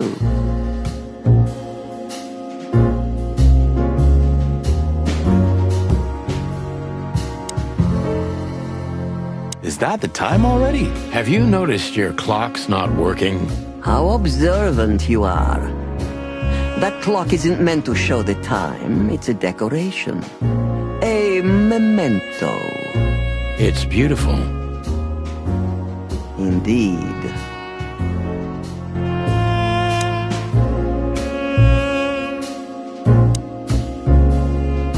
What a painting. Congratulations, ma'am. Marty. Yes. It's beautiful indeed. It's more than 40 years old. You know, I was considered pretty then. Oh, don't say that. You still look great, ma'am. Thank you. It feels good, but no. There's no need for lies. Those days are long gone. Every age has its truth and its beauty. For me, beauty is not in the looks anymore. I agree, ma'am.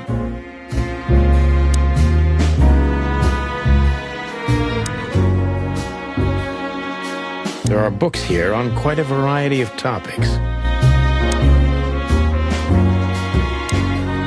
Let me introduce myself properly, ma'am. Mr. Santino, I know who you are. And I also know your partner. The legend of the Chicken Police is always one step ahead of the Chicken Police. Thank you. That's flattering. May I ask what you are looking for exactly? Here, on this night? You know, that's an interesting question. The card we've shown your lovely colleague belongs to an old friend of ours, whom we haven't seen for a long time here. And the name? Unfortunately, no, Mr. Santino. That's confidential information. In my line of work, discretion is everything. Well, you know, in our line of work, the law is above everything. Oh, do you think so? I could tell you what your colleagues think is also above everything, but, as I said, discretion. Look, ma'am, we don't want to impose. We're conducting a private investigation, which started off as harmless, but now it's murder. That sounds serious. It is serious. That's why we'd be grateful for your help. In that case, I'm at your service. Ask your questions, and I'm going to answer to the best of my knowledge. As long as you're not wading through muddy waters. Fortunately, I swim very well for a chicken. I swim well, too. As I was saying, it belongs to us. Only our most valuable guests have one of these. And our employees, of course. The employees, too. Good to know. Can you tell me if this card belonged to a guest or an employee? No. I thought so. Yes, thank you. This place isn't just our home with the girls. It's a sanctuary. Really?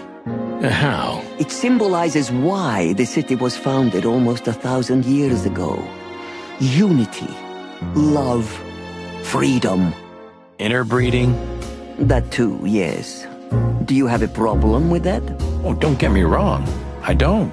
My girlfriend's a predator. Really? I'm glad to hear it.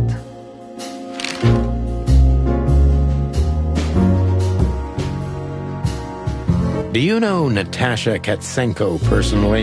Yes, I do. Tell me about her. Warm-hearted, protective, quick-tempered, fierce. Yes, fierce. Thank you. Very useful.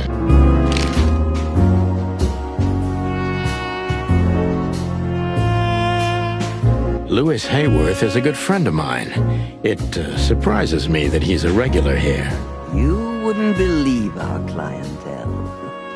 You would be shocked. No doubt. Louis, does he come here often? Not so often. Thank you for the vague answer, ma'am. The mystery is thrilling. The thrill is life itself. That was beautiful, ma'am. Tell me, have you ever seen this list? I have. Am I right to assume it has something to do with the sweltering Nile? It does, yes. But I can't tell you more about it. No. Discretion is key. Absolutely.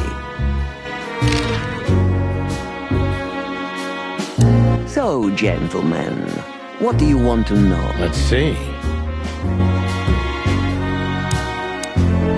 Deceit is everything to Zavas. She used to be a spy, so I'm going to take her every word with a grain of salt.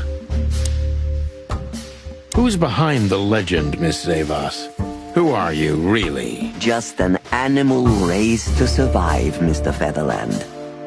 And because I've been taught, I know how to survive. I always was what I had to be. And you managed to dodge my question. Clever. Well, you see, this is one of the typical elements of survival. The way of dodging a delicate question and still making the questioner believe he got the answer. But you're too cunning and experienced, aren't you? You're not an easy one to fool. I'm trying to maintain appearances, ma'am. You should. Appearances, most of the time, are stronger and more dangerous than the truth.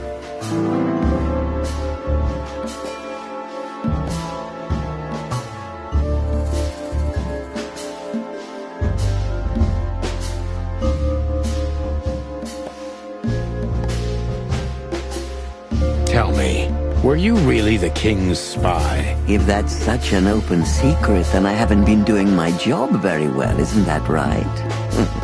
Yes, I was a spy. But that's such a blunt way of putting it. I always say I used to undertake confidential, generally political assignments of a delicate nature for the king that were in the interests of national security. Put that way, it sounds rather romantic. Don't believe the cheap fiction, Mr. Featherland. Espionage is anything but romantic. I believe you, madam. If you must know, I only did it because I believed I could protect those that I serve. Weapons have only one use in this world: to keep the peace. Yes, I always thought about myself and my craft that way. Thank you for your honesty, ma'am.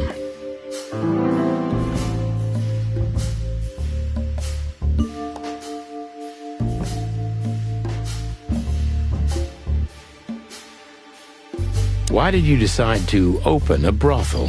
You know, this place used to be an orphanage. Then after the Great Avian Plague, a hatchery. Then young mothers lived here who had nowhere else to go. That's when I took over. Young mothers and prostitutes.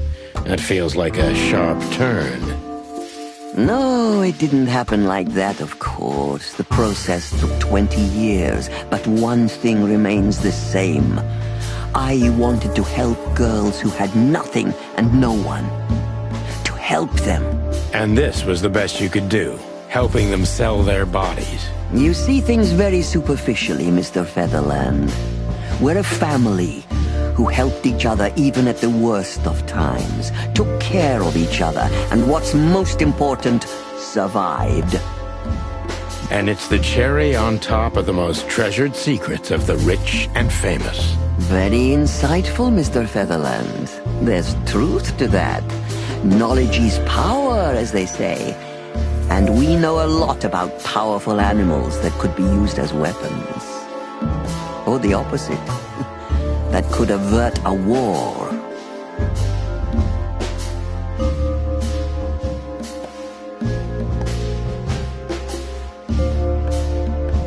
If I guess who the card belongs to, will you tell me? I wouldn't say that's an acceptable price for such a secret as this, but if you guess right, I won't lie to you. Then, I will tell you you were right. Yes. Good. Let's see. The answer to my question. Natasha Katsenko. Well, Mr. Featherland, it seems the gossip about you is right. What gave it away? It couldn't have been easier. There's a beautiful woman with a mysterious past, trying to keep it a secret, while someone's threatening her with the exact same thing, leaving rather unmistakable messages behind. Plus, we found the card on Deborah, who was her best friend and confidant, so she was either trying to hide it or destroy it forever, so no one could find out the truth. Am I right so far? Indeed, Mr. Featherland. So if I'm not mistaken, Natasha used to work for you before she met Ibn Wessler. He fell in love with her, gave her a job at the Millions Club. The rest is history. You have talent, Mr. Featherland. I'm really sorry you're not working for the government. I am working for the government. I'm a cop. Are you sure, Mr. Featherland? Touché. Indeed. Natasha used to work here. We can put it that way, but you know, this isn't just a workplace. She also lived here. She was part of our family, and we still love her very much. Right. That puts everything in a different light. Zavos is a true survivor, always was, and she's proud of that even to this day. Maybe I can get her to trust me if I play to this part of her.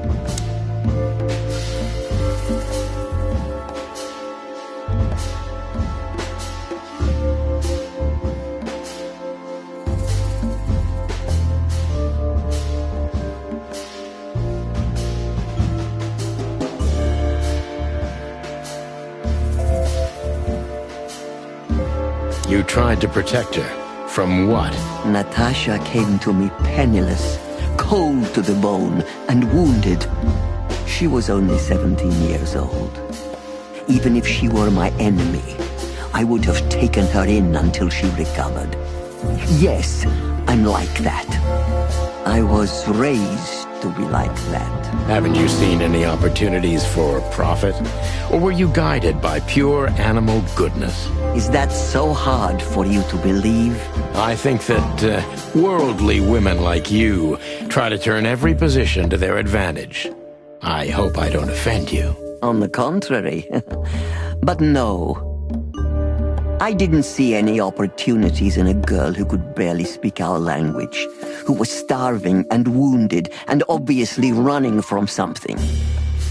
In fact, I was taking unnecessary risks because of her.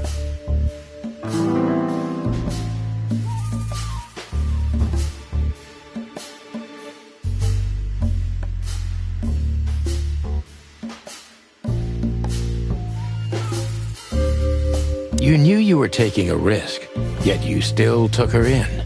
Why? I don't know, Mr. Featherland. These things can't always be rationally explained. Not even when I've lived my whole life based on reason, on logic, almost every step calculated. So Natasha came and turned your whole life upside down. She's like that, isn't she? It's in her nature, yes. Poor thing can't help it. She's like a tornado. She usually takes everything with her. That's quite an apt metaphor. But I have to agree. Did she sweep you away, too? I don't know yet, madam. I'm clinging firmly to the ground. Do you know where Natasha came from before Clawville? Naturally. The poor dear couldn't even deny it. Even her name's eloquent, her accent, but mostly her manners, Mr. Featherland. She's from Stovos, and she belonged to the upper class of Stavonian social circles. She could barely even speak the language when I first met her. That's all you know about her. An ex-spy like you must have checked up on her new protege's past. That's the most exciting thing. Yes, I have. Multiple times putting my most treasured connections to good use. But nobody found anything. Natasha's trail could only be traced back to the Stovonian border. What happened in that country, no one knows. It's rather curious, don't you think? It is, Mr. Featherland, yes, curious.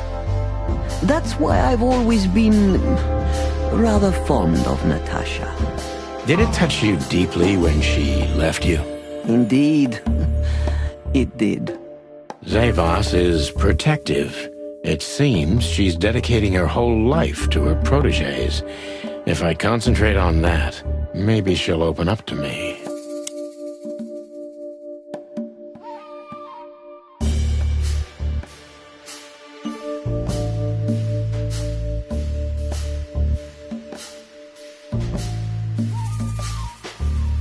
Have you kept in touch? Only occasionally, Mr. Featherland. She writes to me every few weeks, and very rarely we talk on the phone.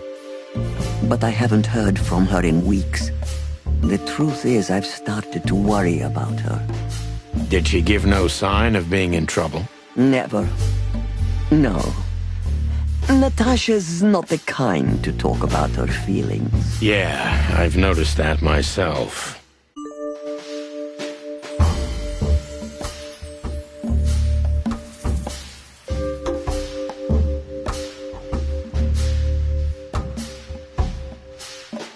When was the last time you saw her, Madame Zavos? Maybe around 2 months ago. There was a ball, attended by Ibn Wessler, his beautiful mate Natasha, and myself. Yes. Was she herself? Did you feel like she was afraid or worried about something? On the contrary, she was unrestrained, free, radiant. She was in love. Yes, in her own unique way. What do you mean? You know Natasha loves on a different level than most Clawville women. Or most women in the wilderness, in fact. Maybe it's because of the Stovonian origins. Perhaps it's something else. So you didn't notice anything strange about her? Well, if anything could be called strange, it was that I saw a woman positively floating above the ground, who previously used to stand on it with 2 feet. I see. Thank you, madam. How did you feel when you learned Natasha was going to leave? Honestly, I was very hurt. I loved her as a daughter. How would you have felt? I couldn't say. And I still couldn't stop her, and you know why? Of course I do. Because you loved her. You've been in my shoes before, am I right, Detective? Yes, I can feel you have. This isn't about me, madam. Please stop changing the subject. I have felt betrayed on a certain level. Yes, and offended, and alone. Even amongst all my friends. Were you disappointed in her? Only in myself, Mr. Featherland. But I have a hunch you know this feeling very well. Yes, you're right. Well, thank you for your time, madam. Anytime, Detective. Yes, anytime.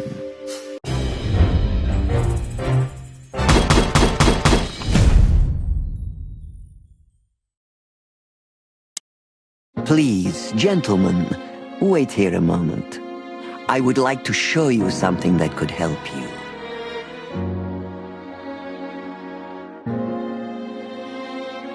Oh, that's excellent news. Thank you. We will wait.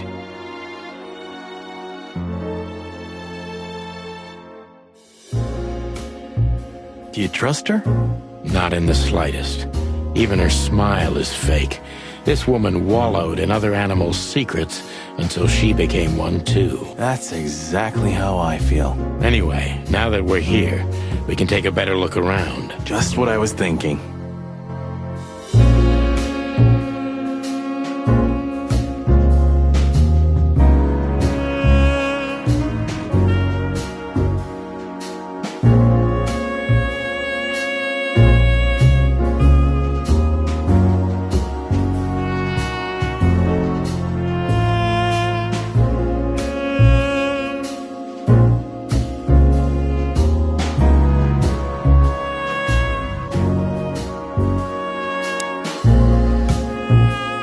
books are here for a reason. They mean something. These books are here. These books are here. These books are here for a reason. Yes, this is the Zavos from the legends. Beautiful and deadly.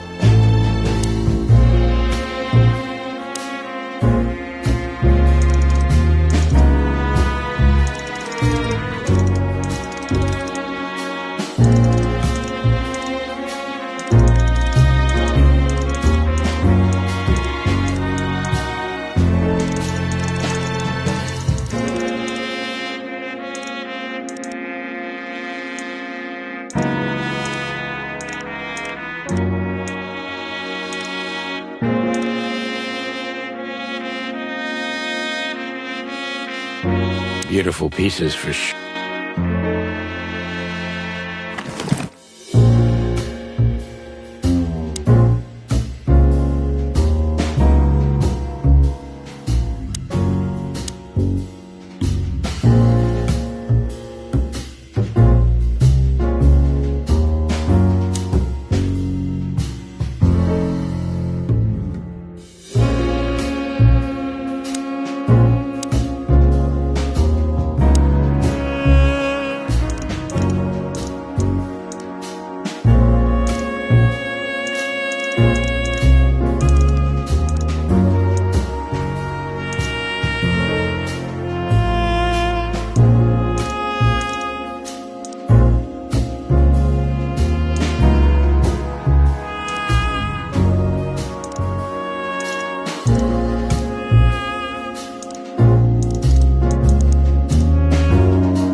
Nothing interesting here. Nothing in.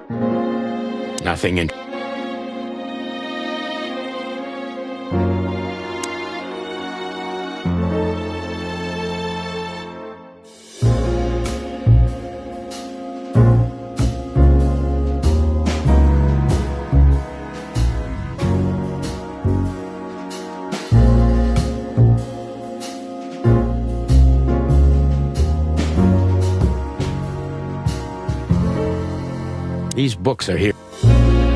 These books.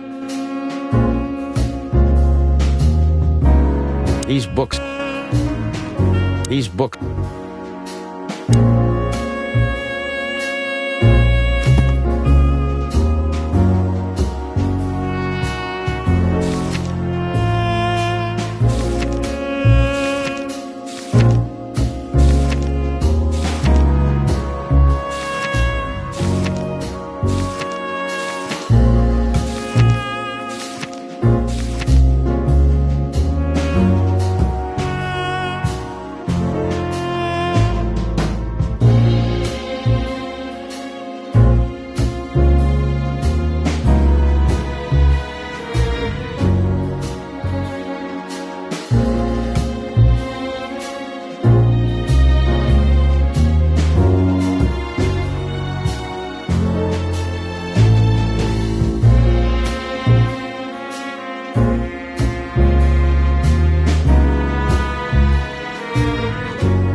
hidden door.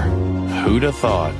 She is a legendary ex-spy. Well, this is something I've never understood. Why isn't a key good enough? I mean, you can take that with you, but riddles can be solved by anyone. I don't think many animals get to be in this room, Marty. And the other thing... Maybe she wanted us to find it. Exactly what I'm thinking. Who knows? Anyway, we're going in.